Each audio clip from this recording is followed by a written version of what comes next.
Well, hello. So, one thing I want to get out of the way real quick, and this is mostly for VOD watchers, which I'm going to have to repeat for all the live watchers, is in trying to compare in this video and in the thumbnail, title, whatever, to Xiao, like comparison is the thief of joy. And I maintain my perspective that, you know, the best way to have fun in Genshin is not to, like, get overly focused on comparisons. The reason I have chosen to make this stream focus on, you know, trying to compare DPS Lanyan with the likes of Xiao, but also I want to deep dive into other things with DPS Lanyan, to be clear, is I think Lanyan, Lanyan DPS C1, C0, she's the worst DPS. Like, you get meaningfully higher damage with C1. We don't need to go over that too much in depth. You can go watch my video about it if you want to see that. But I really like this character as a DPS. And I find it a little bit weird that she's as good as she is, almost. Because, like it's one thing if... So, actually, for some context, I've literally spent, like, hours in the last couple days just playing around with DPS Lanyan in different ways in Abyss. And I want to play around with some more teams in this stream. And basically, I just want to show you some of my testing and results that I have found. For, like, a simple point of comparison, which I'll do more with Xiao in particular to compare more closely to Xiao, because Xiao is the main actual Anemo DPS. Chasca is not an Anemo DPS. Xiao is the main actual Anemo DPS, and conveniently I have Xiao at a similar, like, talent level as I do Lanyan. So I can very closely compare Lanyan to Xiao, and on different builds too. So we'll do that, right? But the fact that this character offers very relevant supportive utility and higher, like, as basically the same high front-loaded damage potential, I shouldn't say the same, sorry. Just, she offers front-loaded damage potential over the likes of Xiao or Wanderer. Like, I believe Xiao and Wanderer's overall, like, multiplier value isn't crazily different from Lanyan C1. But they have theoretically more team options, but then in practice, they don't have that good of team options. And point being, I think what Lanyan highlights is not, like, OMG how strong Lanyan is necessarily. Like, she is stronger than expected. But I think it highlights how there's just not that many options to make it so you can deal good Anemo damage. But I also think, like, with ideas like her passive, like how this passive works, I think is really smart. I think I might have just lost the cat in the room, but we'll see if he complains in a few minutes. But how this passive works gives a hint that, like, a unit that could work, you know, like an Anemo unit, but also do unique things with absorption mechanics. Like if you go back to, like, when I was talking about Chasca, like, during her beta, and how, like, Chasca, I was disappointed because she could have been so much more, like, by actually using Anemo mechanics rather than Chasca for most players. You know, if you don't play 4-piece VV on Chasca for most players is just, oh, she turns into a DPS of elemental types that are in your party. That's an interesting kit gimmick, but she's not an Anemo unit. She basically doesn't make use of being an Anemo unit at all, unless you're someone like me and you put VV on her. So, anyways, what is the stats? Yeah, 1.5% of people use VV. More people use Wanderer's Troop over VV. And by the way, at high enough investment, I found VV to be better than Obsidian Codex on her for what it's worth, which does mean she does have some relevance being an Anemo unit. That's cool. But anyways, there's just problems with DP. Like, the reason I think Chasca is not an Anemo DPS is because it's hard for them to make an Anemo DPS that doesn't have the same problems of other Anemo DPSs. And, like, they could have just made Chasca an Anemo DPS, and she just did 5 quadrillion more damage. Like, just had way higher base multipliers than Xiao or Wanderer. But instead, they did something more interesting, and I'm fine with that. I like Chasca's existence, right? But, like, Lanyan, right? I'm going to show you. I'm going to use the hamster because it's the easy one, and I think for showing different things. I'm going to show you different runs against the hamster. We'll see what the buff is live, but in my few hours of testing in the last few days, which mostly I've been testing, like, different kinds of builds instead of VV on Lanyan, and also different kinds of builds on Farazan, which generally speaking, I actually noticed more of a difference from the Farazan build than I did the Lanyan build. And basically, I got down, so if you watch my DPS Lanyan video, I got, I think, a 55-second clear against the hamster with the crit rate crit damage buff. And thankfully, the day after I recorded that video, there was another crit rate crit damage buff. And that's when I did a bunch of this testing I'm talking about. And I got down on this same exact team, by the way. This was after changing a million different builds and trying to like get a vibe for what was better. And I think I still might be able to beat this time. But the fastest clear I've got is the same Fav Farazan and no, yes, Fav instead of Elegy. I have found that Elegy, while it does result in noticeably higher like Lanyan damage and a bit higher Farazan damage as well, just increases some inconsistencies in the team. Like it's like it's a wonderful example. I'm gonna show you Fav versus Elegy on Farazan for DPS Lanyan, and it's a wonderful example of how Fav is kind of better. But anyways, so is DPS Lanyan tied to Farazan? No, but you know, if you want to see meaningful animo damage numbers from her, yes. One interesting thing I think with Lanyan is her being short field time, quick swappy, means you can, you know, do charge attacks on Farazan. That's how you normally have to generate energy without C6. And even with C6, I like to on-field Farazan a little bit because you can get some meaningful charge attack damage. But notably, that means you can generate more energy on a Farazan without like artificially extending your rotations. When you don't have a C6, so like I saw people commenting on my DPS Lanyan video, who's the best alternative to Farazan? A non-C6 Farazan might be still one of the best alternatives. So, to be clear, is there going to be other options? Yes, probably. Like you can always facilitate your damage with other forms of off-field damage and whatever. So, anyways, my point is, I don't even think I said the clear time I got. I got a 49-second clear, so I got 6 seconds faster, and I have not been able to even get close to that when I tested Xiao. And with that said, I didn't test Xiao with asterisk. I didn't test Xiao on VV, and Xiao on VV might be better than Xiao on 4-piece MH. Let's be honest, it might be better. Like, this was the Xiao build. Like, it's a 90 crit rate, 260 crit damage Xiao build. I actually think it needs more ER. That's part of the problem I think I was having. I don't remember if I had Farazan and Elegy or Fav. I don't know. We'll try it again. But, like, a similar, if not higher, investment on Xiao is what I would say to my Lanyan. And Lanyan was getting pretty consistently better clears. And to some degree that has to do with the fact that Lanyan is much more adaptable to what enemies are doing. And if you can have a team that adapts more to what enemies are doing, you can oftentimes get better clears. So like this isn't necessarily just a spreadsheet impact comparison. So yeah. Anywho's, comparison is the thief of joy. Play whatever characters you like, right? This is not me going to be saying, oh, Ziox, so how dare you consider playing Xiao when you could do DPS Lanyan instead? That's not the point, right? The point is just to illustrate how you can DPS characters and to illustrate that Lanyan, I think, is stronger than some people even might be expecting. Like, the reason I like saying comparison is the thief of joy and my belief in that is exactly why I didn't say this and try to demonstrate this in my DPS Lanyan video. Because I'd rather just show it for what it is and let you draw your own conclusions rather than normally in my edited videos, rather than me being like, oh, Lanyan is better than Xiao, right? I could have maybe gotten more views if I made a video that was titled, you know, Lanyan is better than Xiao and Wanderer. And by the way, my friend Binge, who has actually Binge, are you watching by chance? I don't think he is, but Binge, if you're watching, what constellation is your Wanderer? Let me message him quick, I guess.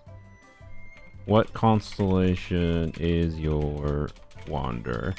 The reason I'm asking that is because I don't have Wanderer, but he messaged me after he watched my DPS Lanyan video, and he mentioned how C1 Lanyan is getting similar clears as his Wanderer team. So, anyways, how many quills can she proc? Oh yeah, I did play around with a little bit of Shenhe stuff. Shenhe Lanyan does work decently okay, but it's kind of weird.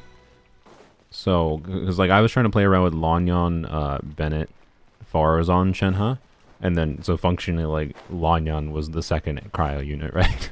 Because she can do like 12 instances of cryo damage potentially. So you could do one skill after Shenhe's skill, and then do another Shenhe skill, do another skill, and get a bunch of big cryo damage from her. Actually, I think, wait, I didn't even think about that. Can you do hybrid Shenhe and DPS Lanyan together? See, this is why I like quick swap DPSing. The fact that you can have that idea. All right, we'll add this to the list. I didn't even consider trying to change Shenhe's build when I did that. The problem I encountered was it being a little bit tricksy to specifically see cryo damage from Lanyan. Like, including Bennett in the team basically made it so I saw a lot of not Bennett damage, or sorry, not cryo damage. I saw a lot of pyro damage from Lanyan's passive, which means, you know, Lanyan wasn't getting any buff from Shenhe, right? So, anyways. What exactly is teamwork? But I do like the idea of this, especially if I can focus Shenhe more on damage. But anyways. The best rattan furniture is made from her hair looks so goofy. I mean, yep. I mean, yeah, I don't disagree. I think split hair looks goofy a lot. Yep. I do think the longer the split hair stuff is, the less goofy it looks, but particularly when it's still, right? It has the like how is it frozen in place like this?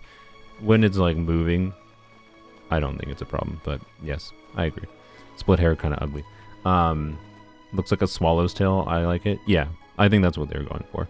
And I don't think it looks as bad as some units. Like, I still think the worst offender is in Genshin. Star Rail is 80% of the characters in the game are worse than this, but because I don't know, for some reason Star Rail is just let's do ugly split hair, the video game. In the name of the princess.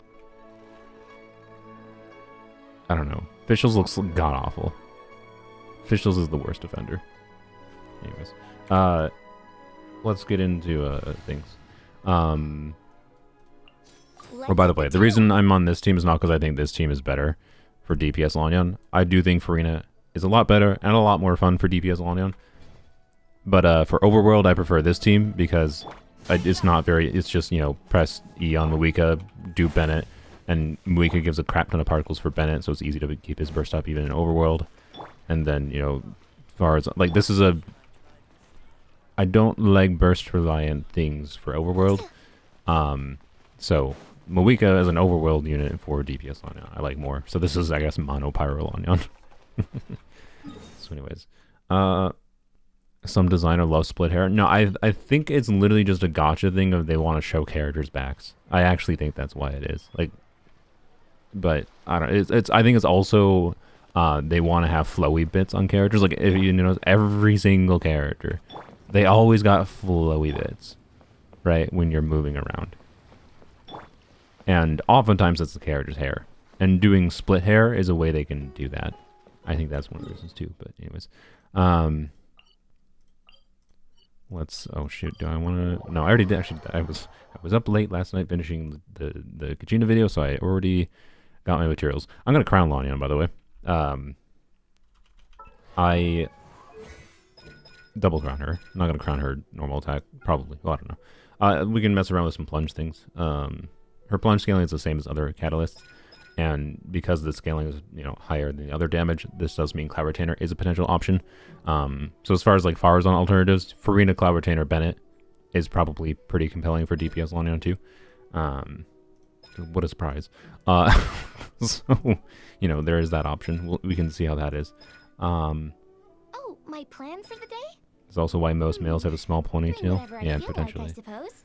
Same with tomorrow and the day after that. Anyways, so, you know, Lanyan has been like a resource thing that I did not expect. Like, I expected to do level 80 Lanyan, get her talents to level 8, and I'd be happy with her. And then DPS Lanyan, because I misunderstood how her skill worked. I'll talk about this in a second. Yep. Yeah, so more resource problems basically for me because I want to crown her now, which is not a good thing. 4 characters in one patch is too much, by the way. I'm probably gonna do a unit review stream either tomorrow or Tuesday, but I also want to do a stream this week reflecting on version 5.3. And 4 characters is too much. Like I haven't even really touched Pyro Traveler yet. 4 characters is too much. It's too much.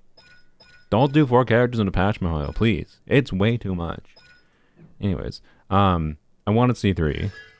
C2, by the way, now that I've done the DPS line, I just don't care about C2. C2 is cool for allowing you to spec her more into DPS stats, but still have a functionally tankier shield, in my opinion. Like, I think you should use C2 as even more of a reason to push you towards doing DPS Lanyan. But it also just functionally makes her shield immortal as long as it doesn't get one shot.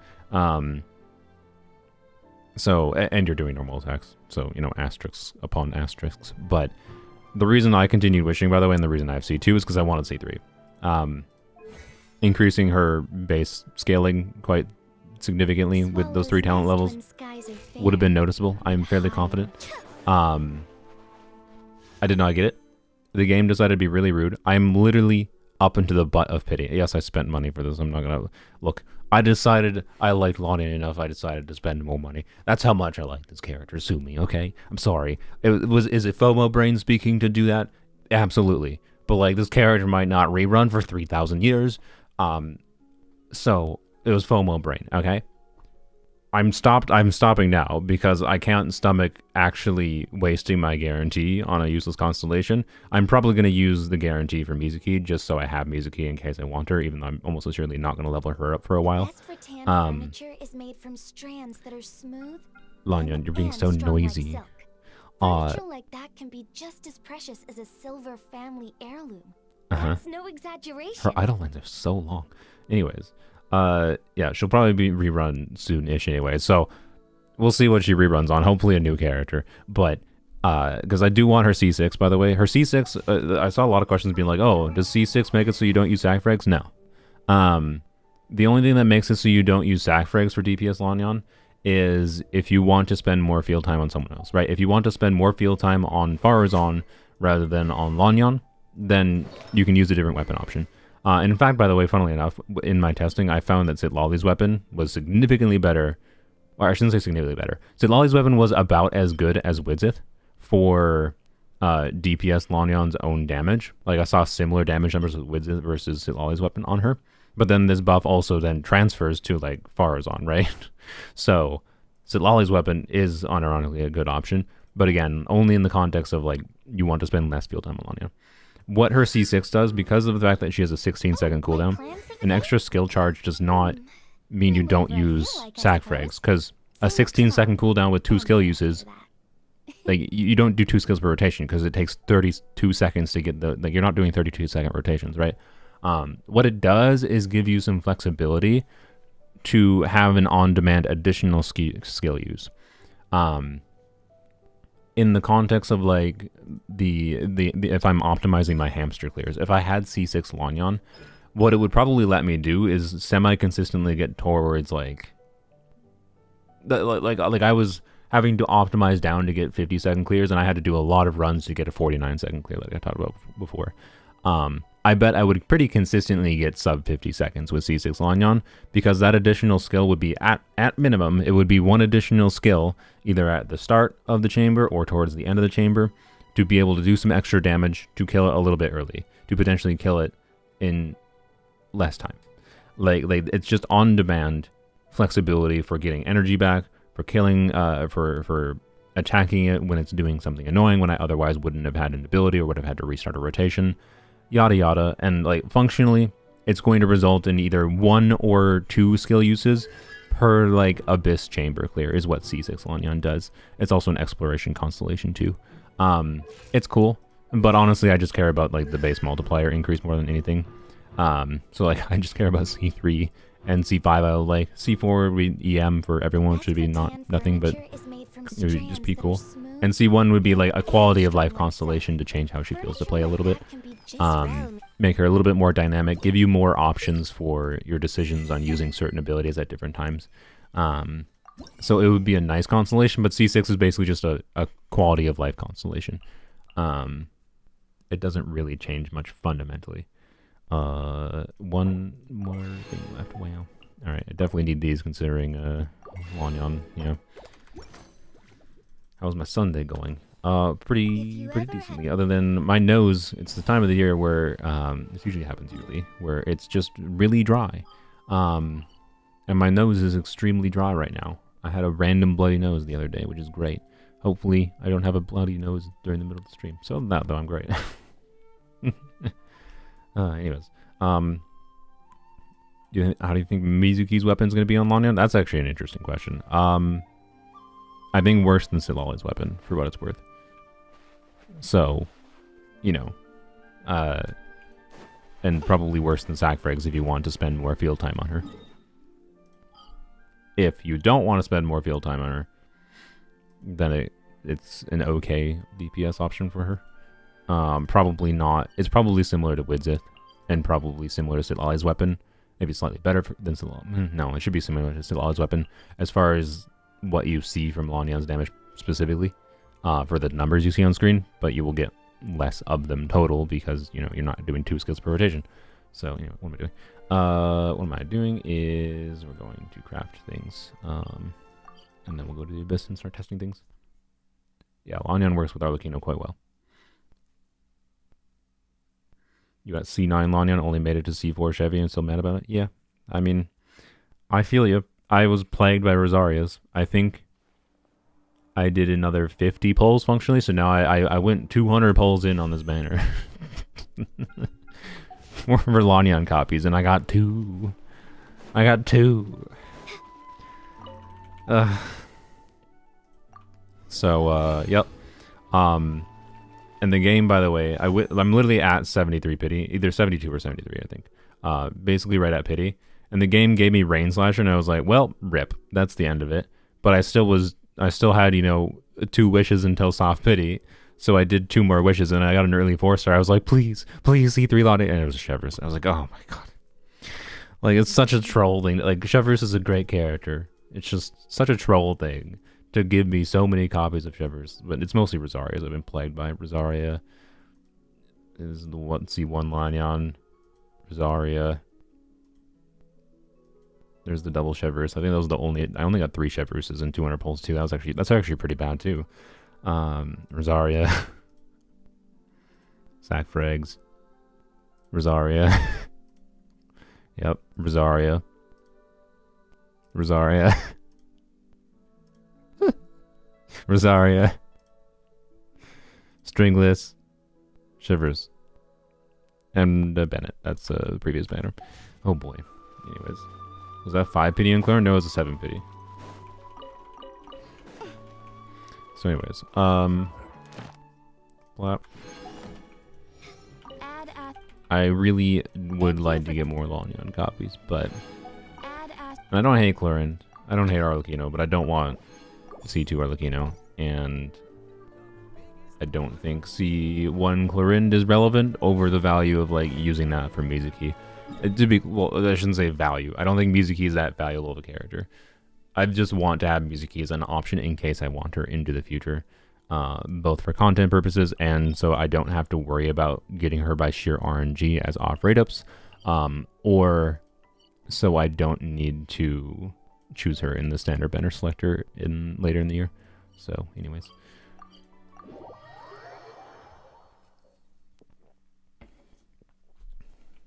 Mizuki looks fun, but her damage doesn't. Hijiri. She literally will get better clears than Xiao. I already talked about this. You probably weren't watching when I talked about it. I will show it shortly.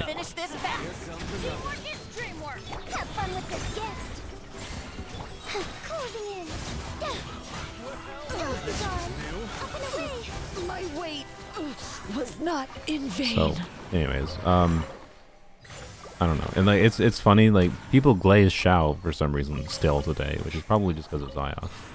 And I respect Ziox's dedication to Xiao. But like Animu DPSing has problems. I'm not gonna say she's the strongest DPS in the game. I'm not gonna say you should DPS this character. I think there is very compelling reason to consider building her for damage, but it is certainly not like the best decision to decide to DPS Lanyan, as far as like ease of clearing the game's content goes, right?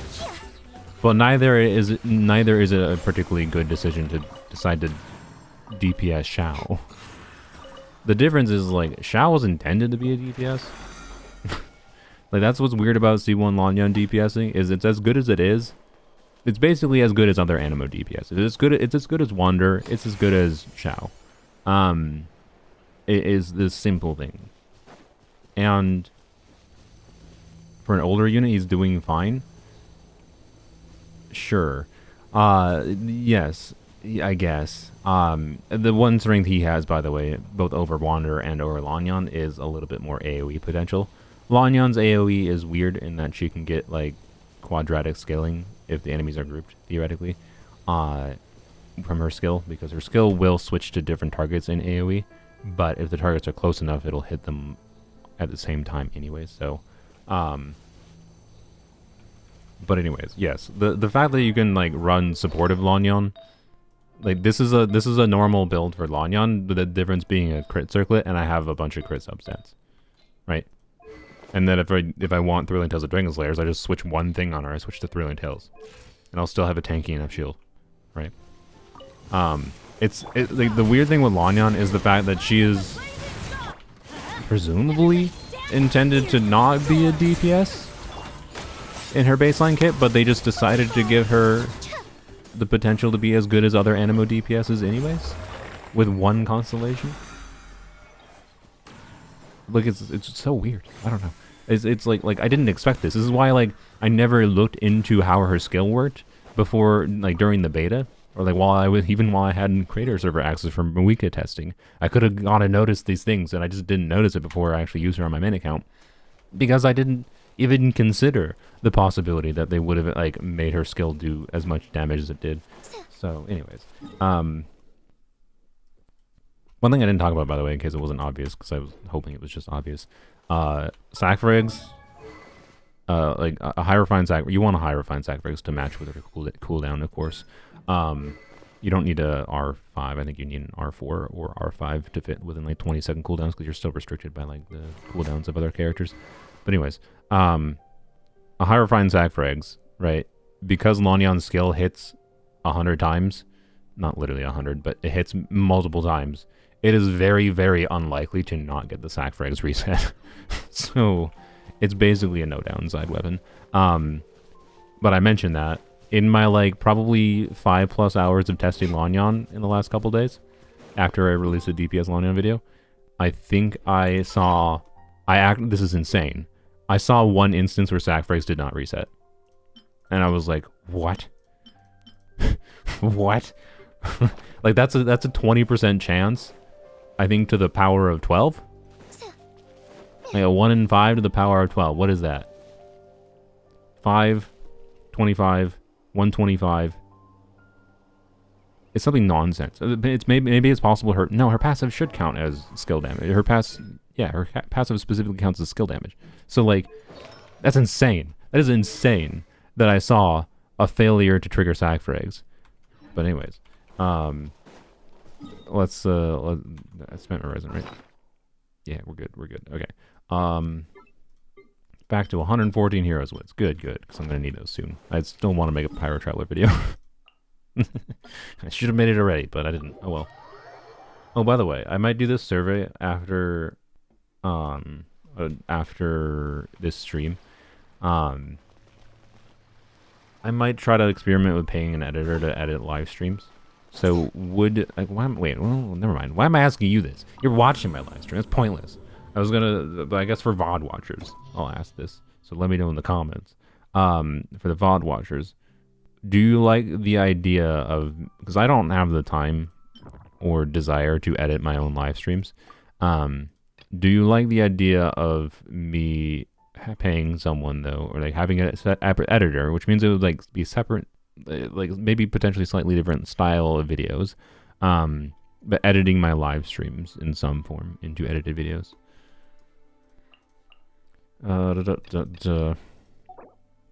So like this live stream would theoretically, the editor would have to, you know, edit some amount, turn some amount of my incoherent ramblings about DPS Lanyan into a coherent point together, and then input the content relative to the topic in order to turn it into a actual shorter condensed video.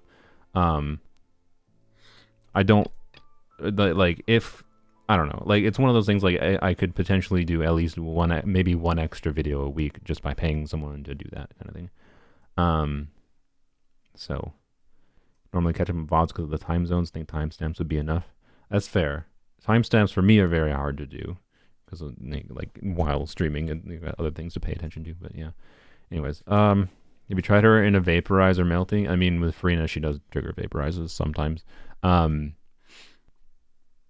The problem is trying to consistently. She only like applies the element twice, and then 2, trying to get that consistently to happen. Like, yes, you can. I think it is a fun aspect of DPSing Lanyan, and there is nuance. Like we can mess around with different things. I just want to show the direct, simple, generic comparison first, with Xiao versus Lanyan and whatever. So, anyways, we're gonna use the first half with the big hamster, because I think it's the best comparison. And for Xiao, I'm going to make the comparison as close as possible. We're gonna use the exact same teams, same builds. Both of them are the talent level 8 on the talents that matter for them. Like, it's basically as similar investment as possible is to compare Xiao versus Lanyan on my account, where we're gonna change no variables other than, you know, the DPS unit, of course, and I should be able to get better clears with Lanyan here. Is basically what it is. And I'll play around with Xiao, because maybe I'll be able to get better clears than I expected from my initial testing with Xiao, because I have gotten used to optimizing Lanyan clears against this hamster in the last couple of days, and watch me just immediately bungle it. But whereas Xiao, I can probably learn some or figure out a way to optimize him a little bit, but he's also a bit more inflexible for optimizing, because you have to do a set rotation, and like just because there's longer field time requirements and whatever. So that's bad. Okay. Actually, no, that's not that bad. I don't know. I'm actually not how sure that will compare to crit. It'll make things a little bit more inconsistent. But in my clears before, when I got a 49-second clear with this exact team against the hamster, which is quite fast, I had the crit buff. I had the crit rate, crit damage buff, which is probably better than the skill buff still. But skill damage for Farina, for Farazan, for Lanyan, it's probably as good, if not better, than the crit buff. Is Farazan usable at all before C6? Yes. Either in the context of Xiao, with a lot of energy recharge. In the context of this team, less energy recharge than Xiao, potentially, because of the fact that you can on-field her, which means you're not really punished for on-fielding her. In fact, you're actively incentivized to on-field her a little bit.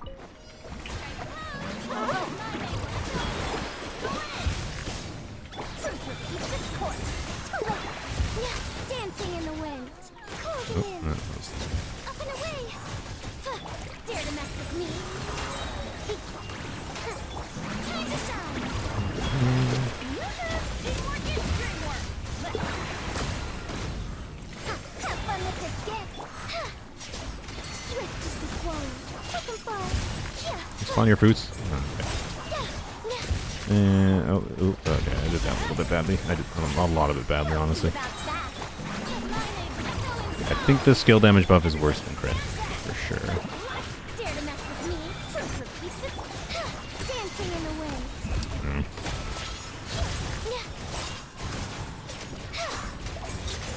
I can get better clear than that. I can get very consistent, by the way, in case it's not obvious, like, I can get very consistently sub 1 minute clears. So, is your Lanyan C6? No. This is C2, and the C2 doesn't matter for damage.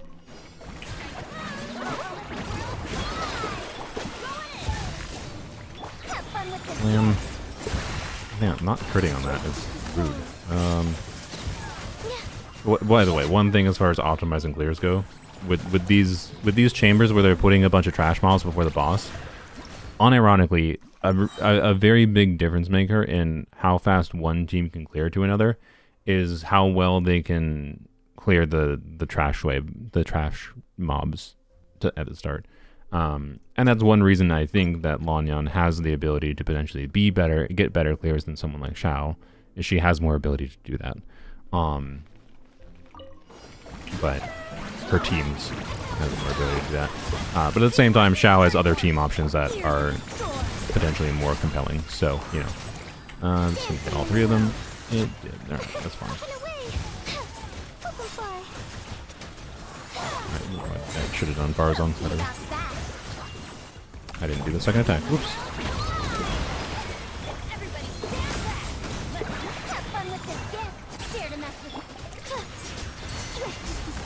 Really? No.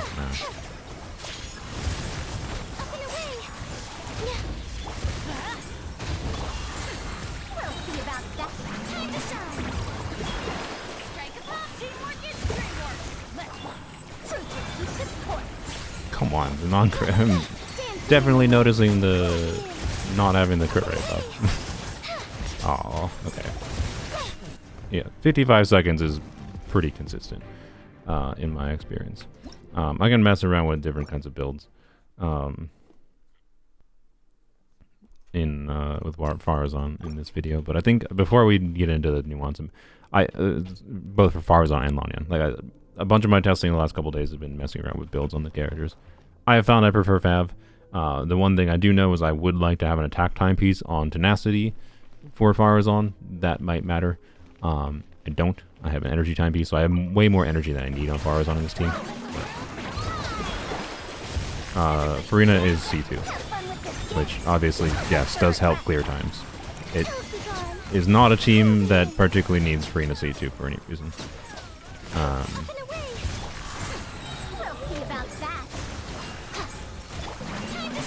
Particularly because the team is so quick swap that it's if you're doing rotations well, you can usually get a heal on Farina even with Bennett.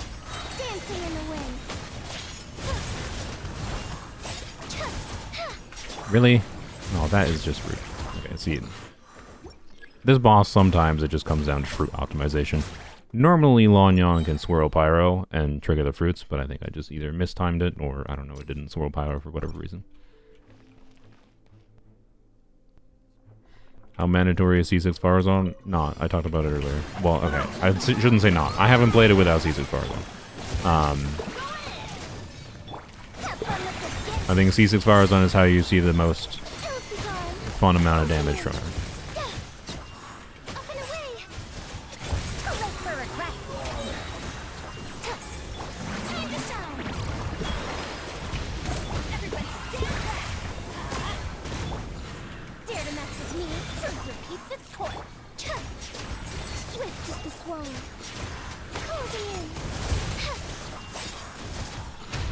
There we go.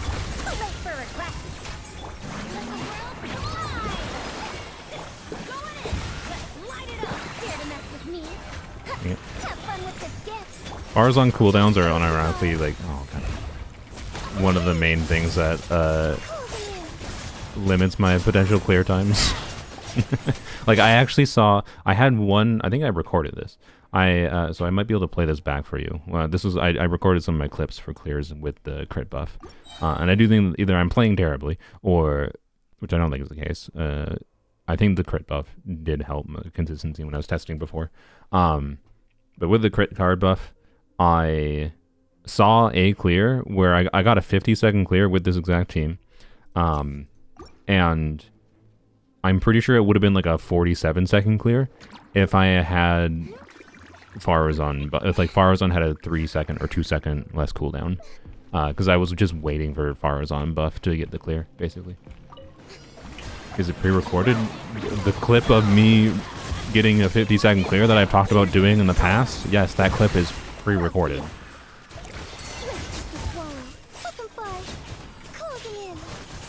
one was still alive, that's annoying.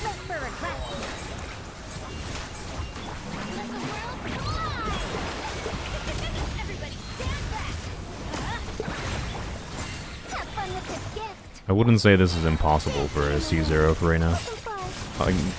I could make my Farina do more damage than I have her doing here. Let's just do that.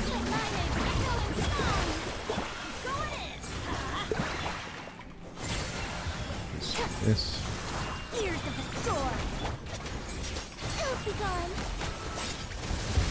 Let them fly. Oh, yeah, the skill damage buff is definitely not better.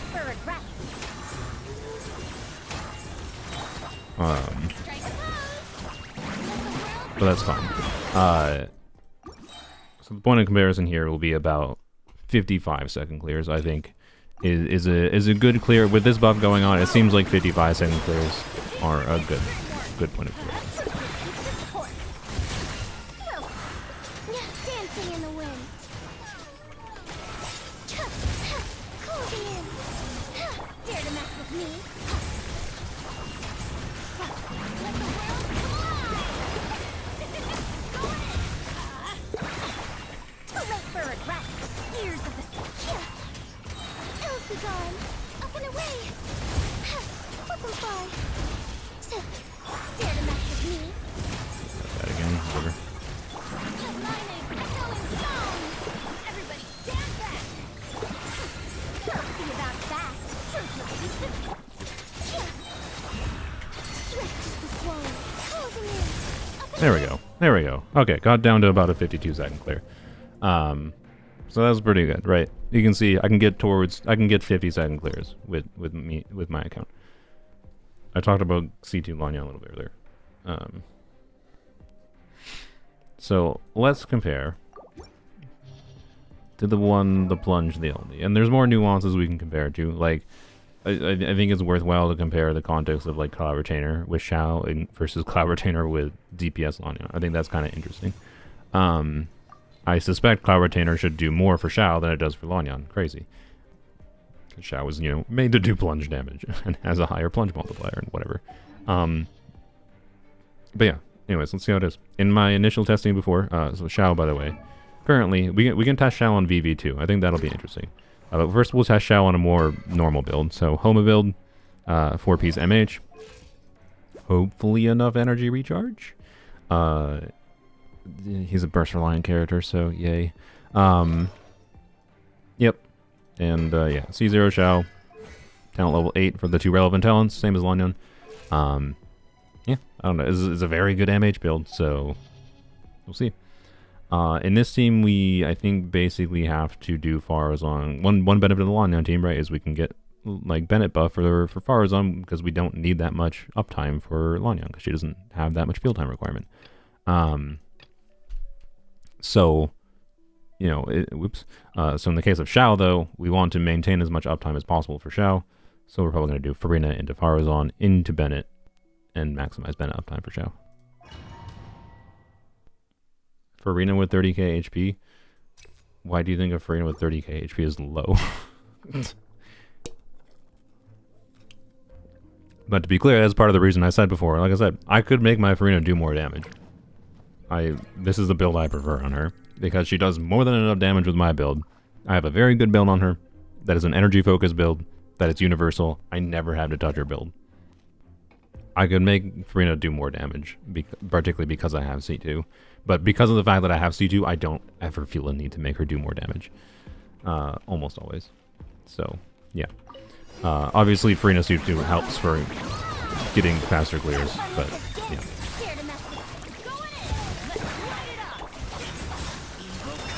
Alright. I think doing normal attack cancels is better on Xiao.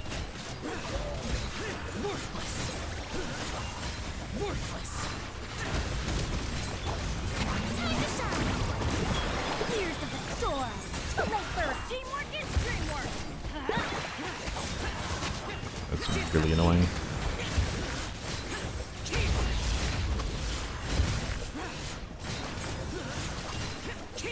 Yeah, this is about the result I had before.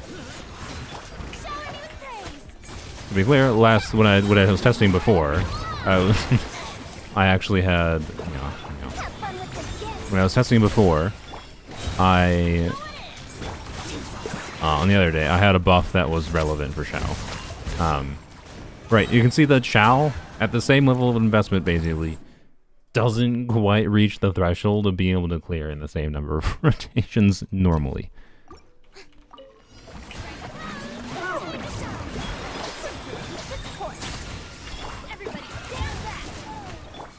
I didn't skill.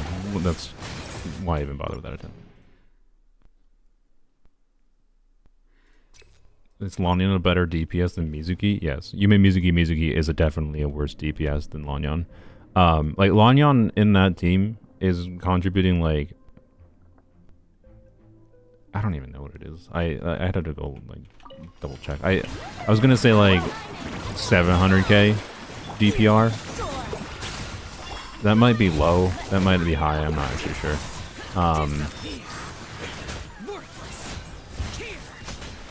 And like I said, there's nuance of things. Like, the fact that Lanyan can use her burst to help deal with the first wave of the enemies there. And then you transition into doing, like, skill damage on Lanyan with the spawn of this boss. Whereas Xiao has to, like, use his precious burst up time to deal with it.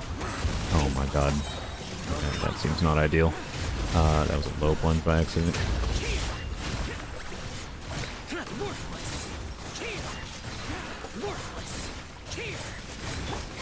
Also, I should try to do mid-air. I should try to get mid-air hits on Xiao on this thing, shouldn't I? That might help Xiao a little bit as far as optimizing with Xiao. Okay. Man, I have a Thar's on C6 and Xiao's not getting his energy back. Like, oh god, just... And 2 units on Fav. There's 2 units on Fav here. Can I confirm Mizuki is fan service? You're playing a gacha game. There's fan service in every f***ing character.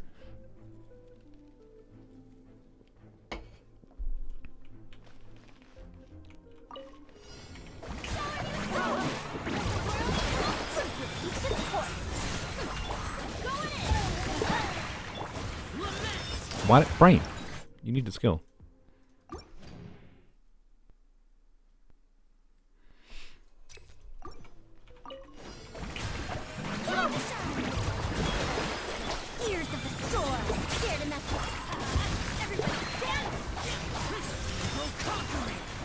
Yeah, this is interesting in that, like, Xiao is theoretically really good in AoE, right? Well, not theoretically. He is pretty good in AoE. That's one of his biggest strengths. Jump higher, you dummy. We are getting the mid-airs, which is nice. In the mid-airs, you can see we're getting like 40k mid-air. So getting the mid-air, not dying on Freena matters, but getting the mid-air plunges also matter. So that's I think the main optimization point for Xiao here is getting those mid-air hits on the boss. But yeah, Xiao's AoE potential like is good. Like the fact that we can hit all the stupid dinosaurs at once is good, but it still I think is going to take like at minimum 2 plunges to deal with them. So.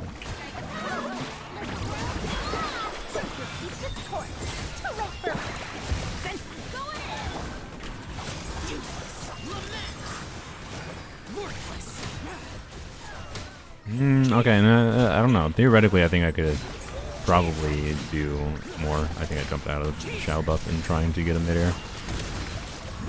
I could also get stuck on top of it, maybe, and that could be good. I shouldn't have done a fizzle punch there. But,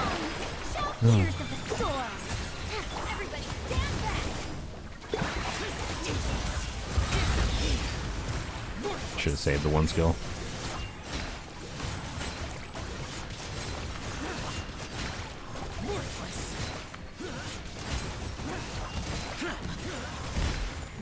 Oh gosh. So I don't know, right? This is interesting. Maybe I'm just playing Xiao really badly, right? I don't know. Is it possible to get Xiao down to clears that were as good as Lanyan consistently? Probably, right? That's why I'm using the word similar. But I think it's very interesting that a unit that is not an Animo DPS unit, right, in the same team context, same situation, in a situation that even like the first wave is relatively favorable to Xiao too. It's not like it takes them a long time to kill those. Yeah, I don't know. Like, I think it highlights the problems with just Animo DPSing in general more than anything. But as far as like other team formats, you know, there's nuances to things for other team formats for DPSing each of these characters. I think Lanyan is the more interesting character personally for my preferences in the game, but I tend to like quick swappy, more adaptable teams and less like burst reliant teams that, you know, want you to, you know, stay on field as long as possible or like min-max your field time, whatever, blah, blah, blah. So, anyways. Are the Farazon artifacts really good pieces? No, my Farazon build could be better. To be clear, it's a good Farazon build. Fav, 4-piece tenacity. This is a very good Farazon build. Like, it's a good enough Farazon build. This is why I haven't cared that much about having an attack timepiece in the past. But I do think I can theoretically, particularly in the Lanyan team, get better clears with Lanyan on a slightly different build. Or sorry, with Farazon on a different build. Because this ER timepiece is really not necessary. Obviously this Animal Goblet is cracked. And if you're wondering why it's not on Xiao, that is because I think I would put a higher ER goblet on Xiao. Xiao still had a good goblet. So, anyways. Let's test, though. I am very curious to see what happens with Xiao if we put him on VV, right? I think this is a worthwhile comparison. Because one of the strengths of Lanyan there is that, hey, the VV is buffing Farina damage. So what if we do the same thing, right? Maybe Xiao, maybe that's the missing point of comparison here. Maybe it's just the strength of VV is what we're seeing. And maybe Xiao will instantly just Omega clear this way faster than Lanyan, right? This I have not tested yet, so I don't know, I'm curious. We will keep an Animal Goblet on. We'll see what I have for Circlet before I switch it. I could yoink Farazon's Goblet, depending on my Circlet. Well, I have a crit rate Circlet and no crit damage Circlet on VV, so I guess I'm sticking to Homa. I could use Jade Spear. I do have an R3 Jade Spear, but I'll stick to Homa. Yeah, I have more ER on this build than I did on the other build, so that means I think we will swap to this. So, VV build, 90 crit rate, 230, 120 ER. It's similar situation. I'd say this is a higher investment build than the Marshall 100 build is. Right? Maybe it's just the magic of 4-piece VV. Even it's what makes things better. Let's find out.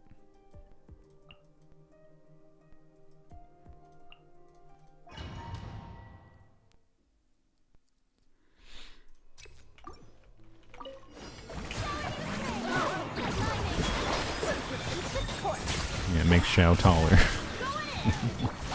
Don't show Ziox, by the way, if this clears faster. Okay, I might have to no, okay, we have to optimize that. They obviously weren't grouped very well. I will do testing with Shangyun, because I think it will be interesting to see. I haven't played any plunge Lanyan yet.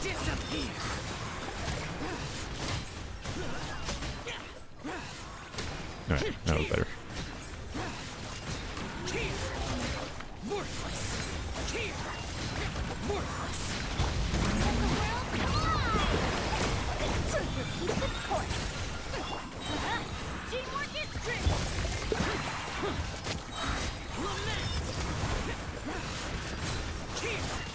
Oh, frick. Okay. One benefit of Lanyan against this specific enemy, to be clear, is Lanyan can much more consistently, I think, get a Pyro Swirl that ends up triggering the fruits, whereas Xiao is a bit more inconsistent. Like, it has to line up better with the rotation timing for Xiao to get the Pyro Swirl to trigger those.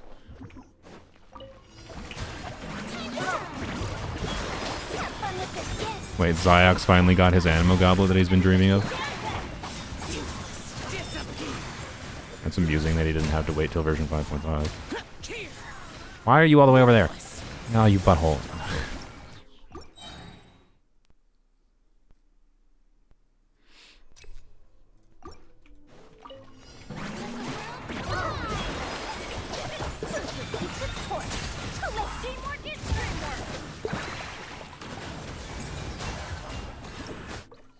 Frickin' Bennett's skilled in contact. He'll probably make another one. What? Really?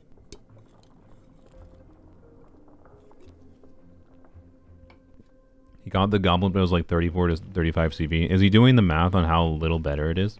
Like, I don't know.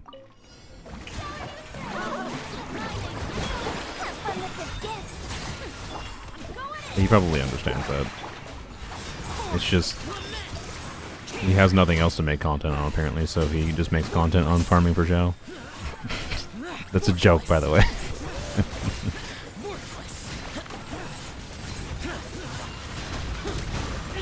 Oh god. Years of the storm. Dare to mess with us. Everybody stand back.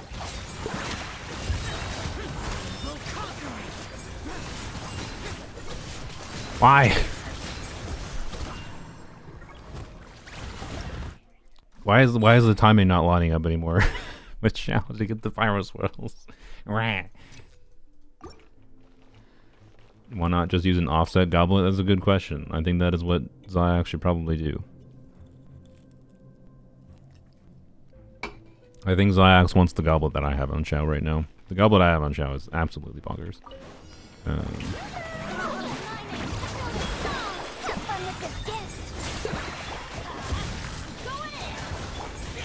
Xiao is a substantially more annoying character to optimize than Lanyan, in my opinion.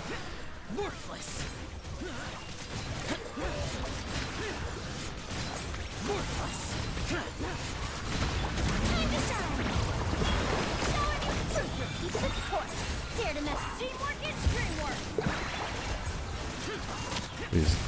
No! Oh, there we go. Okay, we're fine. Oh my god, it's the same problem again. Funnily, I think we're doing... I think we're doing more damage to it. And that's making it spit out the fruits faster, I think. Or just at mismatched timings compared to when we were doing the Mars as a Hunter build. Which is... So do I... Like, the funny thing is, do I have to delay the rotation to just, like, Bennett-y instead? Or Pyro Infusion instead? Even though I potentially have higher damage?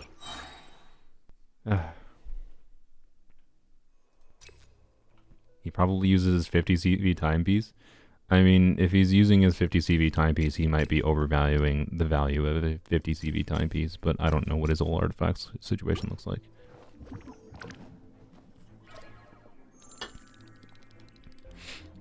I imagine he has at some point been motivated enough to go and use the Genshin optimizer, at least to double check this. Or actually, I don't know.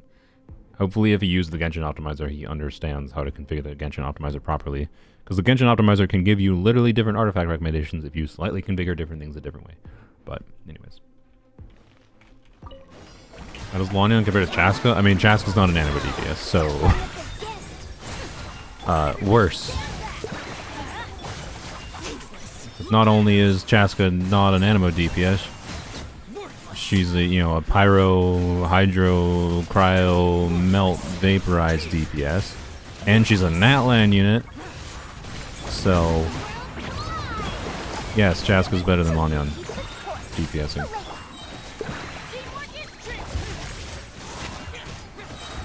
Oh, it's wait, yeah.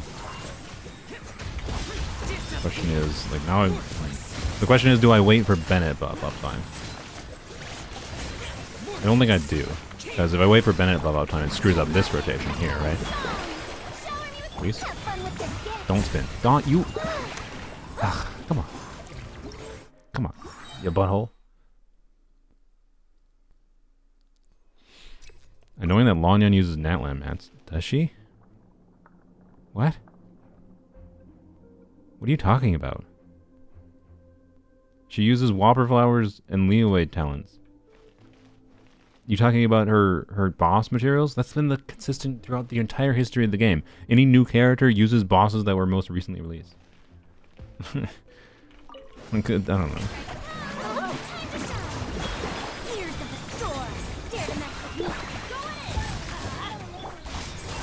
Oh god. That's not where I wanted to zoop.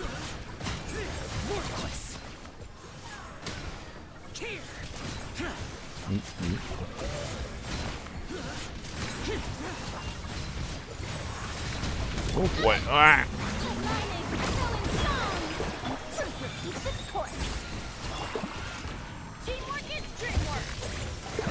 Oh, I'm gonna do. Man. Why? I can't target these things properly. Oh. Lanyan is so much better at dealing with the fruits. He's so sassy. Yeah, of course I'm sassy because it's like the boss materials. I'm sorry, like we're complaining about the boss materials, really? Like, I don't know. It's just like of my concerns with Genshin and the things they could change about the game. The fact that they tend to use recent bosses for new release characters just doesn't matter. I understand that it might confuse new players if you try to get Lanyan. If you start playing a year from now and you get Lanyan a year from now, you're like, wait, why does this character use Natlan boss? It might be slightly confusing and a minor inconvenience if you haven't been to Natlan yet. And that's like literally all it is. But it's like an incentivization to explore a new area. In that case.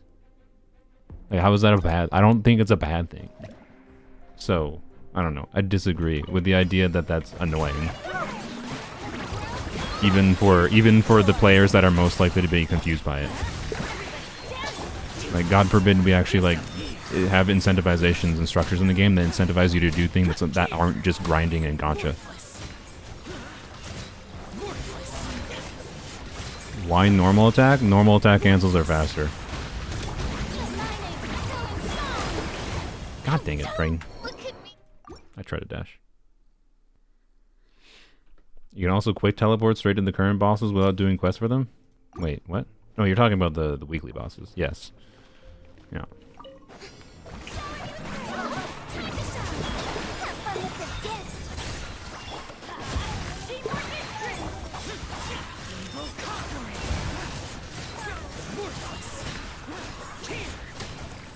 It's one. Oh, come on. It's just, man.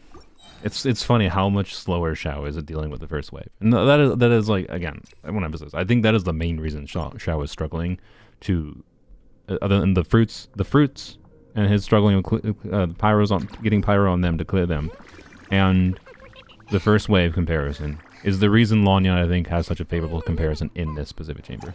But the very fact that she can get this close or be better situationally already kind of illustrates my point that I was trying to make.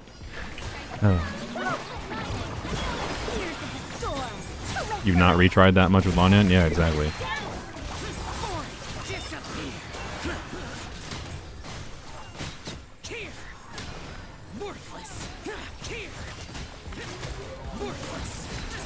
That was pretty slow. I do admit to that.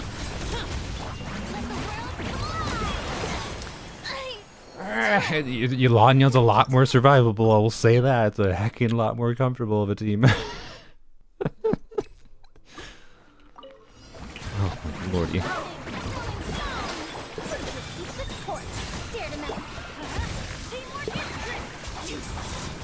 No, Lanyan can attack it while it's spinning, too. I didn't really need to in my Lanyan clears, but, generally speaking. Why is it's taking... What? Bro, why are they getting knocked? He has too much knockback.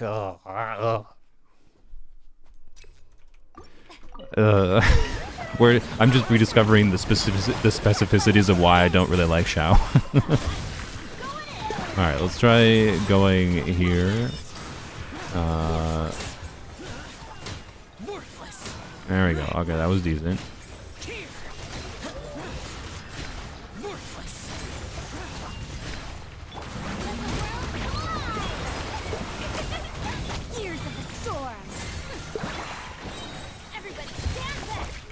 Oh, my energy. Jesus. Oh, my energy. I guess we're just gonna wait anyways. My god. Well, this was probably not the clear, to say the least. I don't know. We'll try it. Oh my god. Don't jank out gameplay, please.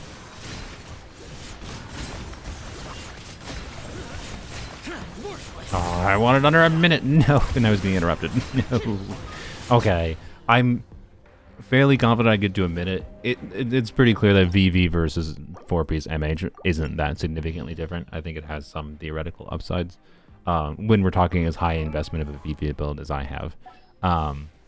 Like that's the circumstance that happens with 4-piece MH. Even though 4-piece MH is like one of its best artifact sets, right? If not, it's also situationally better, I think, than the other set. I think when you are not playing with Bennett, because you can do like Xiao, Farina, Cloud Retainer, right? And Farazon, of course. And if you're doing that team, like a triple Animo, no Bennett team, I believe 4-piece Vermilion is meaningfully better than 4-piece MH. But with Bennett, I believe 4-piece MH and like a Homa build like I had has the ability to be better than 4-piece Vermilion, if I recall. I could be wrong. But then the comparison with VV in my case, right, is like I have the same amount of crit rate regardless on both of my builds. So the only difference is a little bit more crit damage, right? On 4-piece, and so I get 15% more animo damage bonus because 15% normal charge attack bonus is not very good on Xiao. It's just the crit, right? So the difference is on this build I have 15% more animo damage bonus and then like 35% less crit damage, which is just not necessarily significant enough to a degree where you reach breakpoint, where you see breakpoints very often, where you'd get faster clears by having more crit damage. So like MH is still easier to build by far than getting a build like this on Xiao. But you can see obviously it's more than competent. And again, a side effect of that is like Xiao is very reliant not just on artifact stats, but very, very heavily on your supports. So anyways, let's go about a dark mode in the survey. The dang white loading. Oh, like a reason to permanently change the loading screen to dark mode. Yeah, I would like that option. All right, so what I want to check now, we're gonna put Xiao back on 4-piece MH, and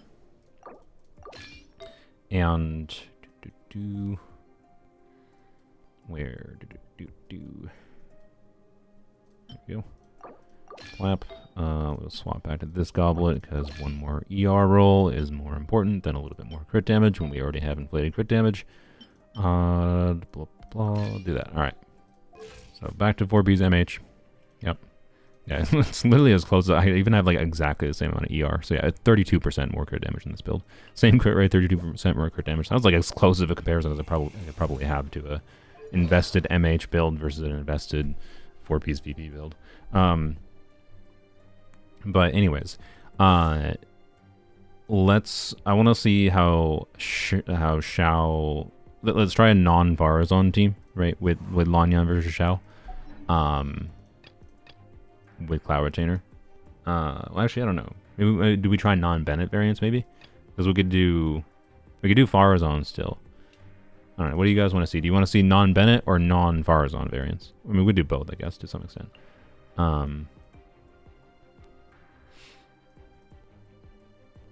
I think, well, okay, the problem is without Bennett, with Lanyan, I think Lanyan's going to perform significantly worse without Bennett. Whereas I think a non-Bennett Xiao team will notice the loss of Bennett less, like when we're talking Farazon, Farina, Cloud Retainer, right?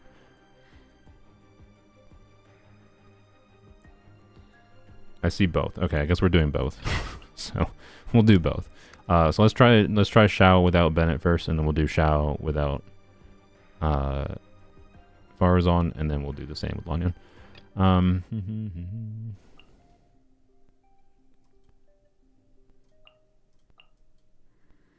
Xiao should definitely have enough energy recharge in this team, because yay for triple animo. Also not circle impact, which is nice too. This team is probably a bit worse for the first wave, because Shenhe buff only applies in a single target.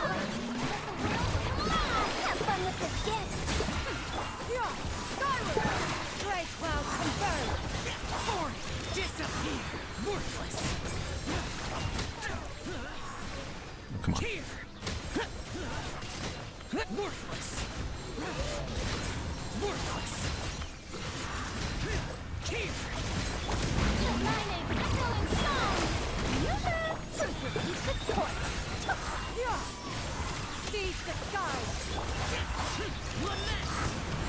Oh yeah, we don't have the ability to do pyro on this, so that's fine.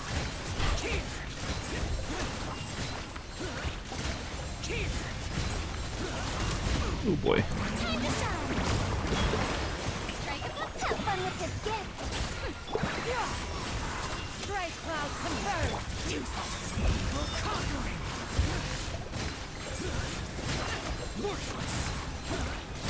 Yeah, that's a very good clear time, considering we can't do any pyro on the thing. Safe to say, yeah, whenever I played Xiao in the past, that has been my preferred team with Xiao. For, I think, fairly obvious reasons. I think, here, we'll do it one more time, just to see it should be pretty consistent. But we'll do it one more time, and then I can switch to the non-Farina. We'll do the same thing, but Bennett instead of Shunyun.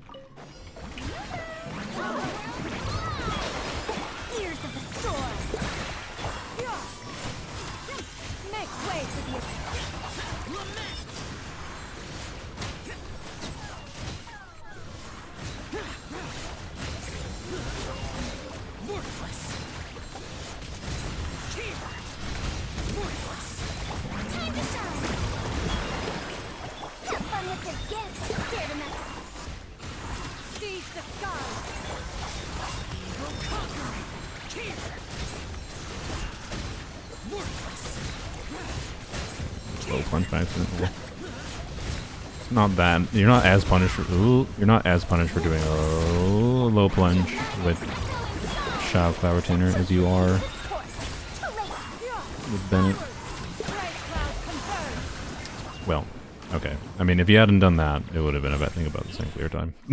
It was close enough. Alright. So now let's try non-Farazan team. Oops. And Farina. Cloud Retainer. Bennett. Oh, you know what? Cloud Retainer should have been on Noblesse in that team, by the way. Cloud Retainer was well, I don't know. Cloud Retainer was buffing Farina, it's fine. Cloud Retainer is on VB, so that's fine. And Cloud Retainer is still on VB. So again, it'll be fine. She'll buff Farina a bit. It makes sense.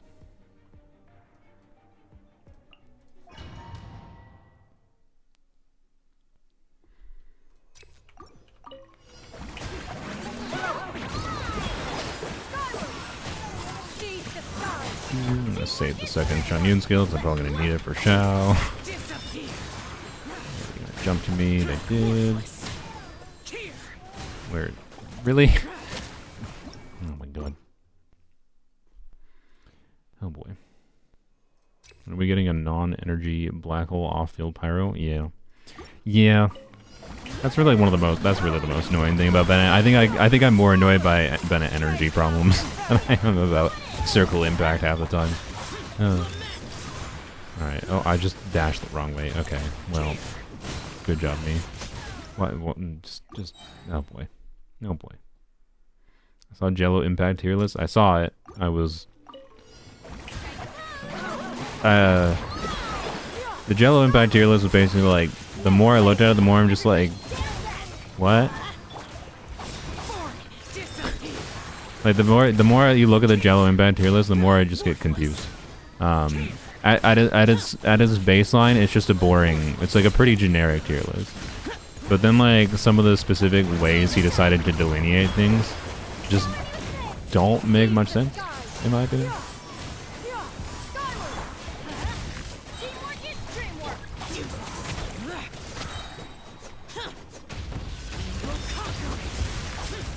Whoop.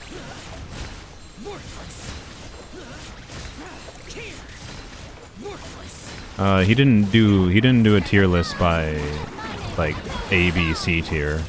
He did a tier list that was divided in his own way, which is a fair approach. I just think the way he divided is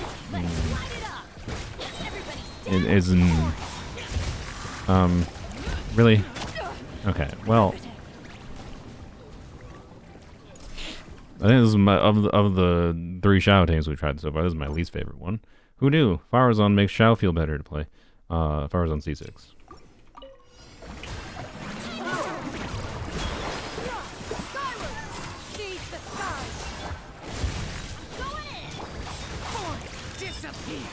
I went the wrong direction. It's so easy to get disoriented with Xiao. This is a 5-star burst animation problem. That's probably part of the reason I like the Lanyan team so much. No less 5-star burst animations is so nice.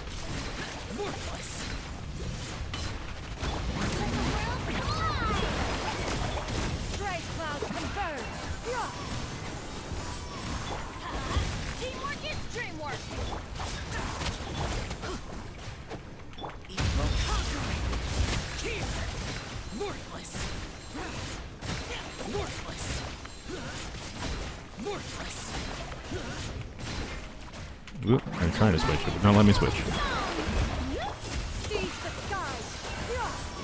Let's light it up. Everybody stand.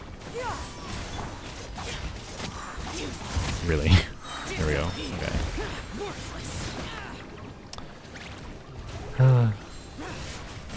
Well, there we go. A minute and 10 seconds is my point of comparison. I didn't even kill it there. I don't care. A minute and 10 seconds. So a minute for the non-Bennett team.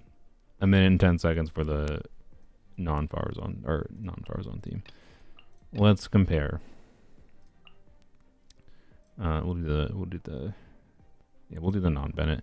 I think this might be a reverse situation with Lanyan, where I think the non-Bennett team will probably be more noticeable than the non-Farazan team. But let's do the same order. We'll try the non-Farazan team first. Or sorry, the non-Bennett team first. I haven't done any plunge Lanyan yet at all. So this is going to be a team obviously where I on-field Lanyan longer.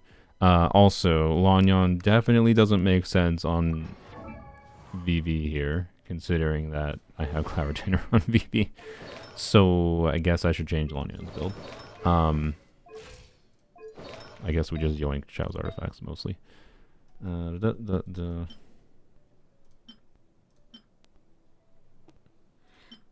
Maybe actually this though instead of the other one, because she doesn't ascend with crit rate, of course. Okay, and we'll look at attack level in a second. All right. Let's stick to that. Yes, of course. Okay, actually, if you're focusing on plunge damage, this might be another context where stack frags makes less sense. I'm going to keep it on because I think it's more fun. This is 80% crit rate, 180 crit damage. It's not great, particularly that. Could do this.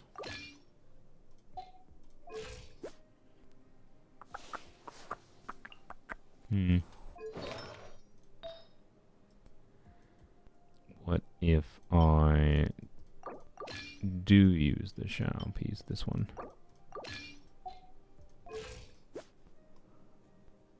No, I think I like the other one. I think I like the less crit damage one. I don't know. A little bit harder to optimize a Lanyan build compared to Xiao. So, that's all. Yeah, we'll use this. More crit, good. We'll use this. Alright. And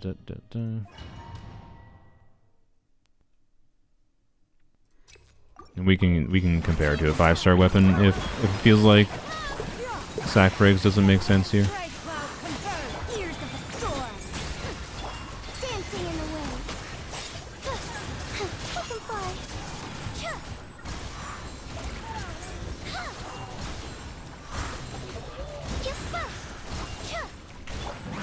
What it's worth, my normal attack count is also lower, and obviously the baseline scalings on Catalyst units are meaningfully lower than Xiao's plunge scaling is crazy.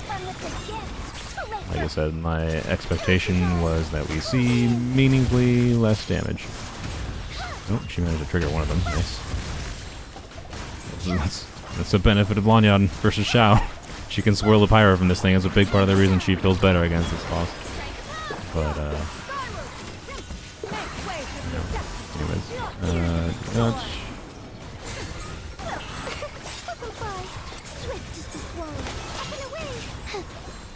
You know, I do think it's worse than Xiao in this team context. But considering that the talents could be leveled up more, and considering the potential for switching an artifact, or sorry, switching a weapon,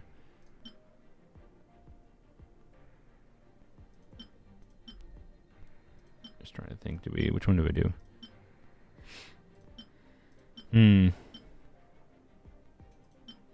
Let's try just more crit. Let's just try more crit. Considering the potential of switching the weapon, I want to see what happens. Like, worse? Yes. but could have higher normal attack talent. And the weapon here might make a difference. We'll see. I'm not sure, because we're getting one less skill. I think it will be similar. And I think that's what it's going to be. I think it will be very similar.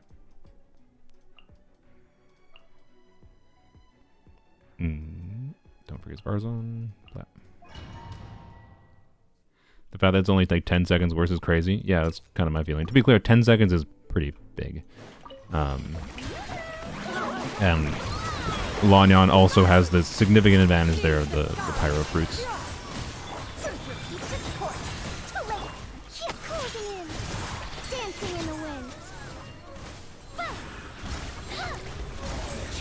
I'm not doing these particularly well.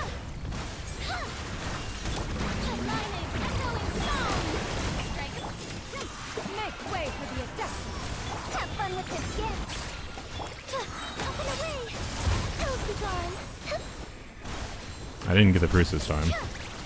I guess to compare to the previous one, I might have to get another fruit there.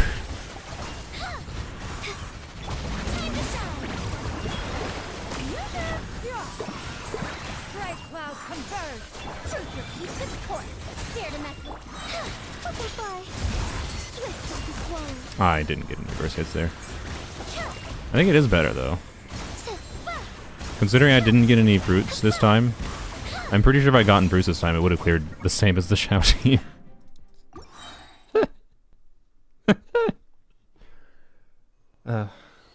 Again, I think that's because of the fruits. But like, still, her better ability to do like swirls of environmental pyro.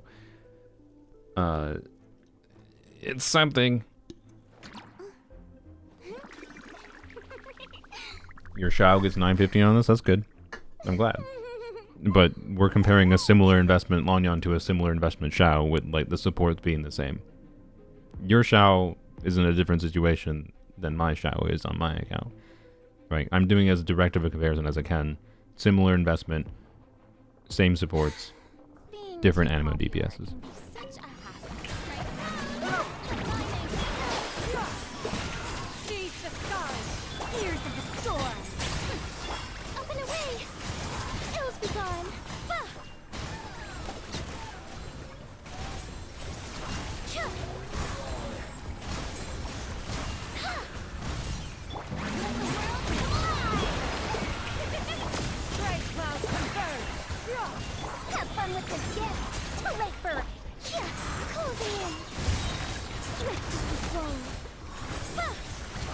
Again, I should have probably waited for skill there to try to do the pyro swirl around.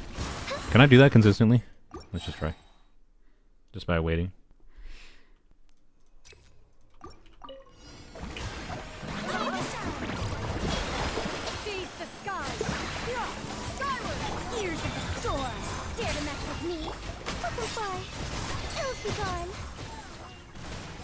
Out of the air. Oh my god, why am I being so bad at plunges? I think that was terrible. No, that was a terrible first rotation.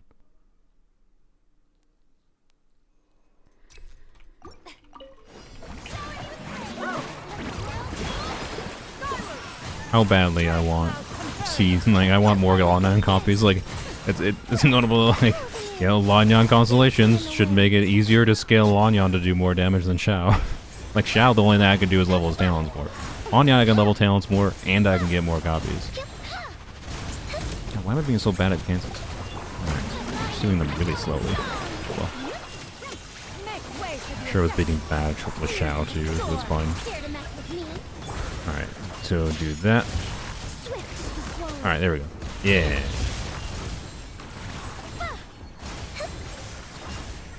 God, I think it's the boss hitbox interfering with me, actually.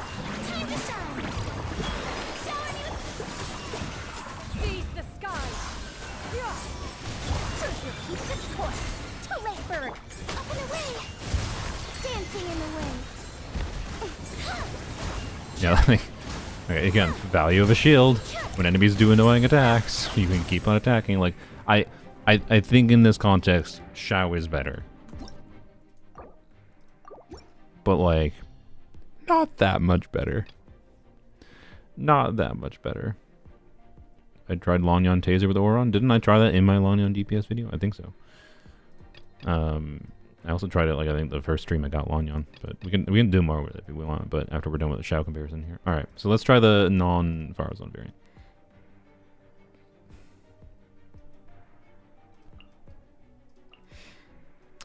Let's do something like this.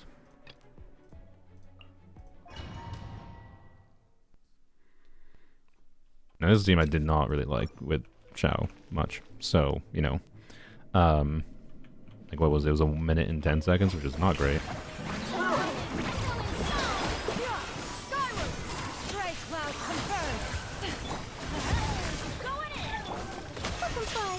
Oh, frick, okay, I still have Widzip on, whatever. We'll use Widzip, I guess.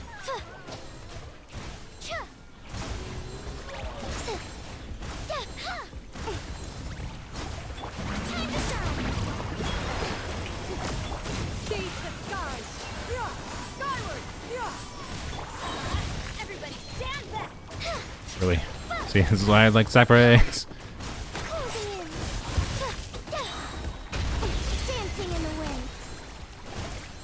Maybe should have saved the burst for the next rotation. Okay. You know, Farazan generates so much energy. That's really what we notice here. Alright.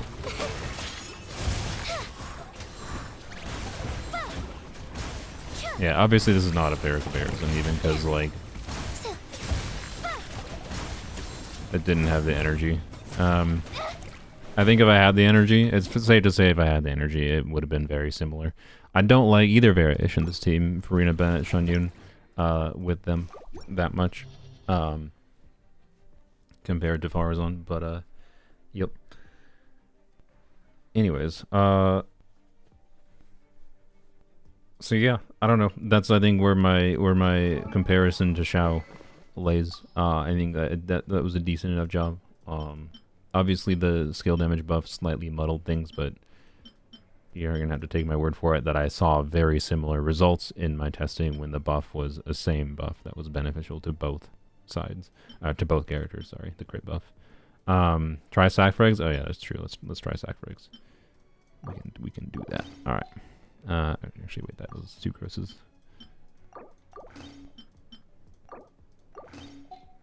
Alright. Okay. Try sack ranks.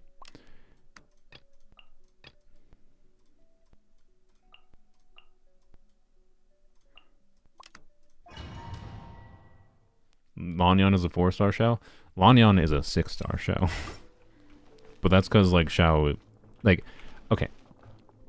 You know what? No. That was my silly way to say what I think my ultimate feeling is.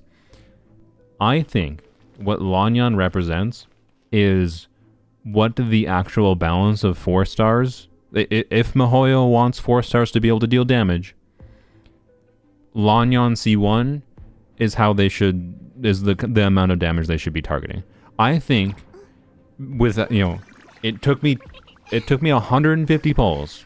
150. It took me the same amount of pulls to get fucking C1 Lanyan as it would to get a Xiao, right? On average, it's going to be much cheaper than that for most people. So, hot take? Maybe. C1, C2 of a 4-star should perform the same as a 5-star DPS. Right? Are a must for the at least the older ones, like Xiao. Right? I'd be happy to teach you. So that's my hot take of the day. This is how 4-star DPSs should perform with a couple early constellations. So, yeah. And she's better than Kazuha in some teams too. Yeah, that's the weird confounding part, is the fact that Lanyan is as good of a DPS as she is, while also being a compelling support. So, like, that makes her, in my opinion, a far more valuable unit, because she can do both in one. Yeah, and Catalyst, and, like, yeah. So, I don't know. They did a really good job designing Lanyan. It's just kind of surprising that she does as good a damage as she is, because she has other intended roles. Like, she has a weirdly high amount of role coverage, right? Like, I honestly, like, I'm going to play this character more than Kazuha too. Because Kazuo has, for me, has been largely replaced by Xiaonan for most situations. And now, for many other situations I would have considered playing Kazuo, I'm probably going to consider playing Lanyan instead. So, is that what this is? Is that what their attempt was? They're just like, stop playing Kazuo! Stop playing Kazuo! Is that what I was trying to do?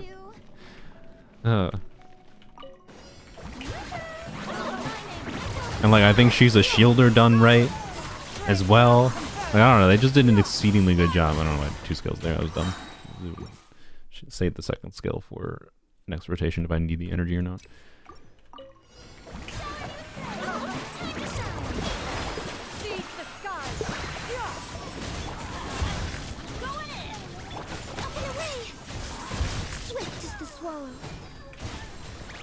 I should. The second skill was a cooldown situation.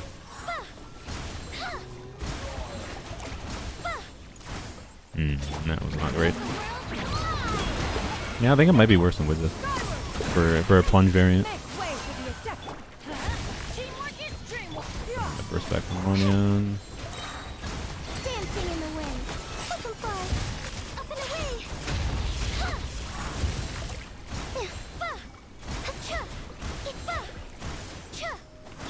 Time to shine. Seize the sky. Skyward. Ow. Everybody stand back. Let's go. Closing in. Swift as the swallow. Up and away.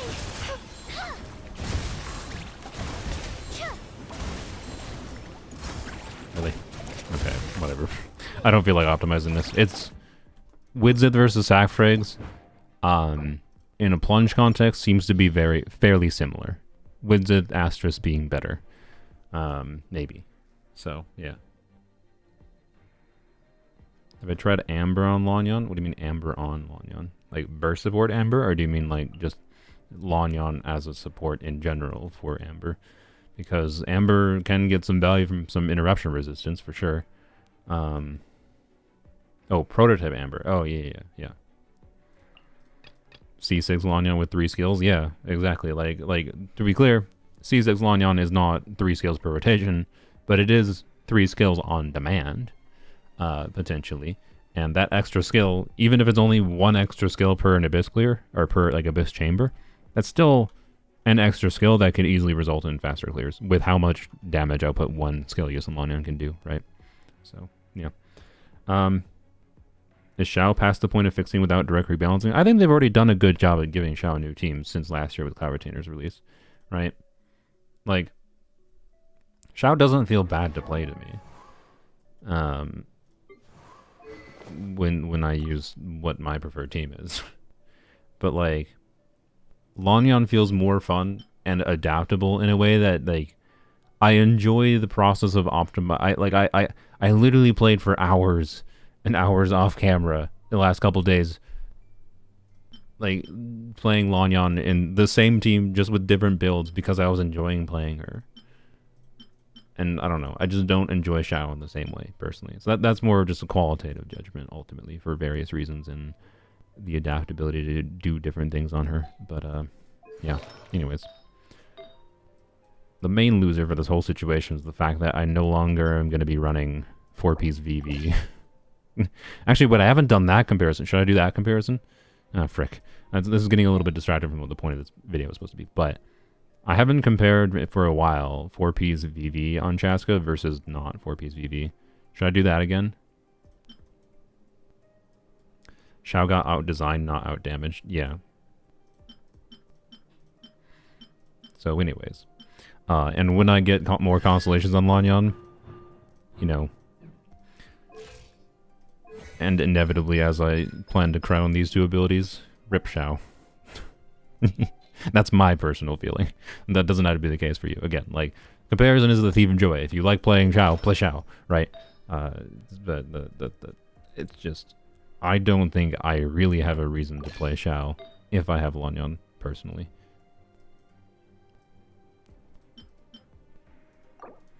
But that is not necessarily going to be the case for you, because people can have different preferences.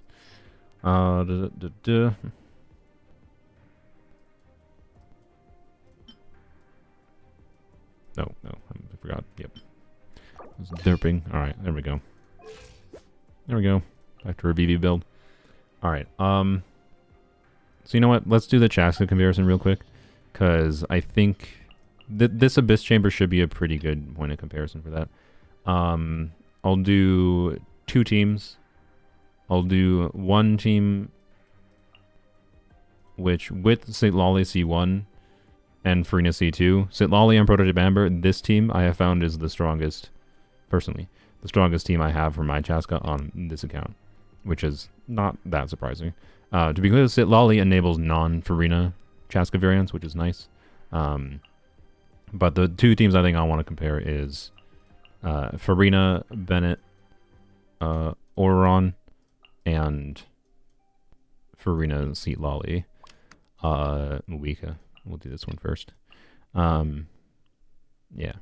So, anyways, Mawika is on scroll. Sitlali is not on scroll, which is fine. We'll put her on Prototype Amber, though. So, she'll be buffing a bit less, obviously, because of that, but that's fine. Alright.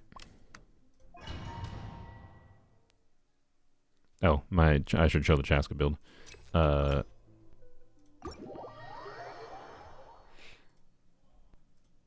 Oh, you don't have C1 for Virgin Chasca? I mean, it works, but it's just inconsistent enough that I don't think it's as nearly as enjoyable. I don't think I'm going to... Oh, god dang it. Okay, whatever. I'll show it in this screen. I don't think I'm going to get C1 Chasca. Just because, like, I think her active gameplay is not that interesting. It was fun playing it. I enjoyed it a lot. But if I want to play C1 Chasca, I can just hop on my brother's account. He won't care. So this is a better... Notably, this is a better Codex build than I had in the past on Chasca. Not substantially so. But it's a very good... Mostly the Feather, I think, is the new option I have now compared to what I had in the past. This is a very, very good Codex build. So we're going to compare a very good Codex build to a very good VV build. So, yeah.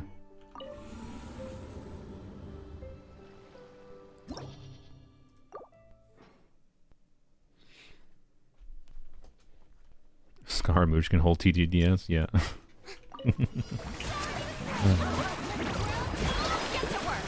Alright. Oh, I just realized. Whatever. What?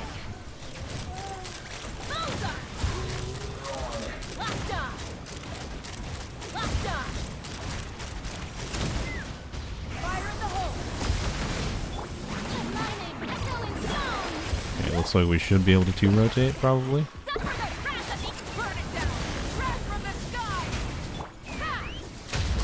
Oh, yeah, okay. I forgot about the fruit for some reason. Yeah, who knew? Natlan units are strong. Okay. What a world. Welcome to Natlan Impact. So 25 seconds. It's gonna be the same. It's gonna be like, see, the problem of like whether or not it's actually relevant to do a different kind of build on Chasca here is like, it's the problem of does it even matter, right? When you don't reach a better breakpoint. Like this team, it might be more noticeable because I think it's a little bit lower damage. Sheem, that should be more likely to see a breakpoint that matters. But like if I don't kill the thing in less charge attacks, it's not going to be a faster clear time, right? So unless the VV build manages to just do barely enough more damage to make it so the fruits kill it, and then I clear like 2 seconds faster, it's not really better, even if the individual charge attacks are doing more damage, right?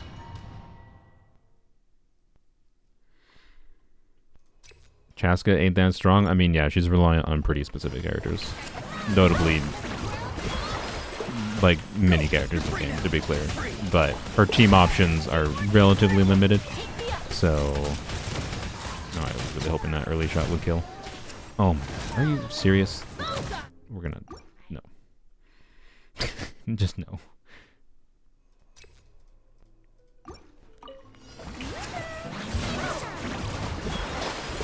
Time to say hello.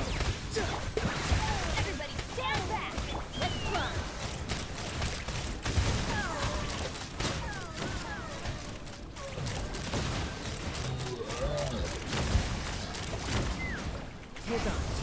before I get that embedded buff. Yeah, obviously you can see this team is a little weaker.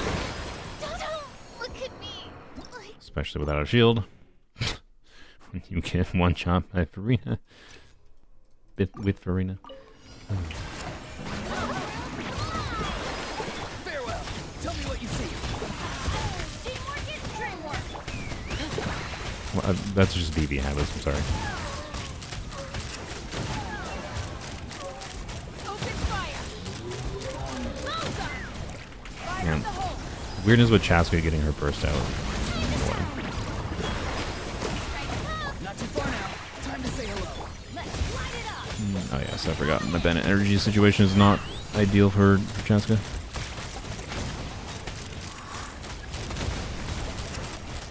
Locked on. Did I get the fruits? Open fire. I got one of them. Okay. That's annoying. Go. You're free now. Everybody stand. Let's run. I need to stop doing that. There's not relevance to do that without BB. I'm used to using BB on Chasca. It happened to die to my brain somehow, even though I haven't been playing Chasca that much. Either way, 1 minute versus 25 or 35 seconds. Oh boy. So clearly Chasca's worse than Lanyan. That's what that shows.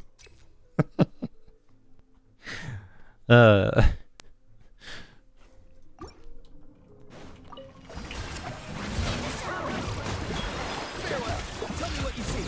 Let's light it up. Take me up. Locked on. Bullseye. Locked on. Hold on to your hats.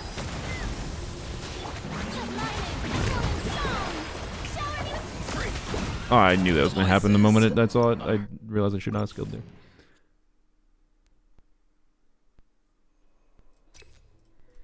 Reason string of Papilla abysses make Chasca seems better than she is? Yeah.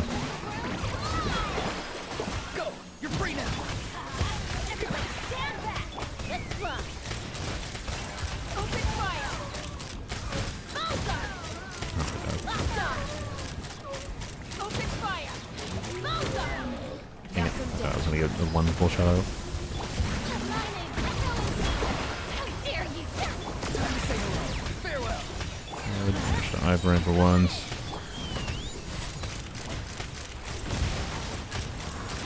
Locked on. Need a pyro bullet. Fire. I didn't get a pyro bullet that actually swirled. Okay, well. I'm pretty sure it's going to be around a minute fairly consistently. So we'll see if like we notice the difference. All right. So we'll do the same thing. Let's switch Chasca's build. Yeah, this team I feel like it's just strong enough that I'm just not going to notice the difference with VV here. But we'll see. Weapon will be the same. Alright, and yoink.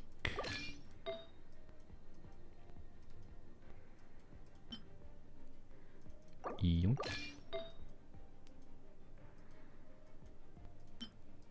Yoink. Goblet situation. First look at circlet.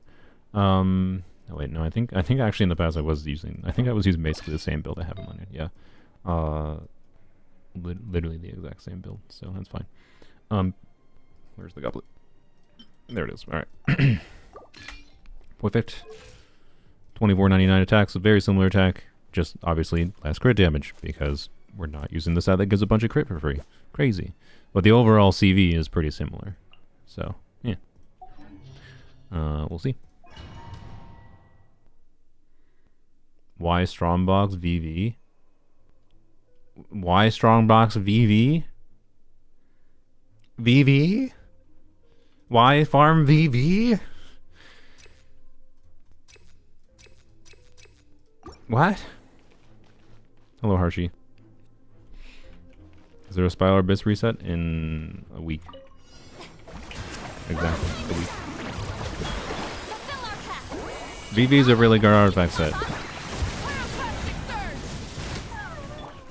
Case in point. That wasn't made for though, or VV.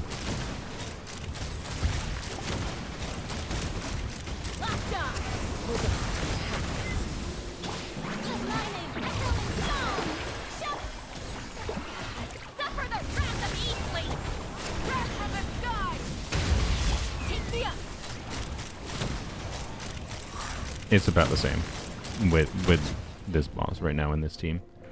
Let's do a couple more clears though, because VV does on Chasca. VV does have more variants than Codex in my experience.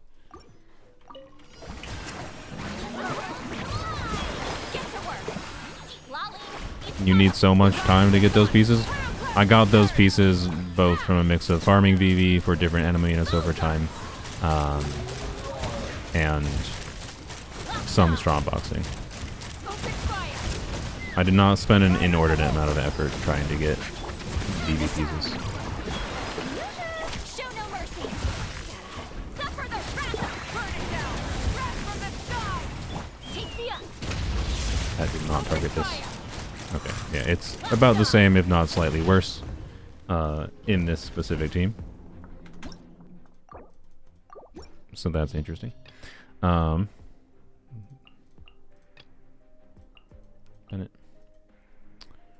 Oron. Alright. Let's not forget, by the way, to fix this. Alright.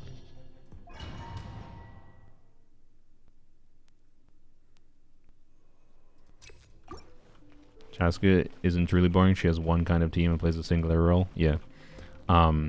She does have more team options now with Sitlali. Which is good. Go! You're free now! Everybody stand back. That only swirled on one. Locked on. Really? Really? No.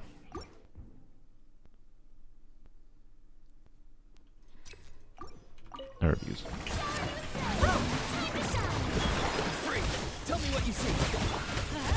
Teamwork is strength. Let's rock. Locked on. The inconsistency with Chasca and AoE here is annoying, but Open well. fire. Locked on. Give up to half.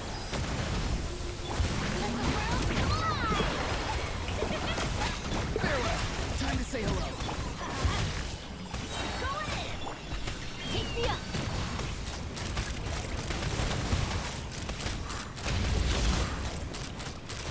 Locked on. I think if I had my burst here, I would have killed it. See? This is what I mean where VV can be better. Like, Crazy? it's... I'll show you. In like the worst case scenario, like the previous team, it's similar. And in the teams like this one, it's substantially better. And to be clear, I think part of the reason we're seeing it be so much better here is, remember, when we have a Pyro Swirl, that increases the damage the fruits do. So it's even more clear here. I didn't even think about that before.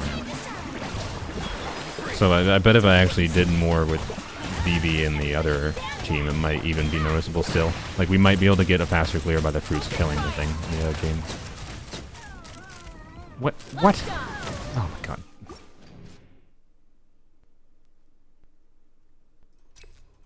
But anyways, I like Lanyan on the DPS set more. The reason to test this was like, okay, how much do I, like, if I want to have Chasca available to play, right, and I want to leave Chasca on a build, that dude is still alive.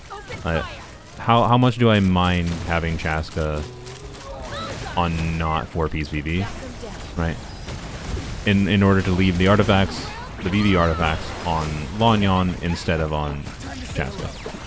And I think the answer is, I don't really mind not using VV Chasca. Like, well, really? Really? Okay. While, okay, whatever. While I don't... I do like VV Chasca, I think I like having Lanyan on a permanent build more, right? That's my overall vibe, so Chasca can have the normal Codex artifacts, that is fine. She feels mostly the same-ish on VV versus Codex, so, yeah.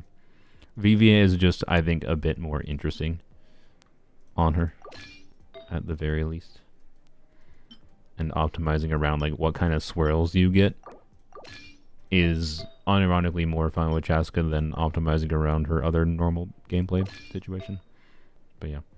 Anyways, what? Everything's back to normal. Alright, so now what I kind of want to test is something I didn't test yet, which is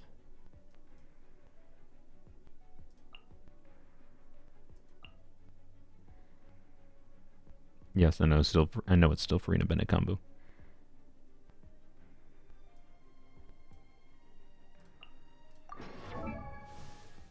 Mm-hmm.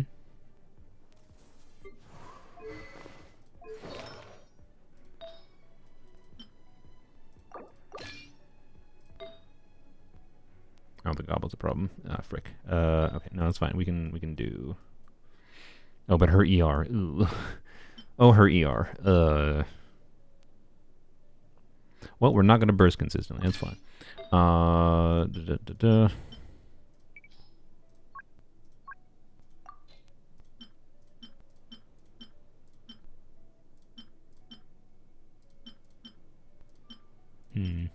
I guess this. What does it look like? Not great. Not great in my opinion. But anyways, 610 EM. The idea is Lanyan to trigger Burgeons, in case it's not obvious. On top of the fact that Lanyan has this passive that increases her skill and burst damage based on her EM. Probably not going to burst consistently in this team. Like 99% sure. And I have less crit, but not so much less that it should be crazy. So, yeah. We'll see. There is the muddying factor of anytime I do Farina in an Emily team, it can be weirdly annoying to keep up Emily damage. So yeah. It's better be a video I'm busy right now than go watch the VOD, yo.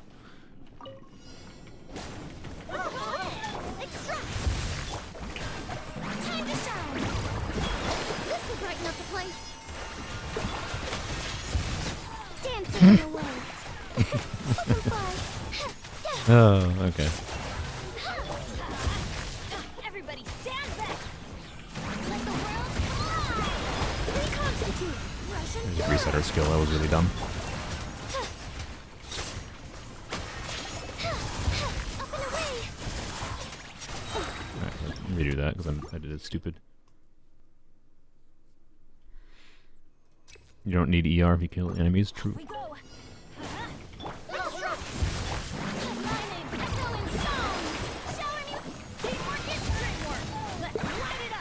Right, this thing's Dender resistant, by the way, just in case I wasn't aware. Alright. Oh, I didn't. There we go, I triggered Burgess there. Interesting. Alright. Should have done Brainer before that, whatever.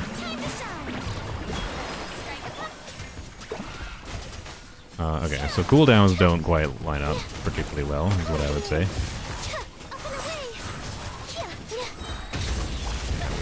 This is probably a bursting every other rotation team. On Lanyan. Oh well.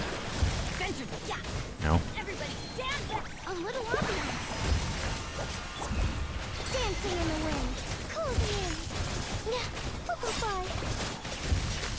I did lose some Emily uptime there. Yeah, okay. So this is the same experience I generally speaking have when I try to do Emily Farina variants. It's not dysfunctional. You can optimize around it. So, you know, as far as like, you know, the clear times were not potentially bad there. I could definitely get to a minute. And it's not fundamentally crazily different clear times, and that's with a Dender resistant enemy compared to, you know, the Farozon variant. So, yeah. Also, I guess, you know what, out of curiosity, what does this build perform like with the other team? with the normal Farozon team? I don't know. I guess that's worth testing too. That'd be kind of funny. Do you? Why not Muika instead of Farina? You can do Muika instead of Farina if you want a more brain off, less fun team. Yes, because I wanted Farina because if you want to see Burgeons, Hydro kind of important. Like I wanted to see Burgeons. The point was Burgeons.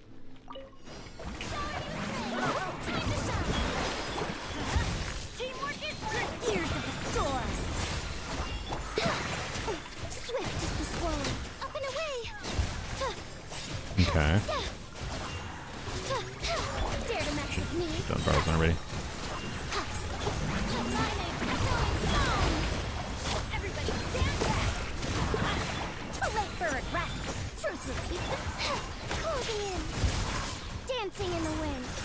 It's about the same, which is funny, I think.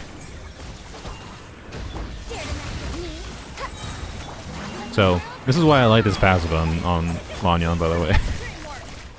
Like, the fact that you can build this much EM on her, and it's still just as good, if not better in some ways, because you know it increases her swirl damage. Like this should be a better build for a taser team, for example, right?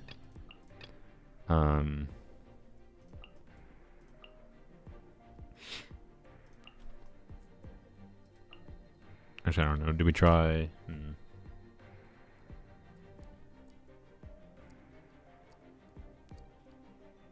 That's quicker, isn't it? No, I'm pretty sure. Okay, look, I'm pretty sure that the experience of optimizing that team clearing with the EM build on Lanyan versus the attack build would be similar.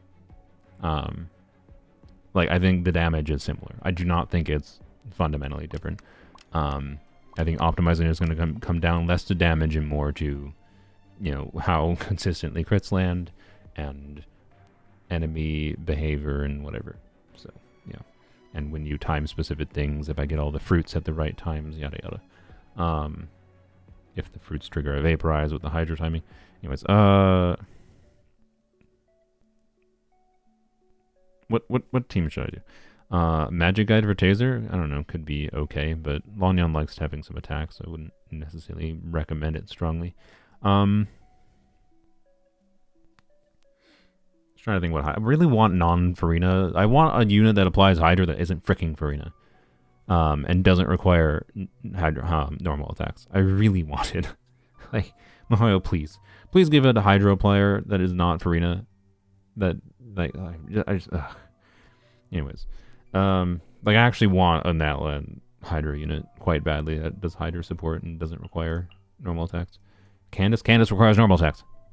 So it's her whole freaking kit. Like, anyways. So I guess we use Yalem. Oh well. You know what? I'm gonna use Yai here. Why? Because I want to. And because of the fact that, you know, again, we don't have to spend that much extra field time on Yai.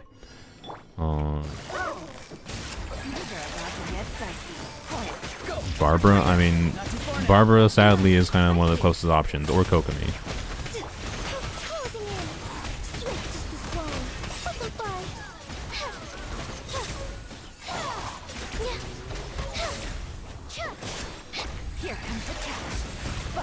Probably should have tried the Yai burst there. Oh well. I forgot. Tell me what you see.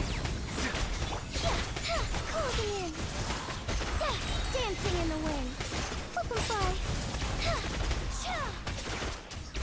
Nothing lasts forever. Right here. Right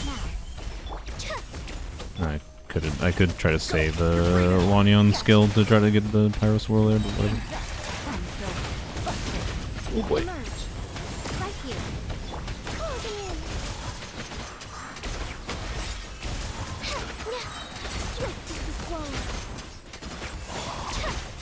Obviously the ER situation is not quite ideal. Time to say hello. Not too far now. Emerge right now, right here. Across the board, apparently. Up and away.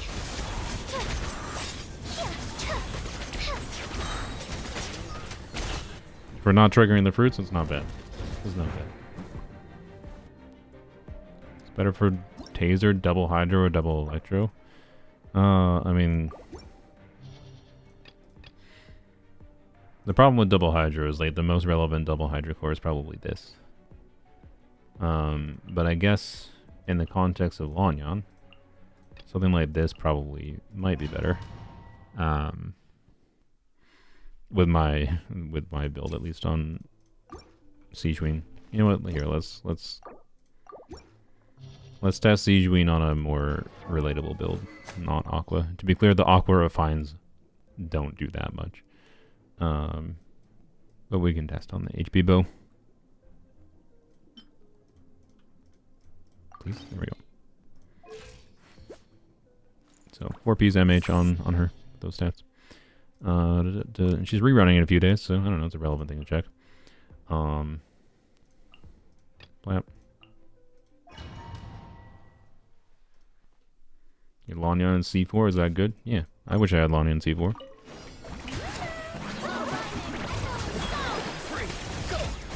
Alright, so we just do that. Dancing in the wind.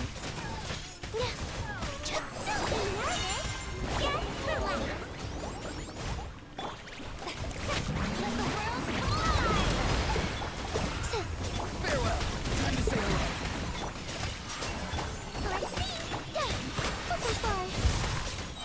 Ills be gone. I don't have enough burst or enough energy on Siege Queen in this team, apparently. Oh well. Not too far now. Tell me what you see. That's annoying. Is what it is.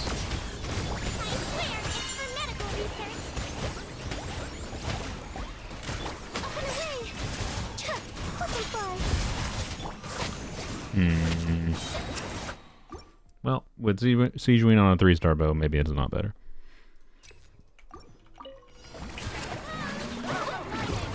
To be clear, we're also comparing to a C2 EI, which probably matters. Dancing in the wind.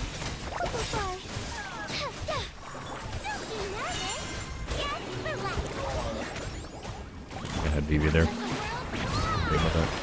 Should think about that.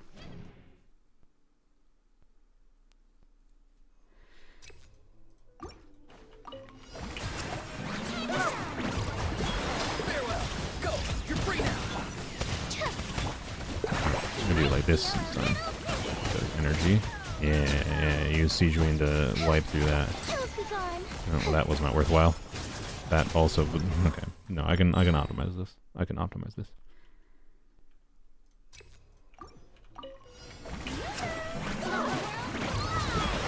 Not too far now. Time to say hello. Do this. Right, do this. I think I only got BB on one of them. Yeah. Okay. I need to kill them with Siege Queen burst.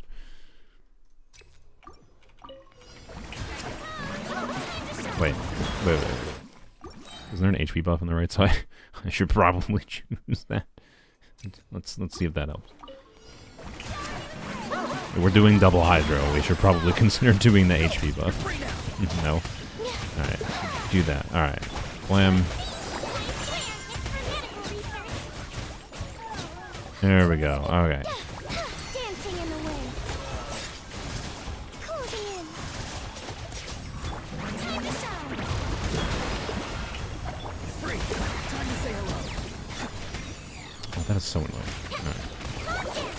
You might feel a little I don't know if I had BB there.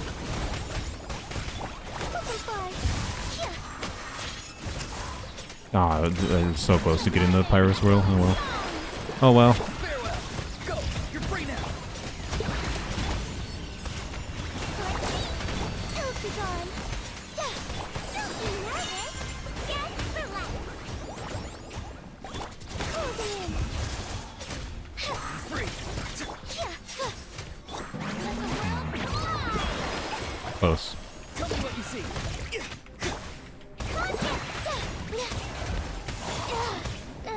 Well, cooldowns aren't quite lining up here. Still better clear time. Not crazily so, and I kind of scuffed at the end because of not lining up. What happens if we put Siege Queen on the big PP damage weapon?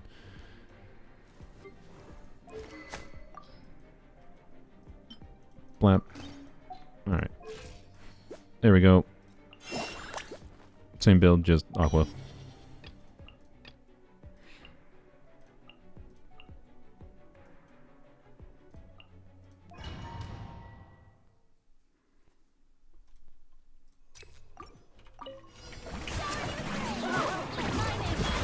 Not too far now.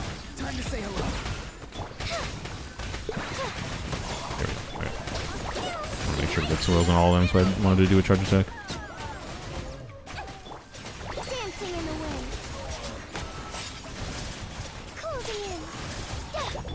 Time to shine. Right, the fact that we can see relevant talent damage from Lanyan every time we activate her skill is such a big reason why I like her, like the idea of her on this build universally. Okay, what Heck camera. Alright, oh, we've got one of the fruits. Nice. Tell me what you see. Farewell. Oop, wrong character, wrong character. Swift as the swallow. Closing in. Up and away. Really? Oh my gosh, okay. I think I could do a better job with Siege Wing energy situation here, because I could get like Oron energy refund on her, but anyways, it can probably clear faster. But yeah, is double Hydra better? I don't know. If you're doing double Hydra with Yala and Farina, you need someone else to be a healer, and we don't have a team-wide Electro healer, so like we're back to the if Eon-san is a team-wide Electro healer that does Electro application off field and can use Scroll. Okay. No, we're talking like now it makes more sense. But normally if we're talking, you'd be talking like you can do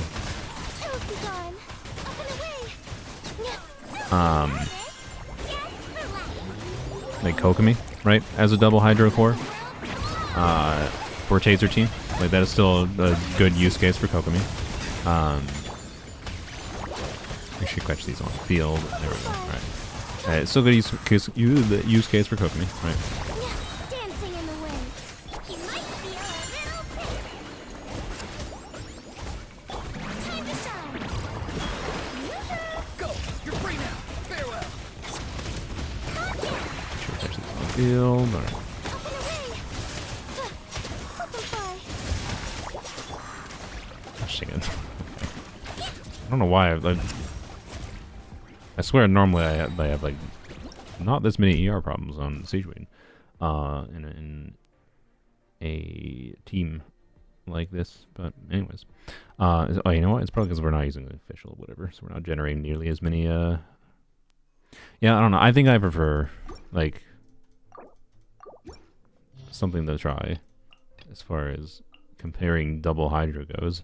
Double Hydra versus double Electro for Electro Charge. ¿Por qué no los dos? And why not 0 Animo unit? How dare I consider this?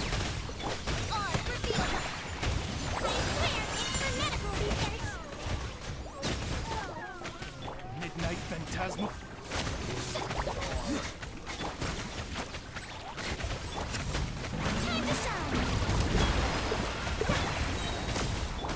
No rest. Farewell. Go. You're free now.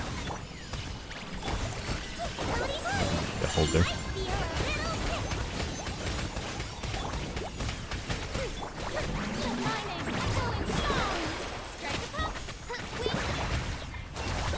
Tell me what you see. Don't really think it's better.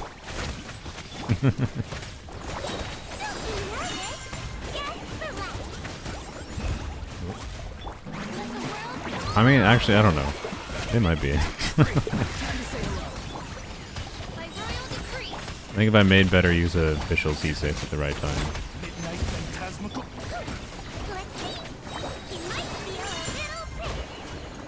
I think it is better, which is funny. Oh, what? Okay. But anyways, normally I would still probably stick to an enemy unit for taser teams because I think it's more fun. But yeah, I think I prefer double electro over taser. So make of that what you will. You know what? We should try something with Lanyan and Sethos together because Sethos is also a short-ish field time requirement unit. And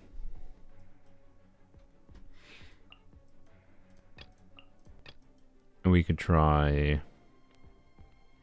I was going to say we could try Taser here too, but I don't really like the Hydra unit options for Sethos, so never mind. Another example of, hey, I want another Hydra unit that isn't Farina, like that doesn't force a healer, right? So I guess we're going to do Aggravate. That's fine. We'll just do you. Maybe a little bit. Yeah, we'll just use you. It's simple. Might be a little bit tricksy to get Electro Swirls, but it's fine.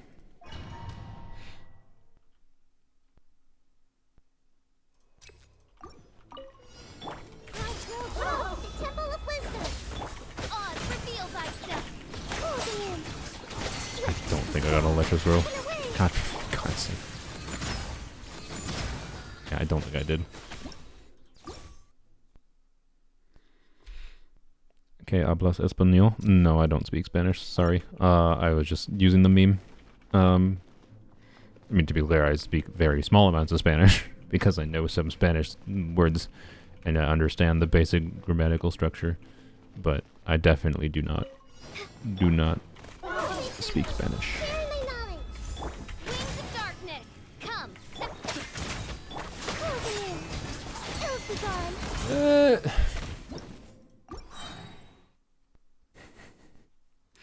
I just want to spoil Electro. I should just put Dendro Traveler instead. Make yourselves a room. By royal decree.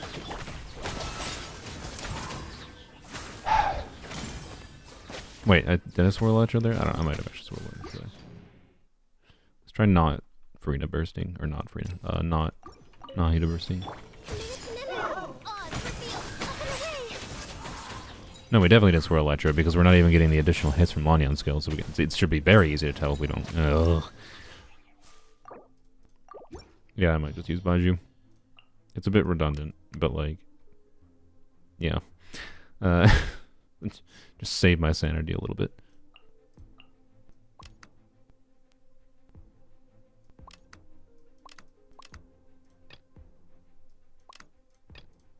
I also think Dendro Traveler still might be better.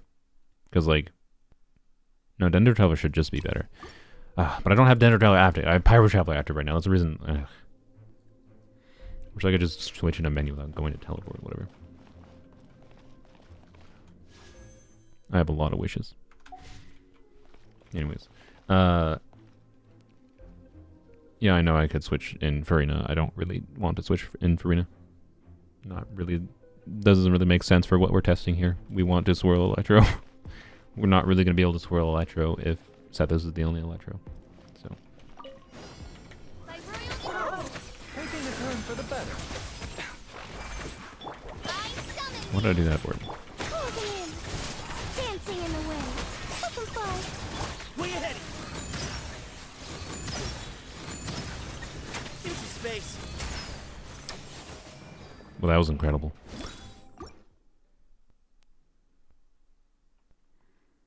Official E before Nahida E? Yeah, we might switch back and try that. Remember, help. Closing in. Ills be gone. Up and away. Excuse me? Midnight, fantastic. Mind the side effect. No rest for the... Seems like an emergency. Let them fly. No.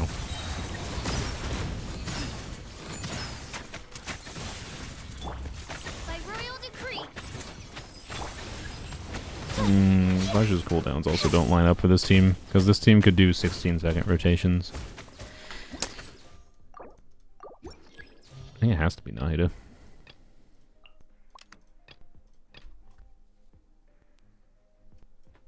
Let's call away. I don't have her built, but like...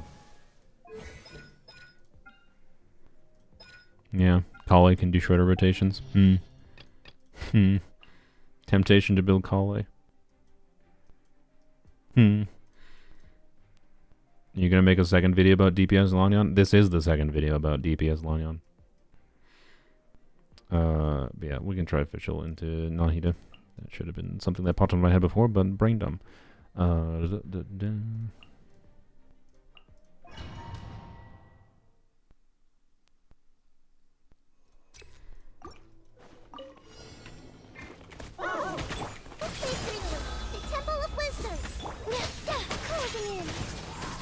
Nope.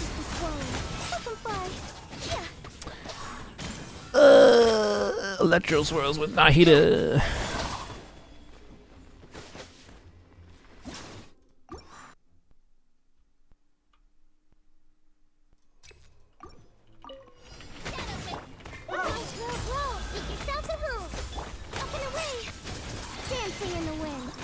Okay, let's try doing like 1 or 2 normal attacks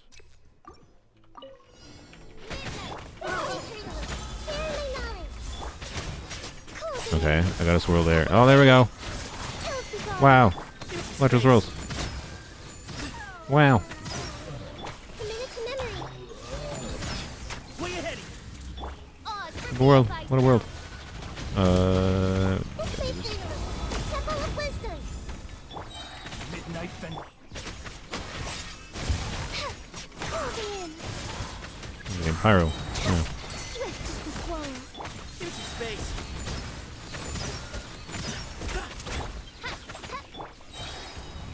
Sharing my knowledge. Could try to trade the fruits. Not really my concern right now. By royal decree.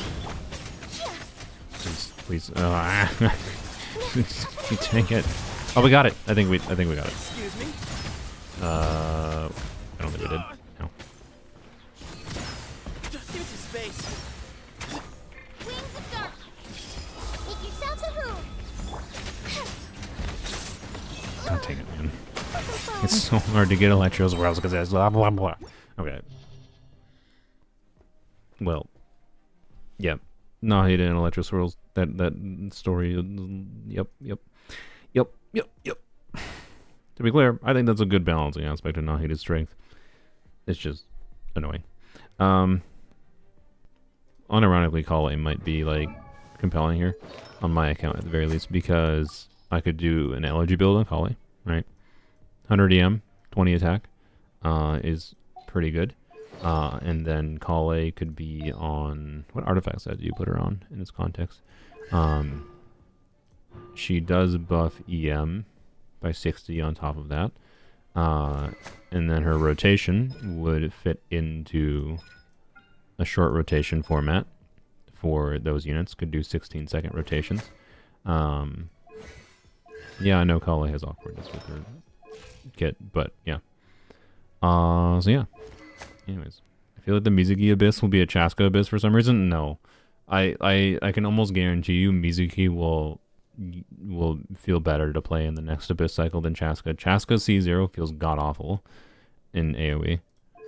So, yeah. Like, it's impressive how actual shite Chasca feels in AoE. That might be a slight... I don't know. It depends on your investment and your supports and whatever, probably. But most people very well will not see a compelling difference between Chasca clear times and Mizuki clear times. But that's because it's an Abyss that is really tuned towards Mizuki and has a buff really for Mizuki. So, yeah. Anyways. Or other Anemo units that actually do meaningful swirl damage, not Chasca. So, yeah. I don't know. Anyways, that's an interesting context where I think I could see reason to do Kale. And part of the reason I'm also tempted for that is so that I have, you know, a 4-star unit for that context.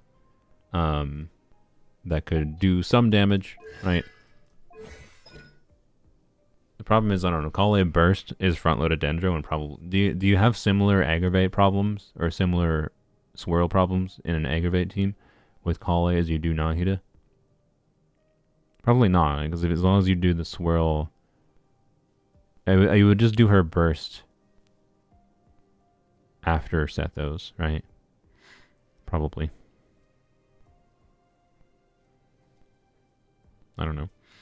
It'll be a Sucrose Abyss. It'll be a Sucrose Abyss. It'll be a Kazuma Abyss. It'll be a Mizuki Abyss. It'll be a Lanyan Abyss. It'll be an Electrocharge Abyss. Might be a Superconduct Abyss. I'm gonna try it. There's gonna be a lot. It's nice having an AOE incentivized Abyss. It'll be a lot. There'll be a lot of options. Nilu Abyss, yes. You know, full EM Wander Abyss. Perfect. Yeah.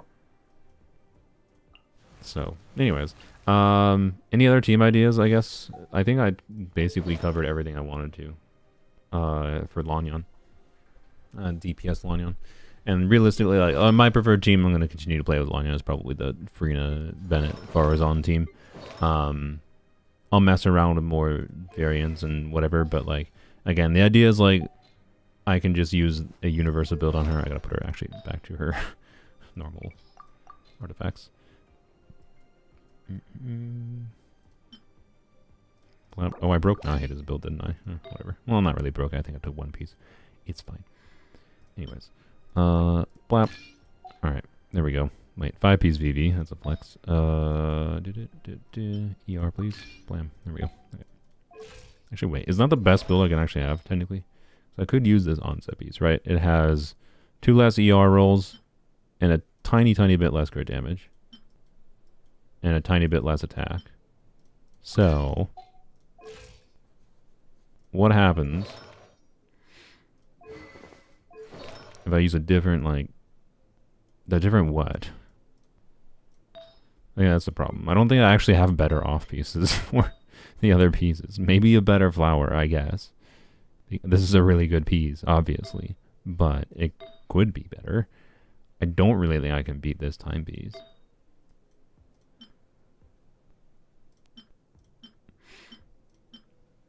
Like, that has an extra ER that I lose. Like, I basically get back to the same ER and gain an attack roll here. Like, this is... okay. This is the same... This is less ER, sorry. Less ER. LOL funny number crit rate. What about... I have this, don't I? Yeah, it's on set this right now. Hey, what about that? Less crit damage, but gain attack. Gain crit rate. Yeah, that's not really more compelling. I think yeah. I think the answer is I use the other one. Alright. I use the off-piece circlet. Yep. Could I get a better circlet? Yes. Potentially.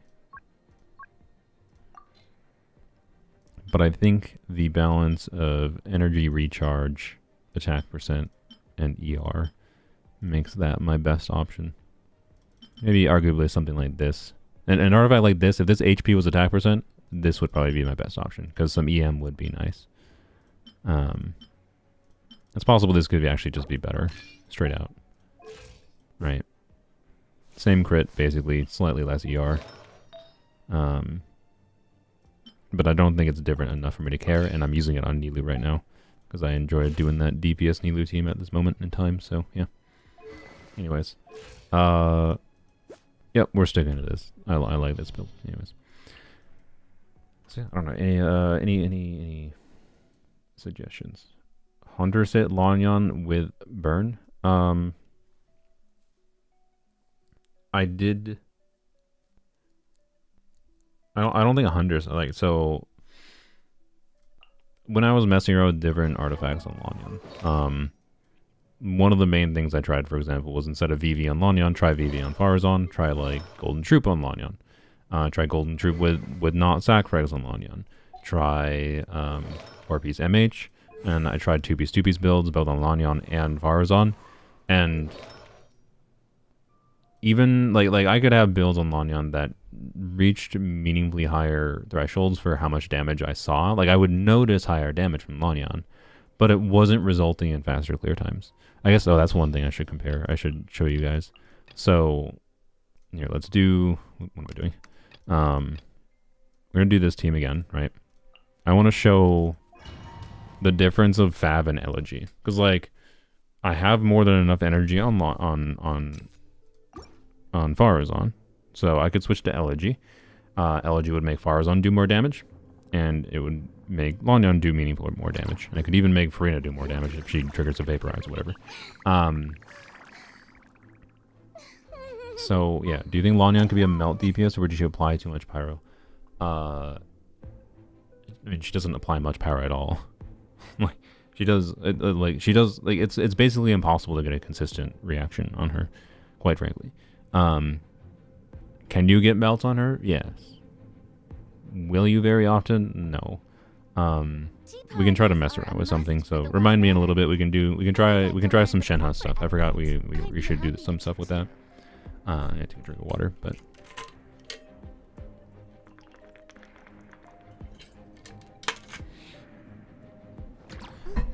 yeah. So DPC Lanyan. No, I'm sorry, Sylveon. I'm pretty sure Desert Pavilion is kind of cope on her. Well, no, it's kind of cope on her. I'm sorry, Sylveon. It's pretty cope on her. Like, what the frick is the point of doing normal attack damage bonus? Is it only normal attack damage bonus? What is it? Where's this domain? Here? No. No. Where the frick is it? What is this awful artifact? Where is this awful artifact? There it is. Yeah, like... no, I'm sorry. That's cope. That's pretty cope, Zilvion. Alright, hi Vlad. Thanks for joining. Might have a video for you soon, or might not. If you're on the Discord, feel free to ping one of the mods, or me, for a roll. What? I pressed Q. I forgot how I was optimizing this. Tignari Muika Burning Team. Tignari... Tignari Muika Burning. Tignari Muika Emily. With an Electro unit. You still want to do spread. So you want to do like overburn, whatever you call it. Probably Kuki or Raiden. And probably Kuki. Yeah, so Muika, Emily, Tignari, Kuki. There you go. Rarely chat, just like watching. Well, thanks. Appreciate it, bud. C2 Farina a must-have? No.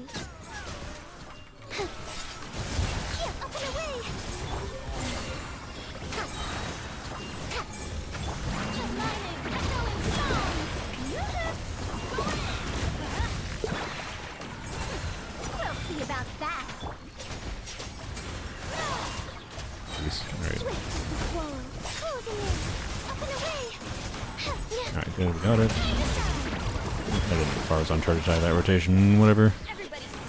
We can do it now because we have to wait a couple seconds.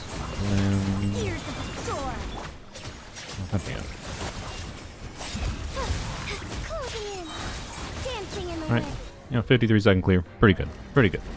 Not the fastest I've done, but I had a different buff when I got faster than that. So, maybe. We'll do it one more time because I enjoy it. But also, I want to compare to Elegy. And you will see, I have to rotate differently with Elegy a little bit,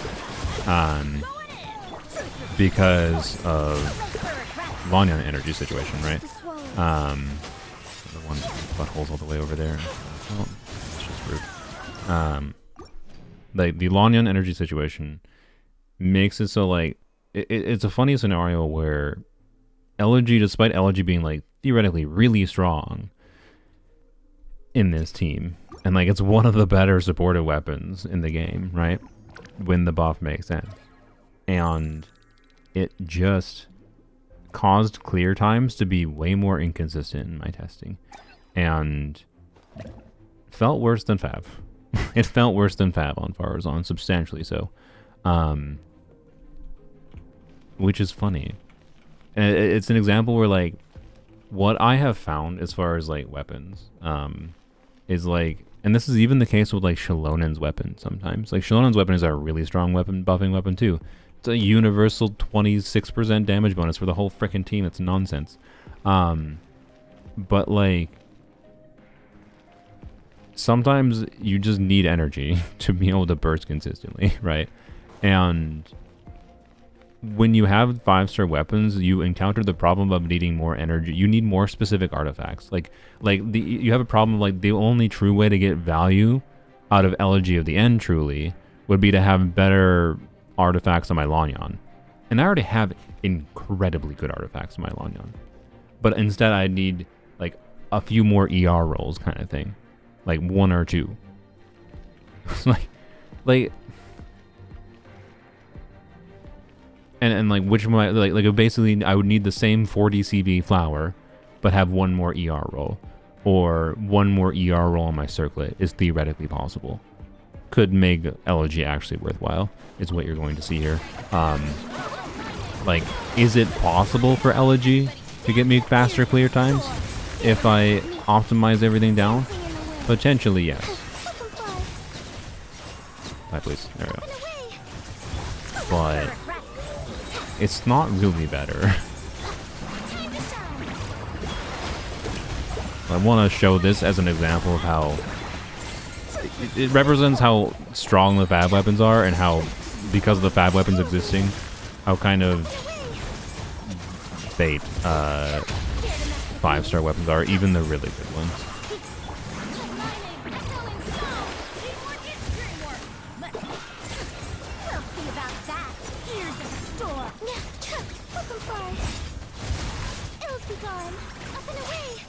Alright, that was a little bit worse.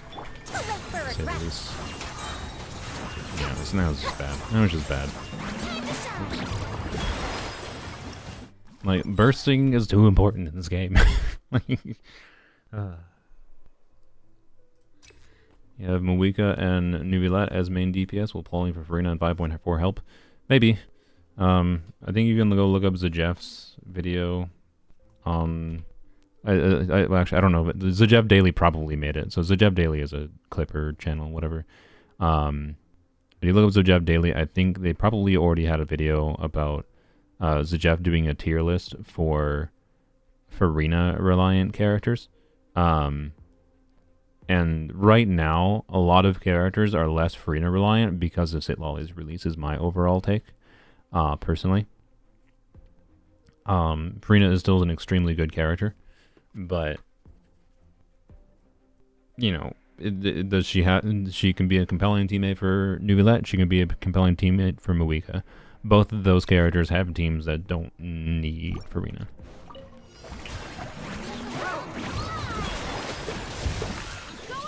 C6 Lanyan testing? I wish. Can you...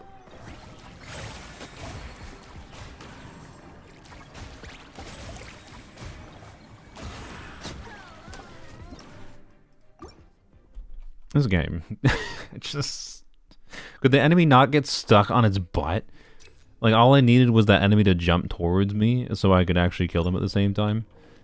it's just... Oh god, why did I run backwards? That was dumb.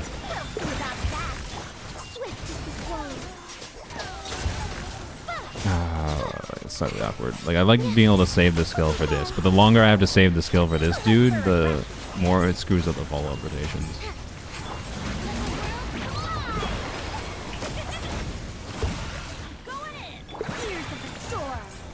Didn't crit. Nice.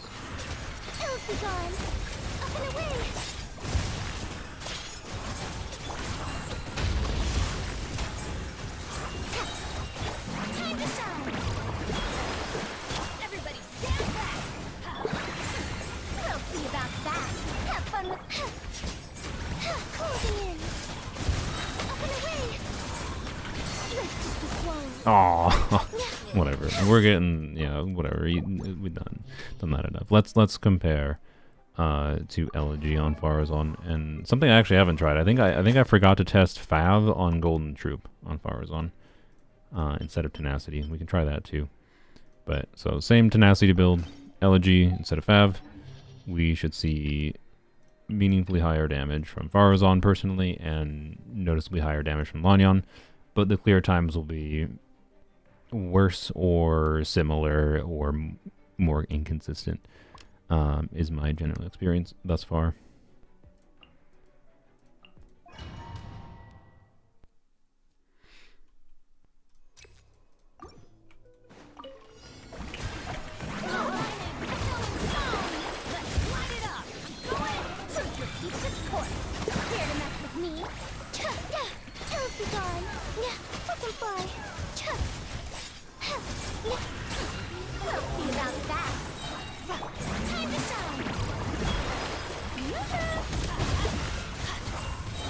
See, Bennett energy is worse.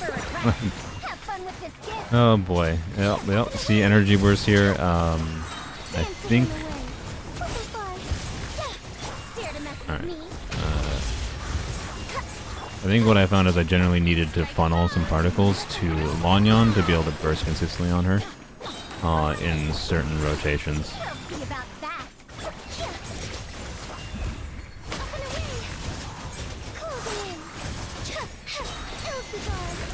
And you can see similar clear times. Very, very close to having like the same clear time as we had before in the literal previous run. But like getting down, like optimizing with an Elegy build is more awkward than optimizing a Path build. And this is with a fab build on tenacity. Like, I could very easily run a... I need to make sure I stay on field and catch those particles on Lanyan. Yeah, I could very much have a better build on Lanyan, or sorry, not on Farazan, still on the tenacity on Fab, because the energy from Fab makes it really easy to do an attack time piece on Lanyan. And I don't have that. So, you know. Alright, we'll do a charge attack. Oh, it didn't. It wasn't within the targeting range. Dang it! Freaking.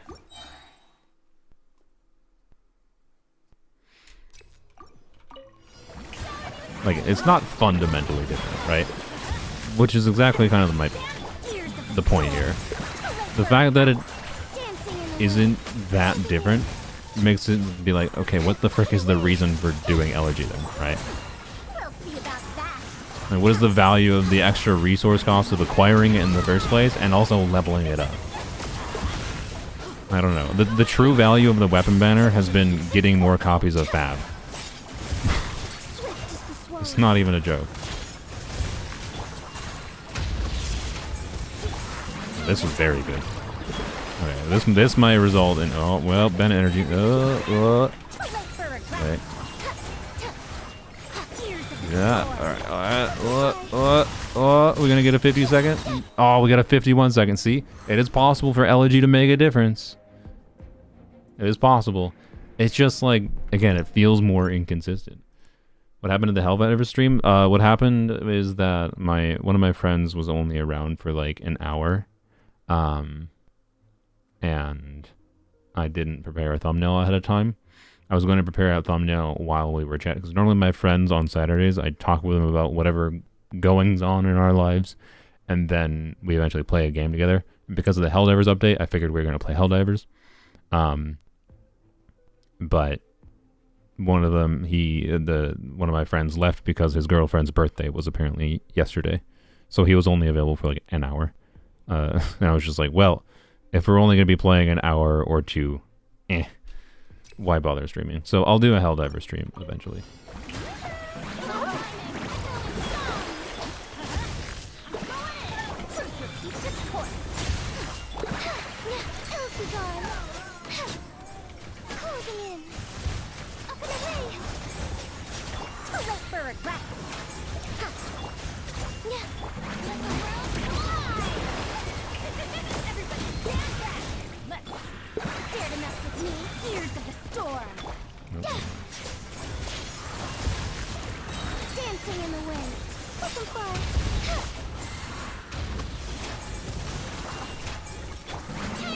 It's just, I don't know. It feels like so manipulative how 5-star weapons like give you the feeling that they do more than they actually do in practice, right?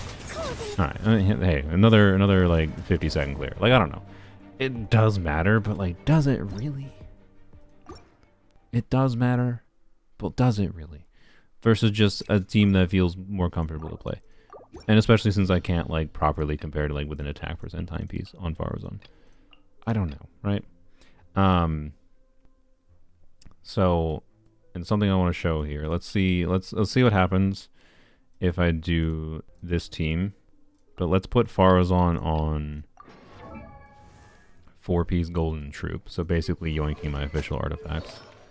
Because her C6 like triggers her skill, so she does a bunch of off-field skill damage. You can also do 2-piece builds and whatever, but I have good 4-piece troop artifacts to potentially use on her. We'll try elegy first.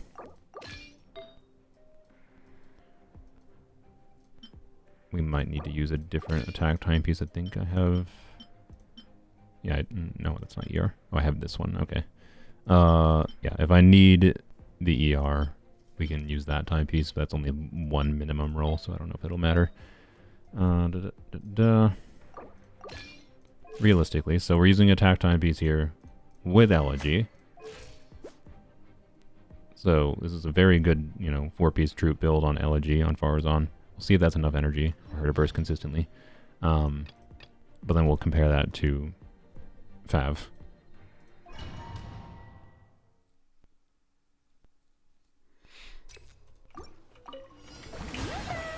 In skill-reliant teams, Fav doesn't matter. Thanks. Yes. But like, you're just constraining your conditions even more to be even more new scenarios where it's relevant. No? Like are the scenarios where the 5-star weapons make that much of a difference really relevant enough to matter?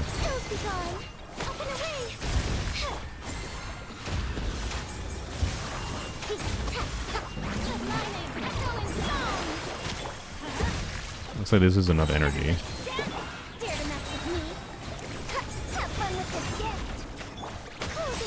Not for Lanyan, of course. Right, we're not really better clears, right? Maybe could have gotten a better clear with the Lanyan burst at the right time, but yeah.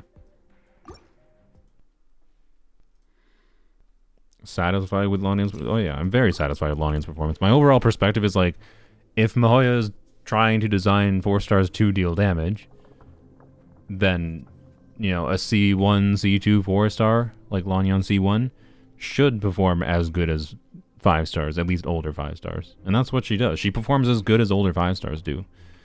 That was the whole point of comparing Xiao to her earlier, so yeah. Yes, you need to clear in 3 minutes for full stars. Oh, that was a bit of a waste.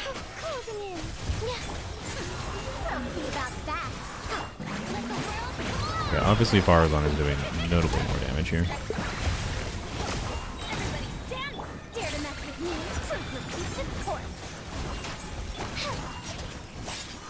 Yeah,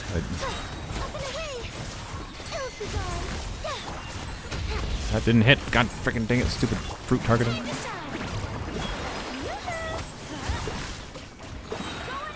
Not that big a deal. It's like a 50k hit loss.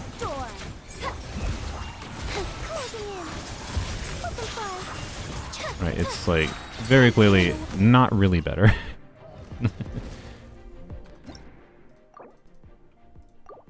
Let's see what happens if we use Fab on Farazan. And like, yeah, I could have more energy on Lanyan, but like I don't know. Like anything past this amount of ER when you're doing any kind of like crit DPS build is awful. As far as energy gains go. And that's why the Fab weapons tend to be so good.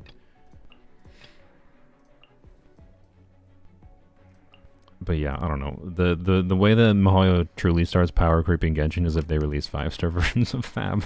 Honestly. It's like I'm not that concerned about the power creep in the game until that happens.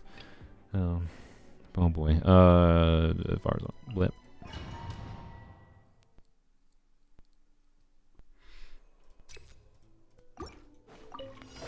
Seems like Benny is a must for DPS Lanyan. I mean, you can do plunge things, and you can do DPS Lanyan where she is not the focus of the team's damage.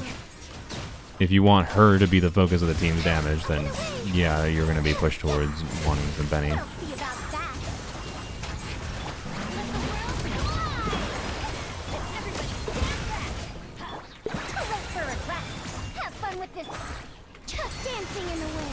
Did triple non-crits on the burst? Excuse me?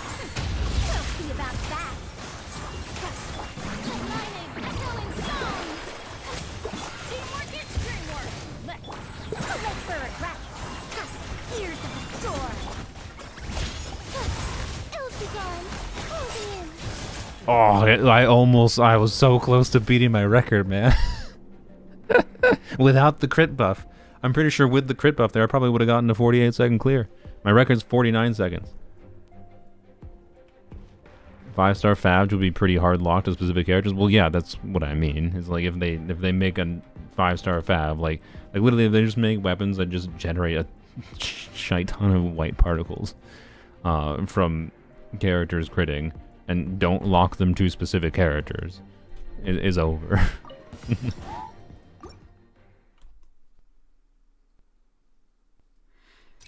Can Farazan be replaced with Kazuha? I mean, no. I mean, okay. Well, okay. Will it be functional if you do Bennett, Farina, Kazuha on VV doing his damage contribution? The fact that you can do his, that you're not as punished for like the field time requirement for doing his burst. You could do sack sword on him, double plunging. Like you could do DPS Kazuha with Bennett and C6 in conjunction with Lanyan, right? Like this is like so the answer is no for Lanyan's damage. But again, like Lanyan being this weird like quick swap low field time unit means you could have the freedom to do something weird like that. Like doing a weird DPS, hybrid DPS oriented Kazuha, right? So no, but yes. And it's the benefit of like a unit not forcing just, oh, we got an Unga Bunga on field for 10 minutes straight. That was maybe a waste, maybe not. That was annoying.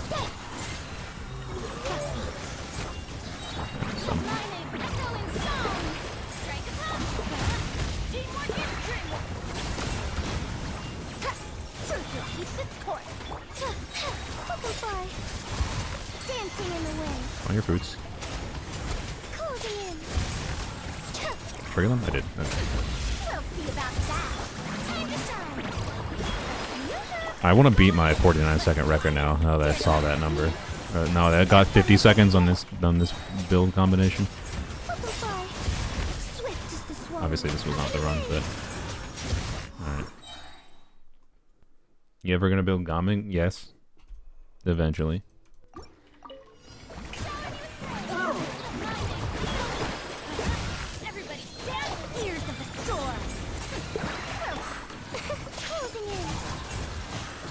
You know, if we're optimizing this, I think if we're optimizing this, I think I have to basically mostly kill the dinosaurs first wave with her burst. Did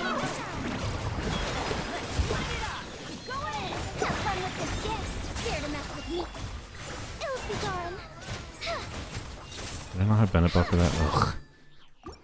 Compare her to Hazo, I don't really have the same investment. Well, I don't know. Is a level 70 C6 Hazo comparable to Lanyan? I don't know. I could try. I never ended up leveling Hazo past 70 because of the beetles.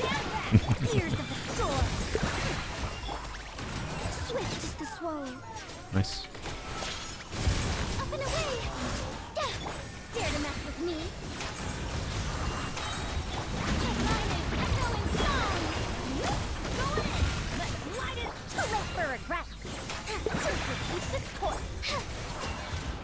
Dancing in the wind. Butterfly. Closing in. We'll see about that. Time to shine. Teamwork is dreamwork. Dare to mess with me. It's just waiting for fire on cooldown. Dang it. Dang it. Dang it, fires on cooldown.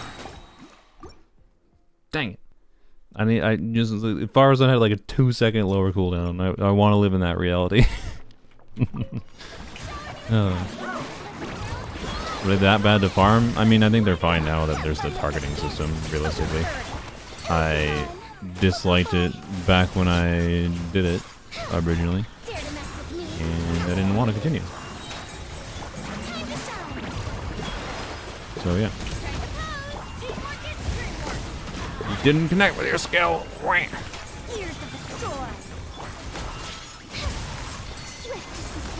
Fruits, please. I didn't trigger the fruits. Nice.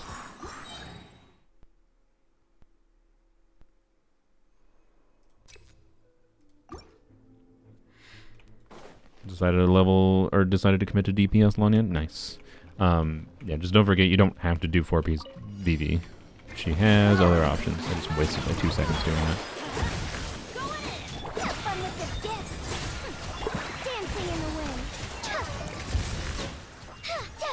I I'm gonna continue with this attempt, but I need to do, I think, just a couple normal attacks to make sure, like, you had to wait like a second for Bennett buff to apply to tick. I did not mean to retry there. Whoops.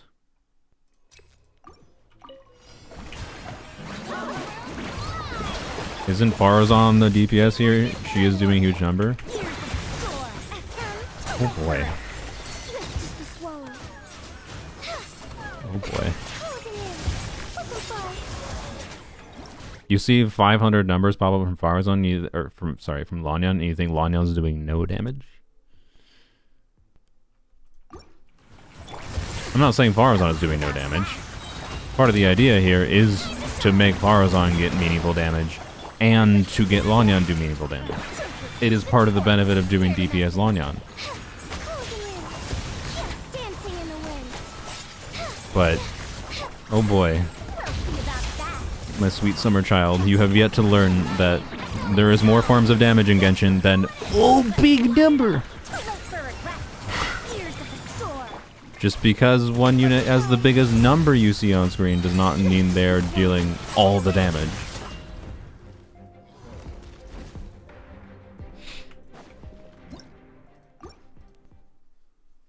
But hey, it means you got plenty of stuff to learn about the potential for different things in Genshin.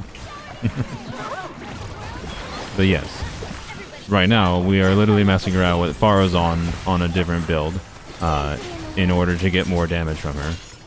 In order to try to min-max the team DPS to get better clear time.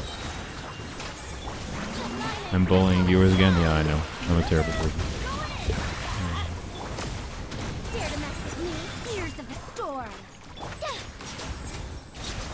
Okay, well, that works. That's fine. Alright, and we'll trigger things. We did not. Oh, we did. Nice there.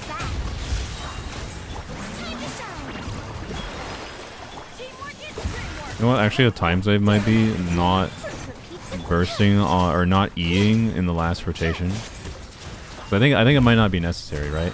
I think it might not be necessary, and this is like one of the benefits of Fab as far as like hyper optimization goes, is the Fab particles, even in situations where you have good enough artifacts to not necessitate needing the Fab particles, versus like using Elegy on Farazan, right?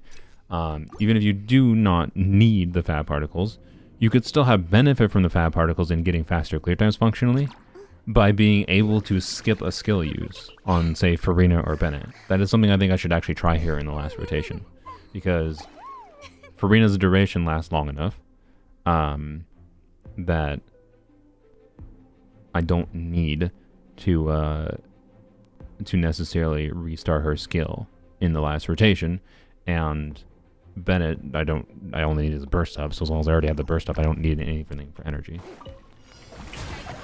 I really like a swarm of small numbers eating away rather than one big number. I like both. Alright.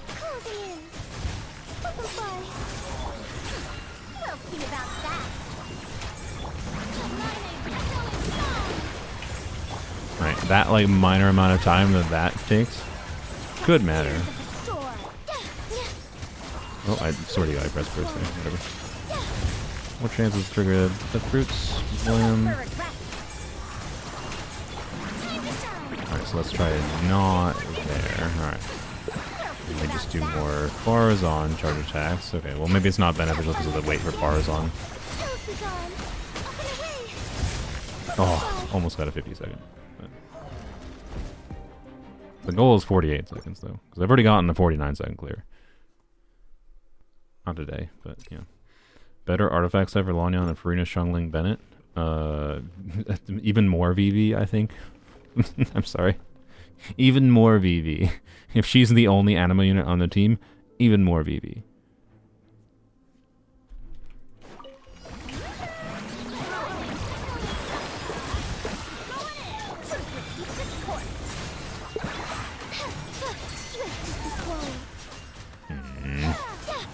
Eva hole. Yeah, whatever, let's try it.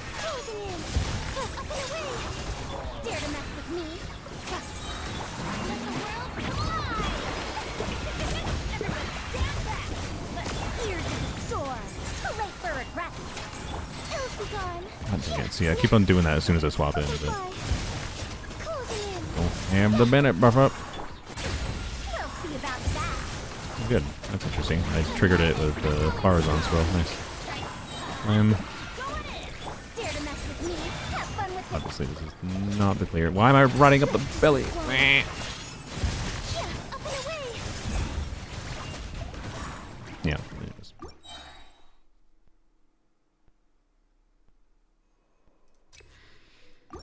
I gotta build Chongyun still.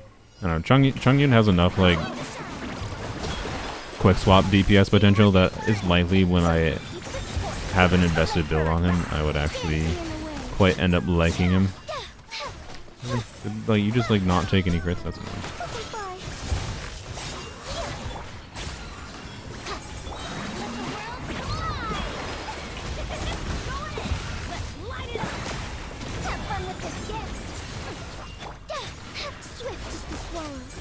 I just not crit there. Never mind. See, there's the downside here of having a stroke. The downside here of slap. That slight delay in the initial rotation of using her skill. Like if I don't kill the dinosaurs right away with Lanyan's burst, it delays the skill usage potentially. And doesn't result in faster clear times. Like the only faster clear times is if I can kill them right away and then immediately skill into the boss.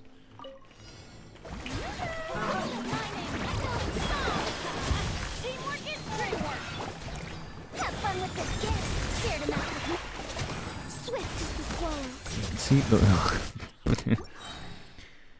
Bennett buff not applying. Wah.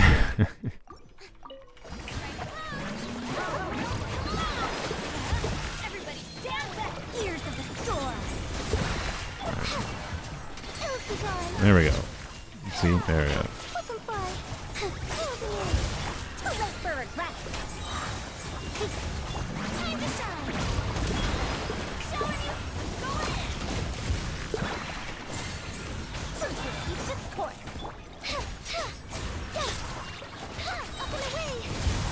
Dancing in the wind. Dare to mess with me?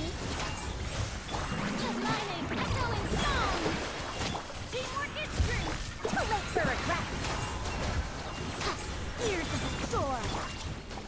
God dang it, don't have my burst up. Well, that's unfortunate. That was close, but not quite. Close, but not quite.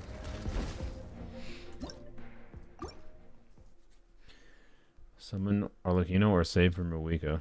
Which do you like more? Find an arbitrary reason for which character you like more.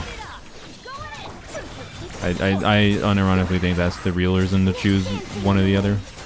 If you're a meta slave who has all the Natlan units and wants the literal biggest number possible on screen, then I guess Moika.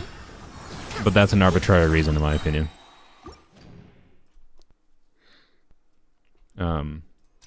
As far as Chlorine goes, I think it was someone, I'm not sure who it was, asked about Chlorine. Talked about that like more. You can go watch my Chlorine stream. Chlorine's biggest selling point is her being not Bennett reliant. She has some teams where you can pair her with Bennett, but you don't have to. And in a similar vein, she has teams where she can synergize well with Farina, but she has compelling teams without Farina. And that really, I think, is Chlorine's strength. She has both... No, it's not ideal. The energy situation's bad here now. She has both compelling non-Bennett and non-Farina teams, while also still having synergy with those units. And this banner has Chivalrous. Like, it's... unironically, I kind of almost feel if on Formerly Weapons only I chose to go for Clorind instead of Arlecchino, it might have been better in the short term. And maybe in some ways it'd be better in the long term. Like Clorind, having options for units that are not just Moika, or sorry, that are not Mualani or Nuvilette, like the Hydro HP scaling DPSs for non-Bennett teams is compelling. And having non-Farina reliant characters, and Clorind is a unit that just spams a bunch of normal attacks and poops a bunch of electro on enemies. She's extremely good at dealing with, you know, shields. So, I don't know. And like so much of this game, sometimes your ability to like clear the end game content comes down to your ability to break shields. So, yeah. What? How did I get 48k?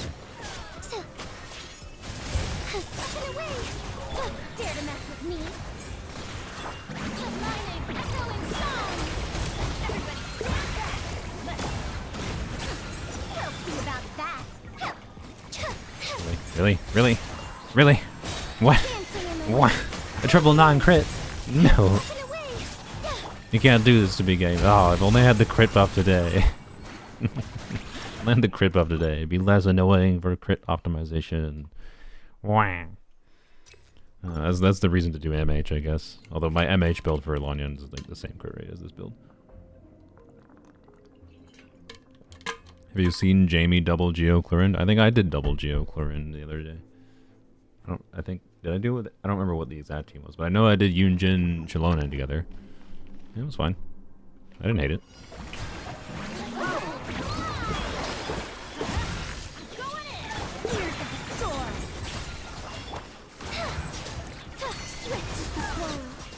There we go. That's what I wanted. Alright. Oh, brain. Spamming R. Okay, well, I just didn't get a target back out. Good job, brain.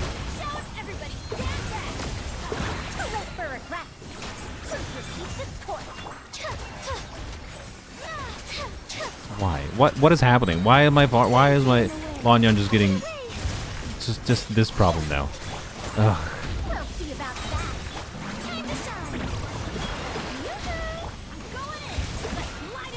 Trying to troll me for like putting Fab back on. It's like, no, you're gonna have energy issues regardless. To be clear, I think the problem is Lanyan has RNG particle gener. I could also solve this by just leaving Lanyan on field slightly longer, to make sure she catches her particles. The second E. No, I have 75% crit rate. The game's just trolling me for some of my non-crits.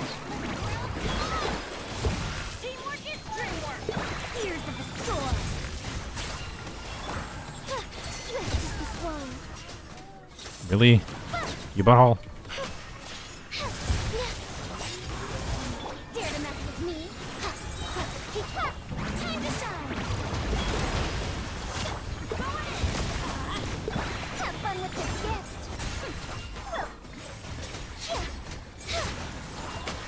Why? Yeah, okay, you know what? No. The solution is just leave Lanyan on field a little bit longer. I don't know why I'm having so many more issues with it than I was earlier. Maybe I am truly just getting completely trolled with RNG on Lanyan's particle gen.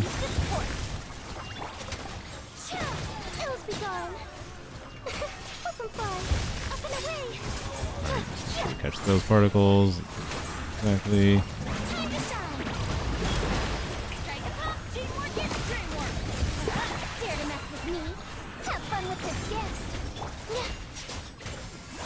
Why?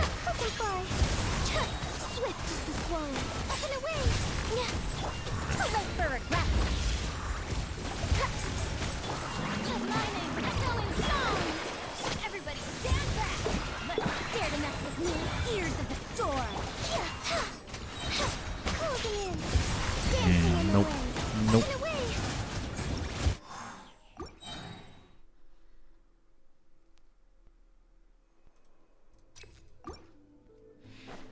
Entertaining getting constellations for Farina was tough to stop. Yeah, that's fair.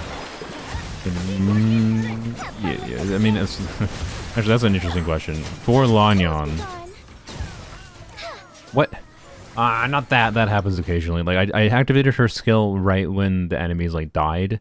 So, I think the game does a check when you activate Lanyan's skill for enemies that are active. So, since I activated the skill, like, right as they died, the boss wasn't active, but then they died before I, like, clicked normal attack. So, I just lost the target and lost Lanyan's skill damage and particle generation. If I'd clicked normal attack slightly sooner, it would have been like right in time. It would have been fine because it would have like targeted the enemy and then switched to the boss. Yeah. I don't see that. I haven't seen that much, but I did have that a couple times the other day when I was testing things as well. So it's a thing to potentially be aware of. You saw it just switch over there.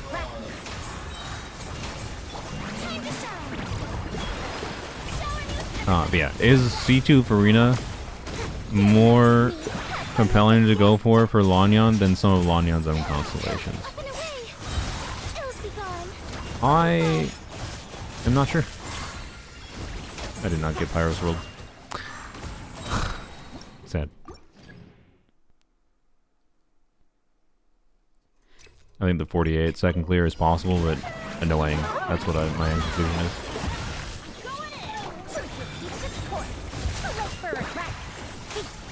I don't know why I did that.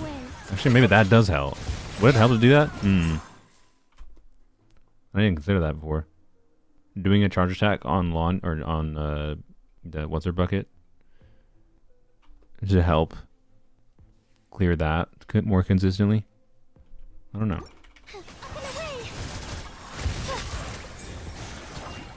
Did I just fail the sack frags reset again? Or was that the second skill? I don't know. Did I do 2 skills there?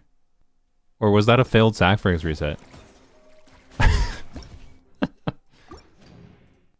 That was the second? Okay, okay. I just didn't remember because I had opened the screen.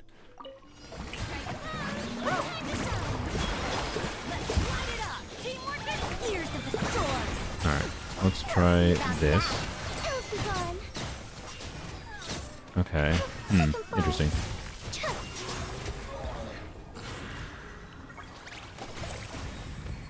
That was... I didn't do a second skill there, though, right? Right?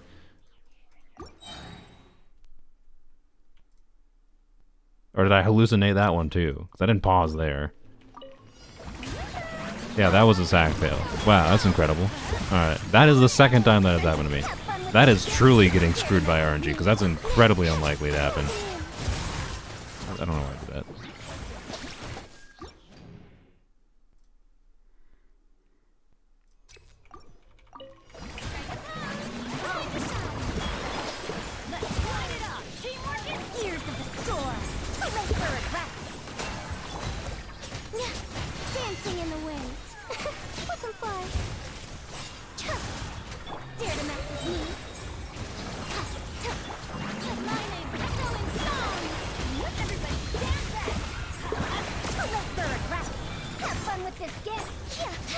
Oh, come on.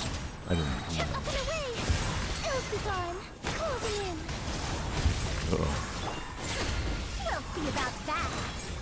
Dang it. I should have just switched to Bennett. Oops. Oops. Does sack frags do anything for DPS Lanyan? It's literally her signature weapon.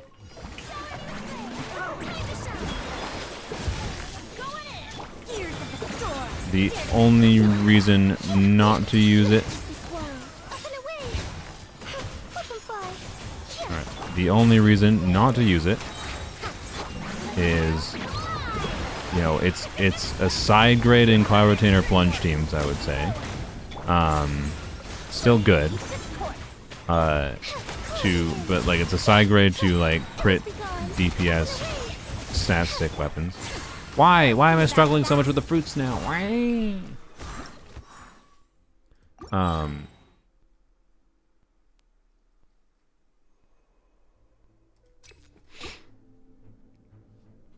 Yeah, anyways, yeah, no, I mean, reducing your hour, she has an EM scaling passive, increases your swirl damage on top of that, because Animo swirls,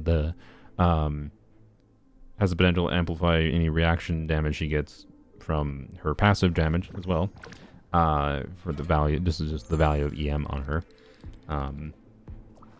And then skill reset is doubling the functional multiplier, so in the case of the C1 in Lanyan, we get 6 Animo hits and 6 Pyro hits in this team normally. We go, so that's 12 hits. Now we get 24 hits with sack frags. That's a lot better than just more DPS stats, generally speaking.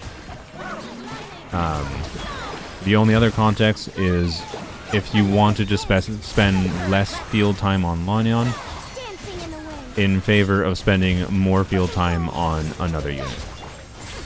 That would be the reason not to use sack frags on Lanyan.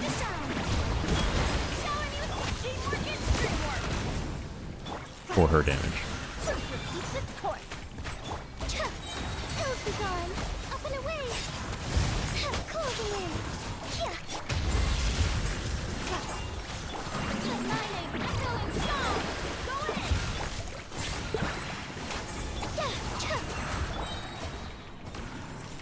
Go. What? No! You knew!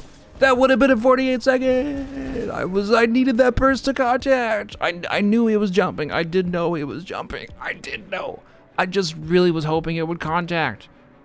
Because, like, it was so close. I was like, no! It was just the mist, like, again, it's the Farazan burst timing. It's just the Farazan cooldown that screws the ability to get these, like, sub 50 second clears. Whatever. I think it's possible. I think I'm happy with that. But, like, I think I might try more with Farazan on this Golden Troop build, because I think that is the best build I have found with this team, is Lanyan on VV for my account. Farazan on Golden Troop on Fav, I think gives me the best flexibility for trying to do the most damage possible. But I think if I really want to beat my 49 second clear time, which I had Tenacity instead of Golden Troop, I just need another crit rate card. Which might not happen by the time this Abyss cycle changes, but yeah. Alternatively, you know, I haven't messed with Fav on Bennett. Fav on Bennett maybe could be better. I don't know. You think I'm joking? I'm not. Screw it. Screw it. Let's try it.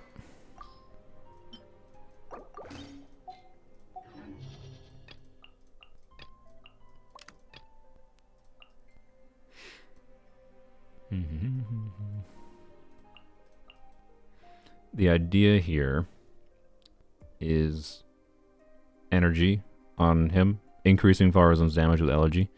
You know, increasing the slight bit of damage that we do outside of Bennett buff. Potentially, slightly. Might more than make up for the loss of the buff. I don't know. We'll see. I don't think it will. Because, like, when things are played optimally, the Bennett buff obviously matters. And we're doing optimization here, so, like, yeah. But maybe. That is quite a bit less Farazan damage, or Lanyan damage, I will say.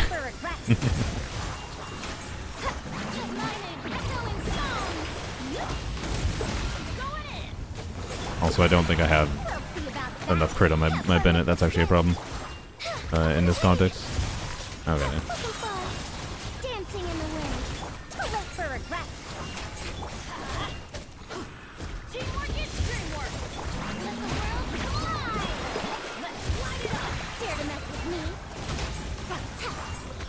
Really? Oh, come on. It's not that much worse. It's not that much worse.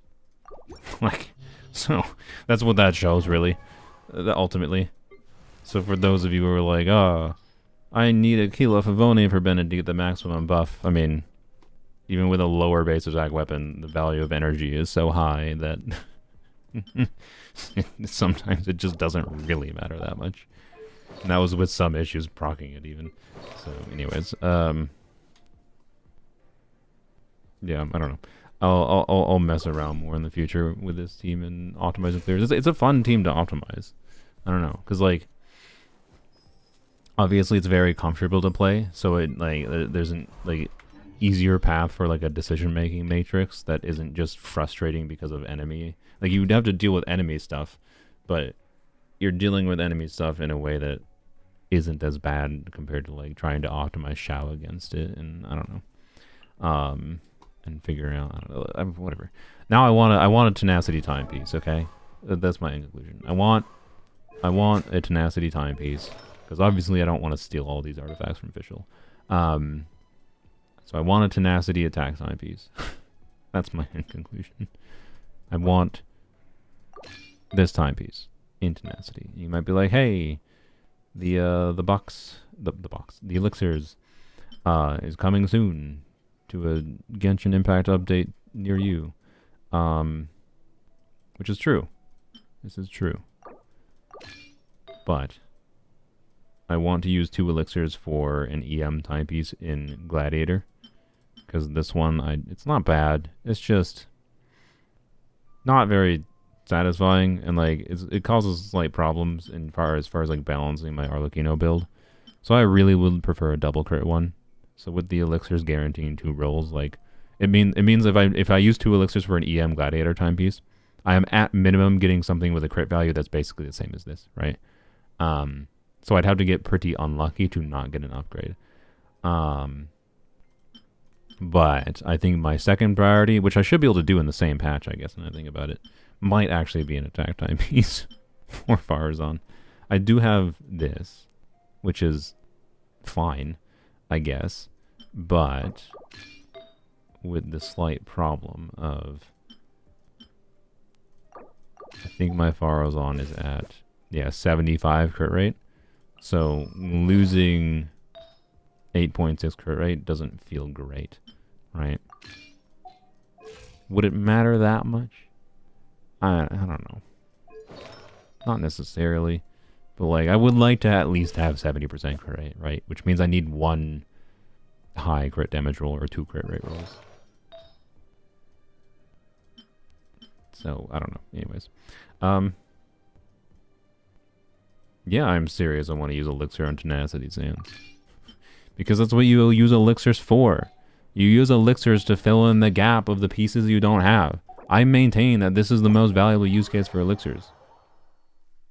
Because rather than going and farming tenacity for 10 years to try to get one specific artifact, right? That's what elixirs are valuable for. So you can avoid the misery, because the misery of artifact farming happens when you get decent pieces in your other pieces, whatever your standard is for the pieces, and then you're just farming them for that one last artifact. That happens consistently when you're trying to farm for builds in Genshin. Like, quite consistently. Where you just end up farming for that one last artifact. That one last piece that is, like, not quite good enough to your standards. And that sucks. When you end up... When you transition to farming only for that one last artifact, that one Animo Goblet for Xiao, that's when farming artifacts sucks balls. And elixirs will let you avoid that. And even more so with the change. So, I don't know. Like, what else am I supposed to use it on? Yeah. Like, oh, I could use it on an onset goblet? Sure, I guess. Like, but that's double the cost. The cost of one onset goblet for my Arlecchino, what? Gets me, if I'm lucky, it rolls well, and it gets me an onset goblet that, yes, lets me use an EM timepiece that I already have, right? This piece, for example. Sure. But that's the same benefit for more cost, right? Like, it's better for me to do 2 elixirs. Like, for 4 elixirs, I could get 2 pieces that are potentially relevant, rather than one onset goblet. Like, I don't know, man. I think way too many people are pilled on, like, oh, goblets so hard to get. Use it on goblets, with ignoring the fact that goblets are way more expensive. Anyways, whatever. So, yeah, the... filling in the gaps of that one last annoying artifact is where it makes sense. So yeah, and that's the gaps I have right now. Will I regret doing that if I find a gap later? Potentially, yeah. Another temptation is trying to make Hybrid Raiden better. Notably, I'm pretty sure my Hybrid Raiden has 82% crit rate. I would be fine with losing the crit rate from this. So like my dream Hybrid Raiden build is basically the same as I have, but like replace this flat HP with crit rate. These are basically impossible to replace. And were these 4 lines? I don't remember. Yeah, this was a 4 line. So yeah, like this could have slightly higher roll values, but other than that, basically impossible to get better. This was also a 4 line. It could be theoretically better to have ER instead of, like it's no. So those can't improve. This, it's an EM goblet, basically can't improve that. Yes, I could have ER or attack percent in a substat. It could theoretically be better, but it's basically impossible enough that's not worth going for, right? This could be worth using elixirs on, right? Choosing ER crit rate in particular, and getting guaranteed rolls into crit rate ER. But like the problem is if I use elixirs on something like this, and if I use elixirs on like an ER crit rate substat, crit damage main stat for Raiden, and it rolls twice into, if it rolls 4 times into crit rate, oh sweet, a 15 crit rate circlet, that's cracked, right? Yeah, except I need the ER. Like ER, like not getting ER rolls would be really bad. So it'd be actually more risky to do that. So funnily enough, I think if I really am bent on trying to min-max hybrid Raiden, I think I would actually be best off choosing an EM timepiece with crit damage main stat, ER substat. And then if I get one, and that biasing towards getting at least two rolls minimum into the stats chosen would mean, you know, if I get the 1 ER roll, it's equivalent to this basically. And then crit damage I think is a bit more valuable for my balance of stats on this build currently. And then it'd still be risky because I would really want at crit rate crit damage and attack percent. Like obviously the ideal artifact is EM crit rate crit damage, attack percent ER, and having a piece that rolls 1 or 2 times into ER, 2 times is honestly I think ideal, and then like at 2 times or 3 times into crit rate crit damage, right? So but it's a lot to ask for, and it's a risk even using the elixirs for this compared to the value of an EM timepiece for Arlecchino, or which I don't need because Arlecchino's my Arlecchino is so much far beyond strong enough that I don't need it. But I don't know. Whereas like Farazan doesn't make that much a difference, not necessarily, but it could literally be the difference in like, helping me optimize clears with Lanyan if I enjoy it, right? And I don't know, it's just a matter of enjoyment. Does it make a difference to whether or not I enjoy the game more? And the answer is, for most artifacts, probably not. Probably not. Like, I don't think taking the risk for elixirs on Hybrid Raiden is that worth it, because I don't think it would change my experience of Hybrid Raiden that much.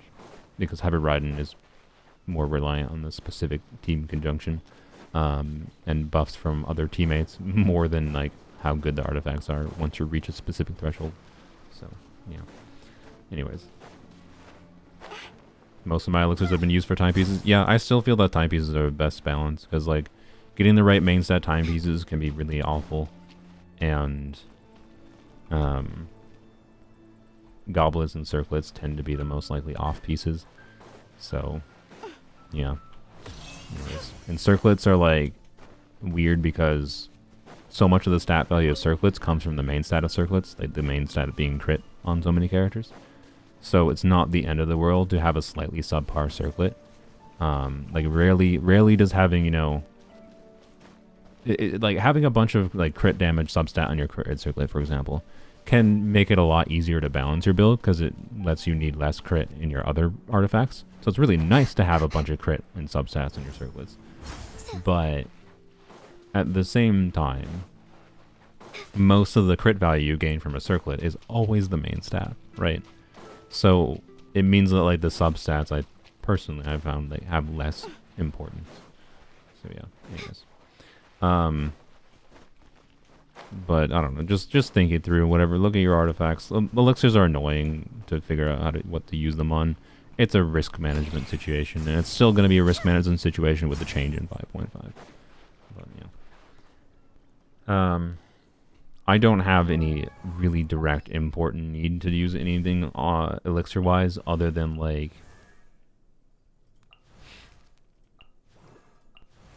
honestly, other than just saving it for the future, for future artifact sets. That's the real argument. And I'm assuming they're going to do new artifact sets in 5.5. By the way, I don't know if the beta is starting this week. I hope it does, because like that's the real content of Genshin next patch is not the content next patch. The real content of Genshin next patch is what is in version 5.5. What characters are releasing, what artifacts, what are getting, what is the yay exploration to look forward to. The real content of version 5.4 in Genshin is looking forward to the next version. Yeah. I use mine on circlets because you don't get crit main stat circlets. Yeah, depending on your circlet, like I think circlets can make sense. I think goblets make less sense than people give them credit for, because as time goes on, you are likely to collect options for off-piece goblets, such that I think elixirs being used on circlets or timepieces in order to enable you to use your off-piece goblets makes sense. But it depends on how your goblet luck has went. But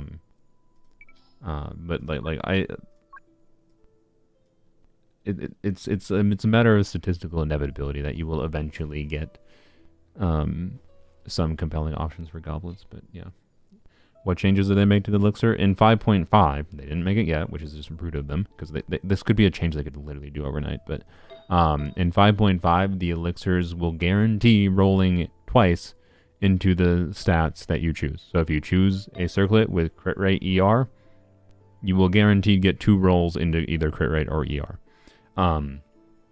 Which substantially changes the math on how likely you are to get a good artifact out of the elixirs. 5.5, not next 5 version. Yep. Yeah.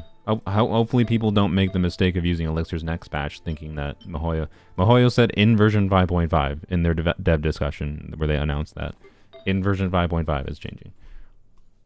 Why? I don't know. I would like to use my elixirs now. It's especially rude because they just gave out an elixir for free, right? Like, I would like to use it now on either a Farazan piece or a whatever. But, I don't know. To give them the benefit of the doubt, they might be forcing people to save the elixirs and announcing it now. Like, it's not a bad thing to announce it early. In order, as like a wink, wink, hint, hint, we're releasing new artifact sets that you might want to use elixirs on. But I also, again, with my whole yap about elixirs, I don't think just immediately using elixirs on new artifact sets makes sense at all. That'd be really bad, right? If you're trying to farm a new 4-piece artifact set releasing in a patch, and like your first step is, oh, I'm just going to immediately craft a timepiece because timepieces are hard to get. And then in the process of farming the rest of the artifacts, the game trolls you and gives you a good timepiece, right? And that would just feel really bad, and functionally you've just wasted the elixirs. So you still are going to, it's going to be the same process as normal. Farm a bunch of artifacts first, and then use the elixirs. But, yeah, anyways. So, we'll see. I'm going to be really annoyed if they release Natlan units, by the way, that just, like, literally don't do any Night Soul. So, I don't know. I'm curious what they're going to do for new artifacts, for new Natlan units. If they just completely make it so new Natlan units coming out with new artifacts cannot use the Natlan artifacts, that'd be really weird. And it would annoy me a lot, but because the reason being is because if they're going to make hyper cringe power creep artifacts specific to, if they're going to make races artifacts, right? Races power creep artifacts, if this is their artifact design going forward, then it damn well better at least work on every single Natlan unit.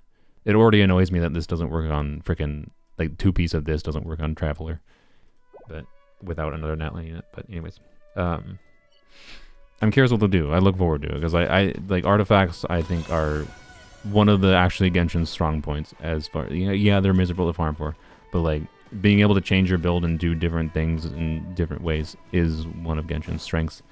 And that's even with them not really truly touching the potential of artifacts and being able to do more. So hopefully they do something interesting. We'll see. Anyways. Traveler cannot use the full effect. Nope. Traveler does not count as a Natlan character for triggering a Night Soul burst. So they do not, if Pyro Traveler is the only unit in the party using Night Soul, they do not trigger the 2-piece energy refund, which is so god awful when they have obnoxious energy needs. Like, they can use Cinder City, the 4-piece. They don't trigger the 2-piece unless another unit in the team is a Natlan unit that triggers Night Soul burst. It's so stupid. It's one of the dumbest things I've seen them do. Like, the fact that they didn't make Pyro Traveler count as a Natlan unit.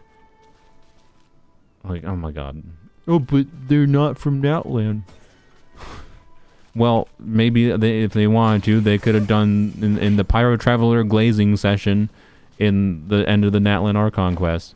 They could have, you know, been like, hey, Traveler, since you got an ancient name and all that, you're an honorary Natlan unit. And then, oh, wow, that's why Pyro Traveler can trigger Night Soul Burst, because they're an honorary Natlan citizen.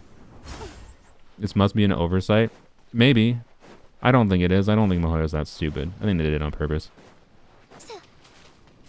Anyways.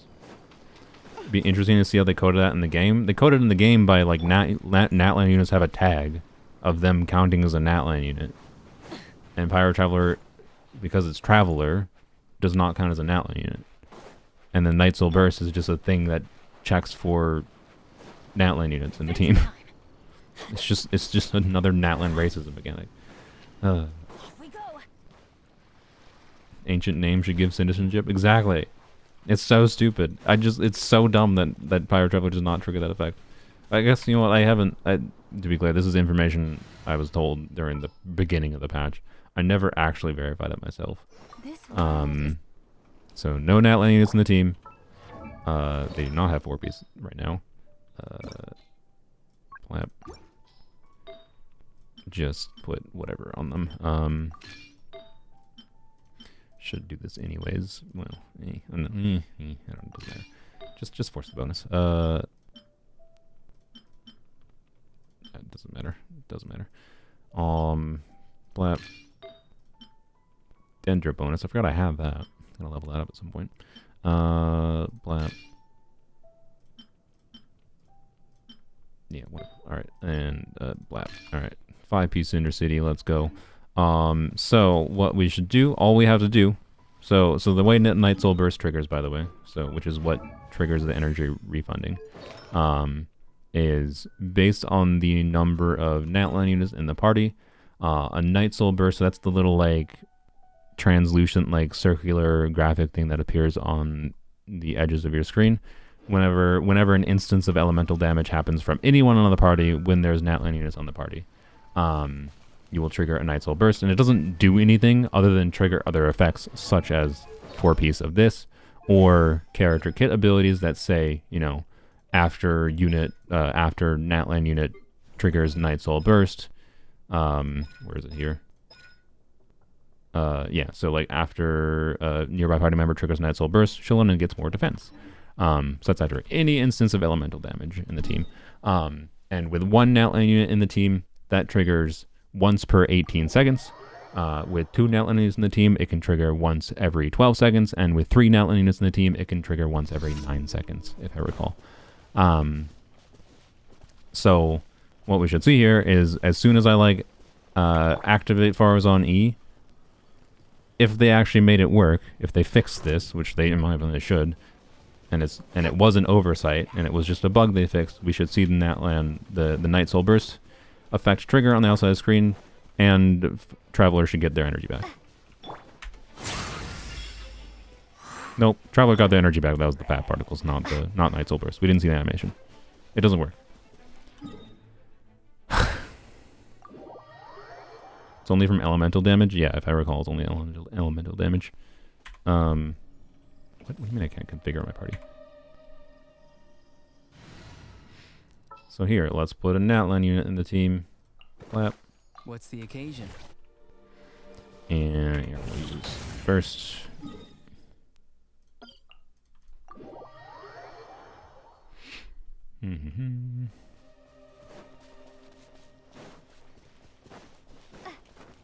Wait, no, there's Heliotros up here. What am I doing? Oh, what, they're gone? Oh, okay. That was a random event and I ran away from it, so they're just gone now. Alright, we'll go find the slimes.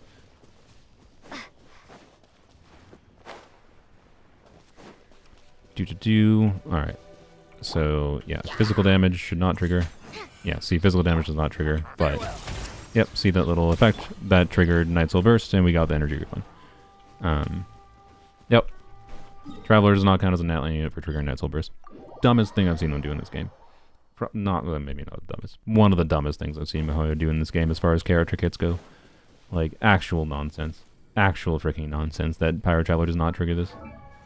And it might be an oversight. I don't know. But at this point, they know about it, and they could have fixed it. So it's not an oversight, in my opinion. And yes, that is one of the reasons. Me learning about that, like, completely killed my interest for a few weeks of even trying to do anything with Pyro Traveler. So, you know, as part of the reason I haven't done anything Pyro Traveler yet, I still am going to, because I think they are an interesting reaction unit for off-field utility. Off-field Pyro is valuable for many players. I think they are arguably the best Traveler. I still think they are not the best Traveler because Dendro is too strong, and not everyone gets Nahida. But yeah, anyways, I will do something with them because all I need to do is this, which kind of feels bad to be honest, but I just need to do that and slap some EM on them and enough energy to get their burst back, and yep, they should be fine. So there you go. It's so annoying, by the way, like the fact that Sack Sword doesn't, like, Sack Sword does give them extra Night Soul because they gain Night Soul when you use the skill. So Sack Sword could be theoretically used to allow you to do like an alternating double skill or skill burst rotation. But like their Night Soul point limit, not even their Night Soul point limit even, that's actually not the problem. The problem is the fact that they have this stupid line in Traveler's Skill where it says that Traveler's Skill can only last like a maximum of 12 seconds somewhere. I don't even remember where it is. It says it somewhere. The fact that Traveler's Skill, they have that hard limit of Traveler's Skill cannot last more than 12 seconds is so freaking lame. Like, because there was mechanical ways to potentially get it to last longer. They just arbitrarily said, no, you're not allowed to. Ugh, whatever. Anyways, I'll still be able to make them work fine. Pyro Traveler can be pretty good. But if you want to see true Pyro Traveler skills, you know, look forward to watching something from Tars Blammo in the future. He already made a joke video doing physical Pyro Traveler because he was annoyed with them locking C6 behind 3 months of waiting. And on top of the fact that, you know, they just made Pyro Traveler like a normal Traveler kit without being anything that special really, because it's just like a worse version of the Archon, right? Which is their typical Traveler design, but then they're just so it's to be dicks and make us wait way longer. I don't know. It still makes me salty because like Pyro Traveler could have been so much more relevant. They released Pyro Traveler when 5.0 came out, and everyone would be like, "Yeah, Pyro Traveler is amazing," and everyone would talk about Pyro Traveler. Pyro Traveler would have been great for Kniche. Instead, like, you know, I think they waited to release Pyro Traveler because they think that what they wanted Pyro Traveler's kit to be, even though it's just a bad Mawika kit, would have been good enough to make some people not pull Mawika. I think that's why they waited. Because they thought that releasing Pyro Traveler early would make more people pull Mawika. Oh, but lore reasons. No, come on. Come on. But yeah, anyways. I hope they don't do that next time. Unless the Traveler kit is actually worth waiting for. I don't know, man. All they have to do, like, all they had to do to make me happy is what is the constellation that gives them the range hit shots? Like, yes, the C4 with the HP would have been amazing, but what is the one that gives them the ranged attacks? That's interruption resistance. That's pyro res. That's just pyro damage bonus. That's the heal. That's crit. Oh yeah, it's their C6. If this was Traveler's actual C6, right, rather than the what it actually is, which isn't shown in game by the way, what it actually is you get 40%. You get a pyro infusion, and then 40% crit damage specifically for your normal and charge attacks, not your skill and burst. This is not that strong. But like this would have been so freaking much more cool than the pyro infusion and 40% crit damage for normal and charge attack damage. Because it would have meant, because one, you could have still done pyro damage with Traveler, even without C6 Pyro Traveler giving a pyro infusion. Because this. And then two, you would now have this like cool range ability of like doing the range attacks you have in the boss, but anywhere else. And then On top of that, you'd have that range attack on top, because you notice in the boss, right? You have the range damage and your normal physical damage. So that means you could do like the same thing I did with Muika. You could do dual infusion stuff. And like, but it would be even better because you would get more pyro out of, Pyro Traveler could have been so fun. Literally just with that. Literally with just this being their actual C6. That's all they had to do. It also would have made Dragon Strike better for Tars Blammo. Because this movement speed buff could have let him do Dragon Strike without needing to do double Animo. Or what's her bucket? I had a stroke. Diona. Anyways. Whatever. Anyways, just salty. It's just insult to injury. We had like a sneak preview of something that was really cool. They made something really cool, and they're just like, no, you don't get to have this. Why? Whatever. Anyways, sorry for ranting for the 800th time about Pyro Traveler. It just makes me disappointed. And that's why I've not been motivated to do much Pyro Traveler. Every time I think about them, it makes me go down this path. I'm just salty. And I think justifiably so. Let's hit the town. Anytime, any place. It's most likely the sale people, the kit designers, were given the same assignment of making sure Pyro MC doesn't suffice over Muika. Yeah. I just think the decision to not release Pyro Traveler in the normal time, where they'd release them in the start of the region, was a sales decision, not the kit design. The kit design was basically just the normal kit design mostly. So, yeah. Pyro Traveler, yes, is good for off-field Pyro. And it's good that they gave a free, accessible way to get off-field Pyro in the game. I intend to mess around more, eventually, on formerly weapons only, to see how a Pyro Traveler compares to a C0 Xiangling. Like, I think Pyro Traveler may very well, in many situations, be meaningfully better with an invested build. It's a pretty big asterisk. Than a C0 Xiangling. So the C0 Xiangling is just not the same character. But, yeah. Anyways. Why are you using Muika? Because this is a brain-off overworld team. Because it can do... here, I could... What is this? Whatever, we'll just use 20 resin.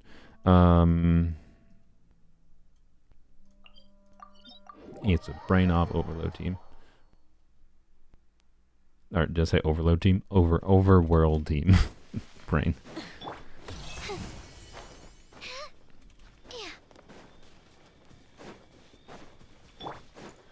Because I don't like having to use burst for overworld that much. I don't mind Bennett because I can usually get his burst back pretty consistently.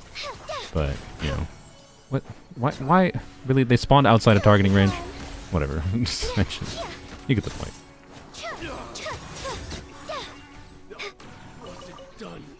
Normally, I would do more damage than that because I don't lose my skill because the game doesn't target the enemy. How much do you dislike Muika? I like support Muika.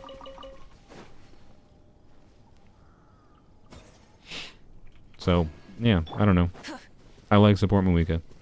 I just think that she should have been able to burst consistently. Like, I'm fine with the aspect of her only having a 12-second duration. Like, I actually think it's... There's situations, right, where the shorter skill duration is beneficial for, like, easy setups and whatever. Wait on... Or zero premature chance. Not a bad haul. I think there are situations, right, not I think, I know there are situations where it's a lot easier to play Muika without her C1, like, extra skill duration time. Like, it does change rotations and setups in ways that can be awkward.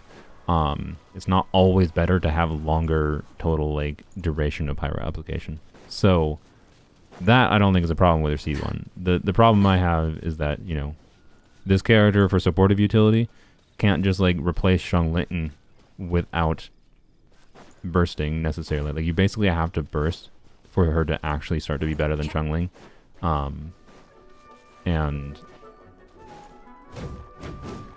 that's annoying. To be clear, you could argue that's just good balance, that they didn't just completely power creep Xiangling. Yeah, but I find Xiangling awful enough to use in a lot of ways that I think it would have been perfectly fine. I don't know. I really don't like the Natlan racism passive, is my point. The forcing Natlan racism for her to get her burst back consistently, unless you're just doing a ton of normal attacks in a team. Like, I don't know. Why didn't they make it so energy recharge did something on her? Why is energy recharge a completely dead stat? That's just nonsense.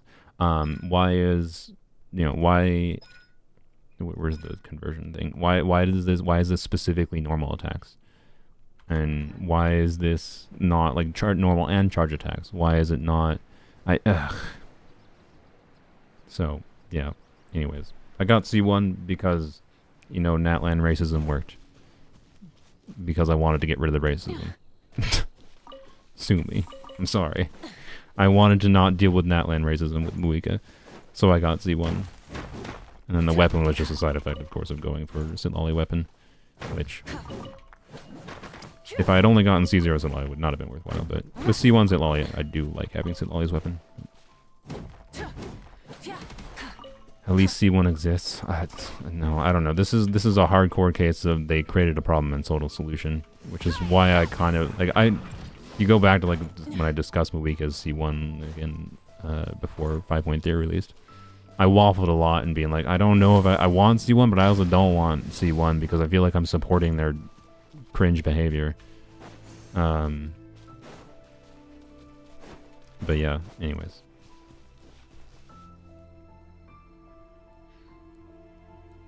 You gave Xiangling almost 400% as a joke, and she didn't for you either. Yup. Oh, whatever. Anyways, so I'm happy with Muika as an E-bot, and if I keep on seeing people complain about why I didn't melt Muika's burst or whatever, I might just stop bursting on her completely. So, which is not good, but my Muika build is good enough. Like, and I have her signature weapon that uplifts her damage that, like, her damage will be fine without bursting. And, like, I think most teams with Muika on them as the off-field pyro would clear perfectly fine without having to burst on Muika, right? I just use bursting on Muika because I want to buff my on-fielder. So, anyways. I don't care if you like Muika motorcycle DPS, and it's fine if it's your thing. I don't like it. And I don't like how they made some specific decisions and balance in the kit, and I don't really like how it feels to play. So yeah. Normal attack Muika build would be cool. I made that video already. That's another thing I dislike about Muika's kit. I was going to crown her skill before anything else. I was going to crown her skill and leave her skill level, crown her normal attack and leave her skill level 8. But then in making my Muika infusion video, I learned that they gave ICD to her charge attack. Like, she has a big wind-up charge attack with a 50 stamina cost. And they gave it ICD. And, like, yes, normally Claymore units have ICD on their charge attack. I assumed it wouldn't, because, like, it behaves different than a normal Claymore charge attack. A normal Claymore, the reason they have ICD is because they have multi-hit. Like, of course Dia has like ICD on her charge attack, because it does it's like the cycle. It hits multiple times in a short amount of time frame. It would be stupid if it didn't have ICD. This is not. This is a big wind up, a long animation. It literally just decreased her fun value. It wouldn't have made her infusion playstyle omega 8 times better. It just So anyways, it's fine. Like with Infusion Muika's playstyle is still fairly decent because, again, of her ability to get like a big instance of damage from her charge attack. But instead you gotta do like, no, not that. You gotta do this. Not that. And it's N2C. Why am I struggling so much? What is happening? There we go. You gotta do N2C, mostly. The other real problem with Infusion Muika is just the fact that the infusers in the game, other than C6 Bennett, don't do enough in conjunction with the other things in their kit. Candice infusion, though, on Muika does work pretty well, which is nice. I didn't find a way to make Chung Yun work very well, which I was sad about. So, yeah. Anyways. And I really, I think for Infusion Muika to really shine, we need Dendro or Electro Infusers. Like, literally Dendro or Electro Infusers can make Muika Infusion playstyle way more relevant. Because having Pyro in conjunction with Dendro application from her normal attacks, or having Pyro in conjunction with Electro application from her normal attacks, like, she becomes a reverse, much stronger version of Razor if there's an external Electro Infuser in the game. And that, I think, could be super fun. But, we'll see if it ever happens. We'll see. They haven't done an external Infuser since Candace, which makes me sad. But we'll see. I don't know. Eon Song? Maybe. Maybe. We'll see. Anyways. Bait title. Oh, frick off. I've been streaming for 3 hours and 51 minutes and 39 seconds. Rewind. I spent 3 hours doing Lanyan things. And then I transitioned to talking about other things. I'm sorry. It's a live stream. I'm sorry. Like, rewind. It's why I stream on YouTube. You can rewind. I don't know. I'm sorry. I'm sorry for being a butthole getting upset about people, like, not realizing there's a function. I'm not clickbaiting you. You're just watching the wrong part of the video. Look. Because I'm live streaming, of course it defaults to showing you it live. Coated in gold. Anyways. We should go do dailies on my other account, by the way. I've been yapping about whatever crap for a long time here. Man, that's so sad. I couldn't get C3 Lanyan. I just wanted C3 Lanyan. And I could have gotten C6 Lanyan next time. But, like, I don't know. Like, trying to get 4 copies of Lanyan is going to suck on the next time Lanyan rolls around. But, like, I can't risk anymore. I can't not. I literally have 0 4-star pity. And I'm at 74. So I'm literally... the next wish is soft pity. I can't. I cannot. I want, but I cannot. Anyways. Can you show your top 80 Dia? I will look... Okay. I will look at your Dia Obsidian Star. But only if you reach an arbitrary threshold that I have in my mind for how much energy recharge your Dia has to have. Because I don't think Dia builds are very interesting to evaluate unless you're doing a higher energy recharge build on Dia. No offense. So, what's your energy recharge on your Dia? If your energy recharge stat reaches my arbitrary threshold, I will look at your Dia. Yours is C4? Okay, I'll factor that in. C4 Dia does not make her energy recharge needs go to 0. Yes, it depends on the team, but that's my point. If you're saying I need to look at your Dia and you play Mono Pyro Dia, I'm sorry. It's just build as much crit as possible in Dia. And yeah, if you have 80 crit rate, 200 crit damage, that's impressive. That's just the same as every other character in the game that, you know, you build crit on. Harder on Dia, to be clear, because she doesn't ascend with crit, but yeah. I just think reaction Dia teams are much more interesting than Mono Pyro. Mono Pyro is... You don't want to farm for better Dia artifacts to be able to do more fun playstyle teams with her. That's my feeling. Anyways. The C3 change anything? It's just burst scaling, I think. Right?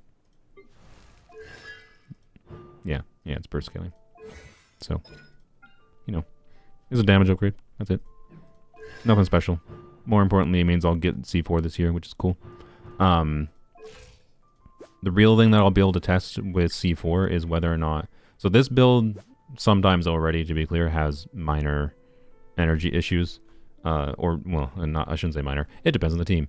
If she's solo Pyro, sometimes it's more like significant energy issues with 188 ER. And that's with this feather. But there are some teams, like for example, I play her in an overload team in the recent videos. And I didn't show it in the Kachina video, but I did show it in the other video, the DPS Lanyan video. And I would love to be able to use this piece, right? That's my point. It's like, wow, more crit, yay. But that like reduces her ER to an amount that's like, whereas I'll definitely be able to do that with C4. There might be the potential to do a non-ER timepiece with C4, but like, my ER timepiece is good enough, and I get so much HP and attack from her signature weapon, I just don't care to do a non-ER timepiece build on her, quite frankly. So the main benefit of C4 to me is reducing the amount of ER substats I need, which is mostly the feather. So it's unlikely I will go to a lower energy build than this on Dia. But yeah. Anyways. Switch back. Well, I guess I'll have to find a new artifact for Nilu when I get C4. But anyways. Alright. Did Obsidian Star say what their ER needs are? They didn't. That means you have like 0 ER in your Obsidian, your Dia. If you want to play, if you want to play mono pyro, that's fine. It's fine. I don't care. Play whatever teams you like, but I just don't think a mono pyro Dia build is that interesting to look at. No offense, but you can still try to submit it to a unit review stream. I'm gonna do that soon. Anyways, let's go log on to my freaking other accounts real quick. And finish the stream. You hate Dia's burst? How dare you? No, that's fine. I mean, I can see why you would hate Dia's burst. I think her burst is mechanically interesting. And I think it's unlikely they're going to do anything else very similar to it. Very often, at least. She has a high fab team. I guess that's fair. That's fair. But if... I mean, you can tell me what your Dia build is like just in chat without me having to look at it. You can just say what your crit ratio is, what your HP is, and what your attack is. And I can judge it based on that. And I guess EM kind of technically matters. Although I would, generally speaking, recommend EM buffs over EM speccing into build for Dia. If you don't like a burst, then just jump. Yes. Alright, why, freaking, man, exclamation points. Like, just, whatever. Anyways, I was considering, I did log on before the stream very briefly. I was considering farming enough Toma materials. You know what, screw it. I mean, I think I need to do, well, let's go craft the materials first. I think I need to do one more run. I'm not actually in a crown Toma right now. But I figured, you know what, I don't really need to spend resin on artifacts that badly. May as well farm the talent materials just in case I feel like crowning Toma at some point. I did the same for Xiao, by the way. He's not going to get it yet. But I have the ability to crown his normal attack and burst. So. And I have the resources. I could do it. I just feel like he has to earn it. So, you know. What am I doing? There we go. Alright, Xiao, you need to give me a bunch of refunds. Nice, alright. That's one. And then, we need to get 2 more out of this? That seems unlikely. Wait. It seems more possible with Layla. Oh. Aw. Dang it. Dang it, Layla. I mean, actually, thank you. Because that was a 10% chance on 5 things. That was actually not likely to happen. Thank you, Layla. But also, dang it.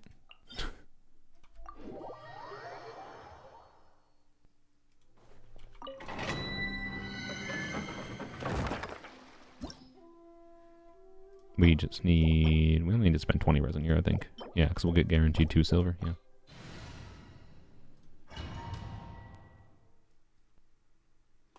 Four-piece MH, 62 crit rate, 250 crit damage. Ah, I see. MH. 1500 attack, 25k HP. Farina Bennett Shalom. Yep, nice.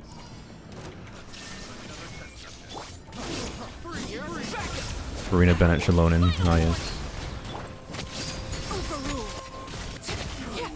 Is... I think...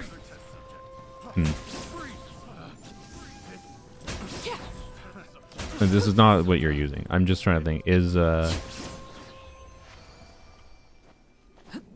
Shalonin Kazuha Bennett more of a wheelchair team than C1 Giori with Shalonin? I think I just use a condensed. Frick me. Right. Well. I think the answer is yes. Who needs ER? Oh, do you still not have enough energy? You have Fab on everyone. You have Fab Bennett, Fab Farina, Fab Shalonin. And still don't have enough energy. Alright. Let's go here. No, not here. Let's go here. I'm back on the coping for improving Arlecchino's build train because I got sick of the Netland domain. without knowing if there's going to be a polearm artifact, or polearm unit coming out soon. I don't understand how I somehow got back to 10,000 primo. I mean, there's a lot of resources in this patch, I think, but like I'm back to about 10,000 primo gems in this count already. It's kind of crazy because I went down to like 3,000, right? It feels like I've gained a weirdly high amount, but it's actually not that high. It's like 40 pulls, right? It's not that many. But like I'm literally at pity because I went like up to the butt of pity trying to get up to C5 Rosaria. Did not get C5 Rosaria. 500 copies of Rosaria on my main account. 1 copy of Rosaria here. Thanks, game. Anyways, we got C2. Of course, I burned through hundreds of wishes getting C2 Shenhe. Objectively not worth it. I don't regret it. I think that was a more fun thing to spend resources on, personally. Because of the fact that Shenhe is included in one of my favorite teams on this account. Than the other option, which was hoarding wishes for, like, high refinement Staff of Scarlet Sands. I still will probably try to get a second copy of Staff of Scarlet Sands in the future, but I just don't really think I cared that much about getting a high refined Staff of Scarlet Sands. Sure. So, anyways. You stopped refreshing recently? Yeah, I haven't refreshed for a while on my main account. I never was refreshing on this account, though. There is zero reason to refresh resin on this account. Like, absolutely zero reason. This is not an account that I need extra resin on. I have way more resources than I possibly need because they don't release that many polearm units. They could release 1, 2... They could release 4 polearm units tomorrow and I could level 90 them all.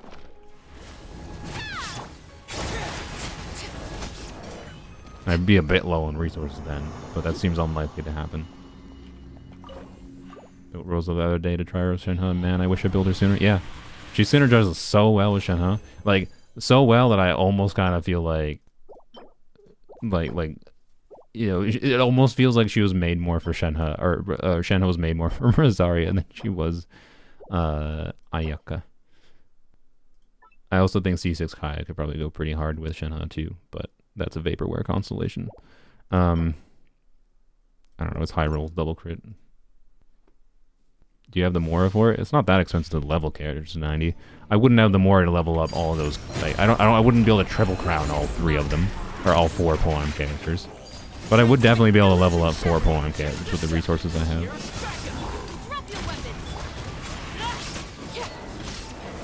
So yeah, I do not resin refresh and have not on this account. Stopped resin refreshing a little while ago on my main account because it just, ugh. And I'm probably going to spend most of my resin next patch in the ley line mines because I want to level Gaming, want to level Fremenets, Mizuki question mark, want to level 90 Clarin, level 90 Pyro Traveler, which is where most of my current resources are going to go. Sure, yeah. So resin for leveling characters basically is what I'm going to do next patch, and that's not even factoring in Mizuki. Well, I'm pretty much committed to getting at this point, I think. But yeah. Anyways, I might try for another goblet again. This I had a random 4. I don't think goblets make sense. I do not think it makes sense. I don't think it makes sense to continue farming for Arlecchino at all the last 6 months. I haven't decided yet because it's possible going for 2 timepieces might make more sense. Because the problem with an onset goblet that could be better than this one for Arlecchino is it's probably only better if 1, it rolls equivalently or better, and then 2 has like an attack percent substat, which is a big if because you can't choose 3 stats. Whereas timepieces might be a better bet because I can't even if I use an onset feather, I can't use that good of an offset timepiece. I only have a timepiece that has like a little bit more crit rate for an offset timepiece than this piece. So it's like not even an improvement. So unironically, trying to chase 4-line, if I'm being insane and trying to improve my Arlecchino build still, trying to chase a 4-line double crit piece through elixirs might be better, but anyways, I don't know. What did I get? I got some artifacts, didn't I? Yeah, I did. That. Alright, well, okay, I don't remember when I got that. Alright, we level this one first because this is the best artifact here.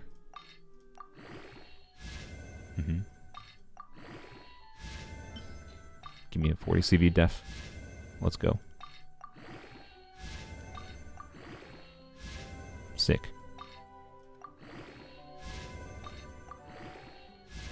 Sick.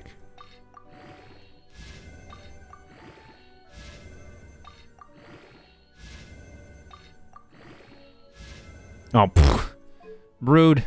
I mean, I was going to throw it away regardless, by the way. I was going to throw it away regardless. But, rude.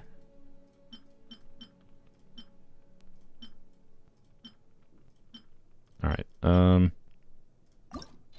full send this one.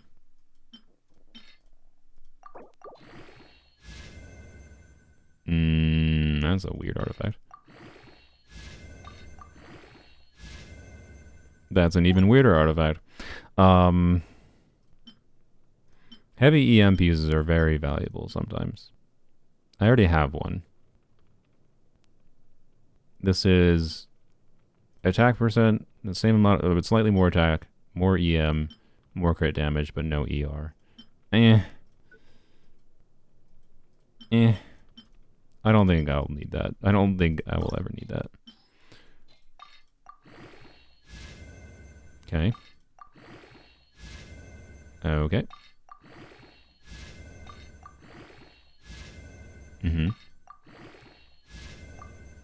It's not an upgrade for Emily, by the way. I don't think it would be possible for this to be an upgrade for Emily, unless I had attack percent.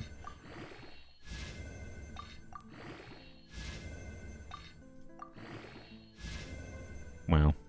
It'll let me down with a def roll, do you?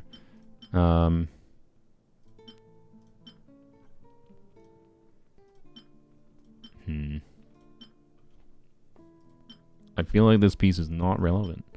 I have 2 ER rolls here, 2 EM. Yeah, it's not relevant. It's just like a slightly worse version of this, basically. Like, yes, I know it has 1.4% more crit rate, or 1.6, but it's got the same EM and less ER. So, I don't need that similar of artifacts. Ooh, I didn't know I had that. I was like this. Alright, we're just doing Artifact Gambit Day for the fun of it. I mean, okay, do I need that ever? Maybe. I don't know, keep it. I'm not gonna level it right now. I don't remember what my Electro Goblet situation is actually like on this account, other than the one I have on Sino. I have another. Oh my gosh. I have so many goblets, oh my. Surely these will be useful someday.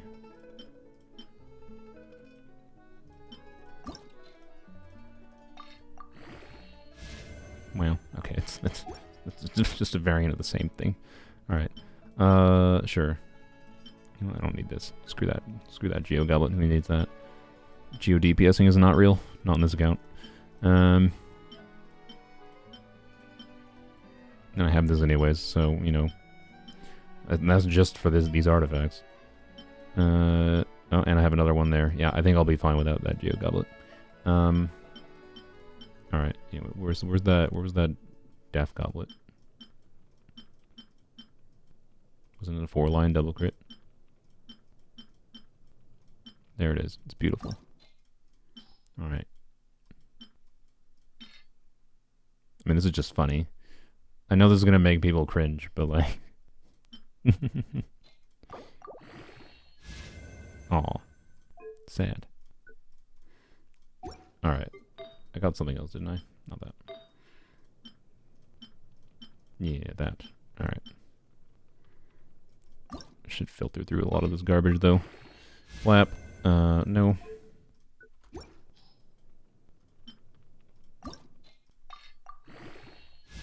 Well. Do not do artifacts, like, by how I am doing them. I am only keeping, like, the best of best artifacts on this, because I have farmed so much. Like, I already have very good artifact options in feathers here. I do not need 100 more variations of the same feather. So, like, they have to be incredibly high stat value pieces to be relevant.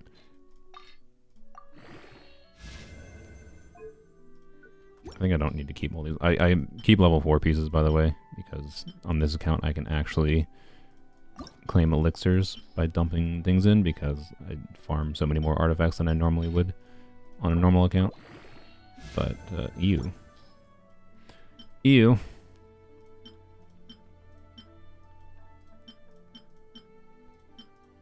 Oh, I had another double crit piece. How exciting. I don't think it's possible for this to be better for my Emily. Definitely not. Now it is. It's literally impossible. Alright,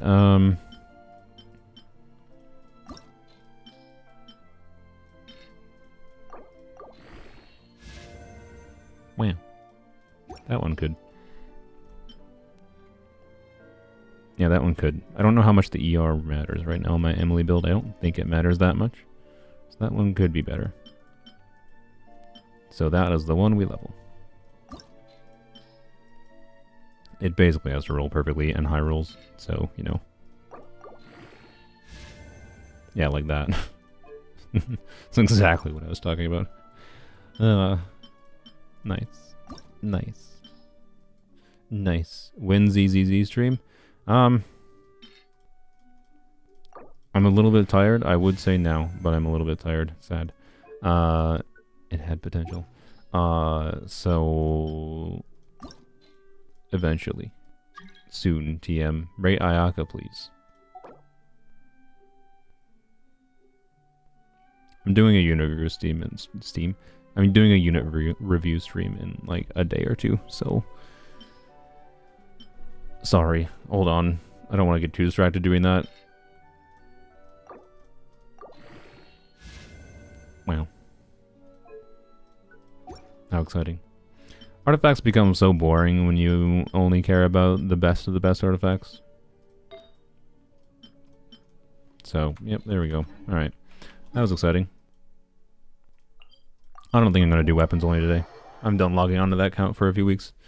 Actually, no. I should probably... I'll log on to it later if I feel like. Do you ever have a 50 CV piece? Yes, I have one. The only character that deserves it has one.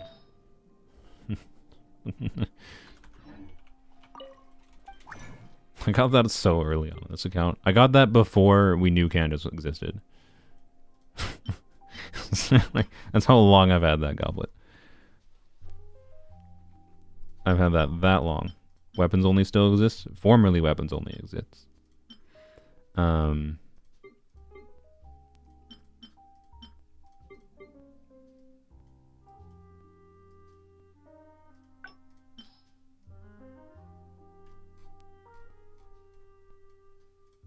Don't know if I actually need to do this or anything, but I don't really need the fodder.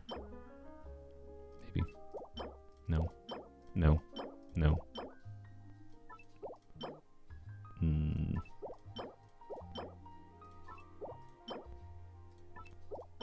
4-line on emblem with ER. You keep those. Alright, last one. No. No. No. No.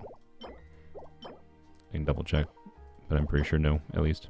I think I have plenty of feather options with HP. I think, not plenty, I have at least one. I have to double check it though.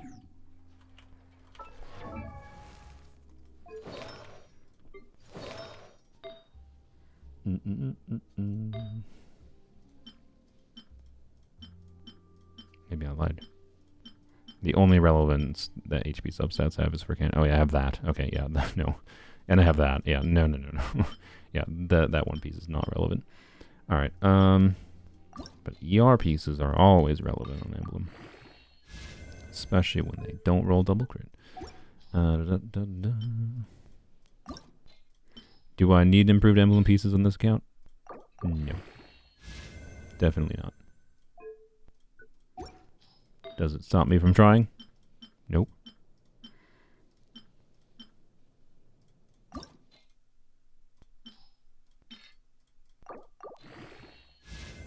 Ah, wing. All right.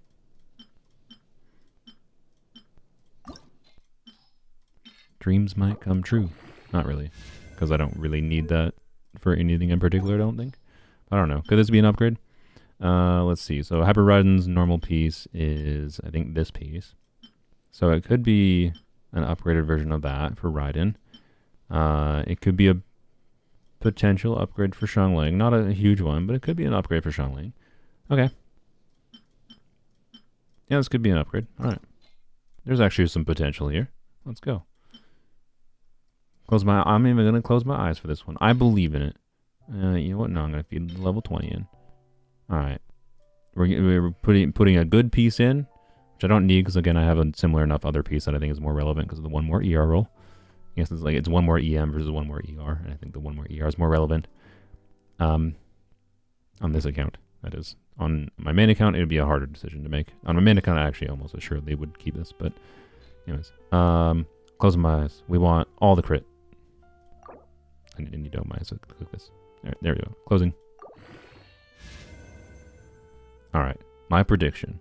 What did it start with? I think it started with 3.5 crit rate, 6.2 crit damage. My prediction, my eyes are still closed. My prediction is 7.5 crit rate. 7.4. 7.5 doesn't exist. 20.2 crit damage and an attack percent roll. Oh, it didn't level 20. I was not that far off, potentially. I could actually get 20 point whatever crit damage. Oh, I was off by 1 crit roll. Alright. Is that...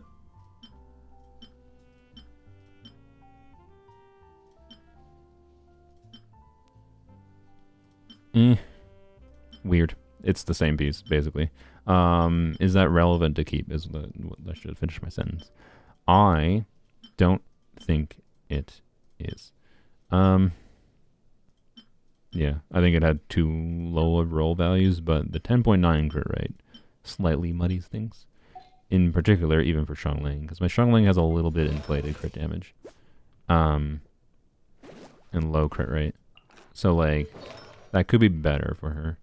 So I'm going to keep it. I don't really need the XP that badly. And that's where that is. I don't think it's a particular upgrade, though. One more crit rate roll could have been actually a pretty nice thing for her, though. That actually makes me think I should definitely level these other crit rate pieces, I guess. Getting something that rolls a whack ton in the crit rate, now that I think about it, could be quite helpful for my Xiangling. So I guess we're going to check these 4-line pieces. Why not? We want to see like 15 crit rate plus for this to be relevant, though. Yep, like that. Which makes it easier to draw the line, at least. Give me an XP doubling? No? Okay. No. If I had one more ER roll, I would try it to level 16 at least.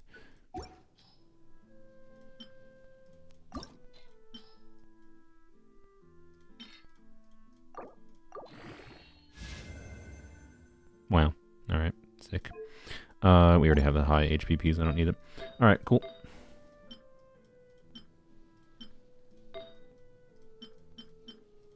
Don't think I got goblets. I did get circlets. That would have to roll crit.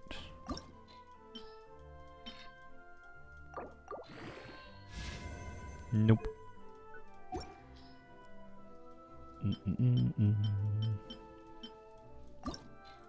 I really need to clean out some of my inventory in this account, but oh well. And what do I have for?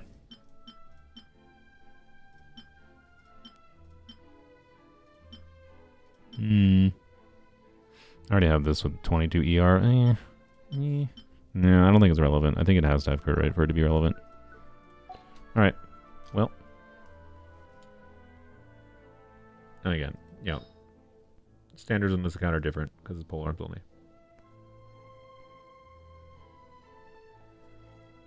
Yeah, June, that is exactly why. That's why I'm saying it's a polearm only account. My standards are different. Yes. Do not base your artifact decisions based on how I base my artifact decisions on polearms only. I do not need 500 crit damage circlets in Emblem. So, maybe I will in the future. You can make an argument that, oh, they can release insert specific character here, but with how their artifact design has gone with making artifacts for specific kinds of characters, I don't suspect that will be that relevant on this account. So I'm not stressed out about my crit damage circling options. But yes, it's possible it could have 30% attack and be relevant in some form. But I already have a piece that has what did it have? What did it have? Like 20% attack plus ER plus 1 crit rate roll? Yeah. 2 ER rolls, 20% attack, and a crit rate roll. Like, it. I don't think I need to level up the other one, right? So, yeah. Count fixing forms only when it's just an hour of cleaning artifacts. Yeah, pretty much. Pretty much. Alright. Anyways, I think that's it for my stream. I'm a bit tired. My plan is tomorrow, I think I might do a unit review stream. Well, I don't know. Depends. I want to record a chlorine video to release on Tuesday, so maybe I don't live stream and I just make that video for Tuesday. Depends how I feel tomorrow. If I'm in a live stream mood tomorrow, I'll do a unit review stream tomorrow. If I'm not, I'll probably do a unit review stream on Tuesday, and then we'll go from there. Actually, I don't know. Maybe the maybe the unit review stream will wait till Wednesday, because on Tuesday I kind of want to do a reflecting on 5.3 stream, and just have a conversation with yous, and see how it is, like what the sentiment is, both the like story, what the sentiment is for the next patch coming, what the sentiment is on all the characters that were released, right? It just reflecting on the patch, because like I said in this stream, like 4 characters was too much, and I don't know. I think, but it might be good to have a stream where we take a step back and chat with each other about what the patch be like. So I don't know. We'll see. You're gonna talk to an inner cult or something? I mean, yeah, that's what you guys are. What else are you here for other than being my cult? I don't understand. It's what you signed up for. Anyways, Mizuki already sucks. I mean, I think she's not that. I don't think she's gonna be that hard to be usable. I'll find out though. I'm gonna make a video on someone else's account, because while I plan to get her at this point, I do not want to level her for maybe a long while, or maybe ever, but I want her in case I do plan to, so I'm going to get her. But I think, not 100%, but I think. Cult meetings are on Saturdays? Oh, my bad. Oh, did I not do daily? Oh, frick. I forgot I ran out of long-term encounter points. Hey, well, I'm not doing that right now. I'll do it later. I want to stop playing Genshin for a few minutes. Maybe I'll just not do dailies today. Oh well, I'll be fine. It's 20 Primo Gems. Anyways, oh well. The 0.1 points. I know. They haven't released anything for me to like motivate. I have no reason to care about farming. Like, oh, go do the FOMO Primo Gems. No, frick you, Mahoya. Not gonna farm for your FOMO Primo Gems. Give me a polearm character that you make me want to farm for. Anyways, they don't want to release content in the game to make me actually play this account that much. So then I'm not going to. So yeah, I get to deal with dailies. Anyways, yeah. Anyway, the Mizuki. Oh yeah. So I have someone lined up. I'm gonna log into their account. They even were able to level up characters that I wanted available to be able to test Mizuki, some different ideas for. And the video is basically just going to be, hey, here's Mizuki being usable in different ways. And she's going to be probably a comfortable to play unit. Very simple to play, because you press E and you move around a little bit. Like, she will be the epitome of requiring next to no input, because you cannot really control anything happening. You just press E, you move around, and the things will, like, the only thing you'll be able to do is slightly delay the starting times for certain characters' abilities, to get them to line up better. But like overall, it's just going to be press character abilities and things will happen type of character, and that has its own appeal. And I think she's going to be a comfortable overworld unit that people will enjoy, and I think she's going to be a usable unit in the context of being paired with compelling off-fielders. So, yeah, I don't know. I don't think it's going to be a challenge to play with Mizuki. And to be clear, I'm hopefully going to test her with this current Abyss cycle, because, right, this Abyss cycle will be around for a few days. which is going to be very bad for her. Like, this Abyss cycle is not good for her. The new Abyss obviously will be very favorable for her, but yeah. Anyways. It'll be a pretty simple video. And that'll probably be next weekend video. Okay, anyways, look out for a poll, by the way. And also, actually, okay, for anyone hanging around. If you think you are interested in potentially editing my live stream content, feel free to shoot me a DM on Discord. And we can talk about money costs, and I have a project for you that I would pay for as a test run to see if I want to do it more in the future. See if your editing style works out for whatever. But yeah, send me a DM. Yes, it is weapons only. I cannot motivate myself to finish that editing. it's I hate it. I hate editing my live stream footage so much. I should not have done so much on that account live stream. It's impossible to edit. Anyways, I hate it. Whatever. So anyone who has some amount of basic editing skills, like I'm not that good of a video editor, but just basic editing skills,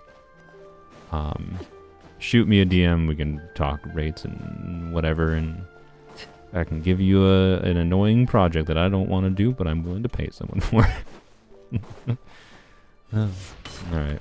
Anyways, but to be clear, by the way, I don't intend to use, because I still don't like the idea of like using an editor for most of my videos. Even if I don't love editing that much, I still think it causes inherent problems if I was going to try to transition all of my content to having an editor. And I like doing some of the things, and I don't know. So anyway, I'm not at the point where I want to, nowhere near the point where I want to have someone edit all of my content. Just the live stream content. But yeah. You're only good at graphic design, but not editing. Is what it is. And maybe I'll do thumbnails eventually. I like making thumbnails more than I like editing actual videos, so that's unlikely too. Even more unlikely than an editor. Not that all my thumbnails are amazing, but yeah. Anyways. There's not all that much to edit when it comes to Genshin. No, it's mostly just, you know, the time involvement in going through my footage, clipping things, and whatnot. When it comes to editing my live streams, the skills you would need is mostly ability to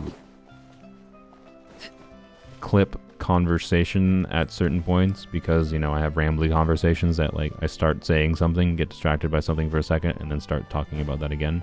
It's trying to clip that and do something coherent with some kind of outline that I provide to the editor, of course. So, yeah. Anyways, I'm well aware it would just take time for me to do myself.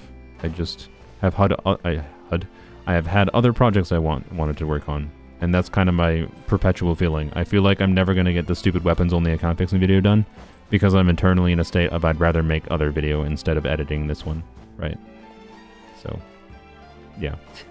Anyways, send me a DM if you're interested. If you're not, that's fine. I don't want to pressure people into it. But, yeah. Bye-bye. Talk to you guys tomorrow, Wednesday, Thursday, Tuesday, whatever days of the week. I don't know. We'll probably do... So, you know what? Tuesday. Maybe I'll do 2 streams on Tuesday. Maybe I will stream a 5.3 reflection stream on Tuesday, and then I'll do a Zen list stream later in the day during maintenance. I don't know. Anyways, bye.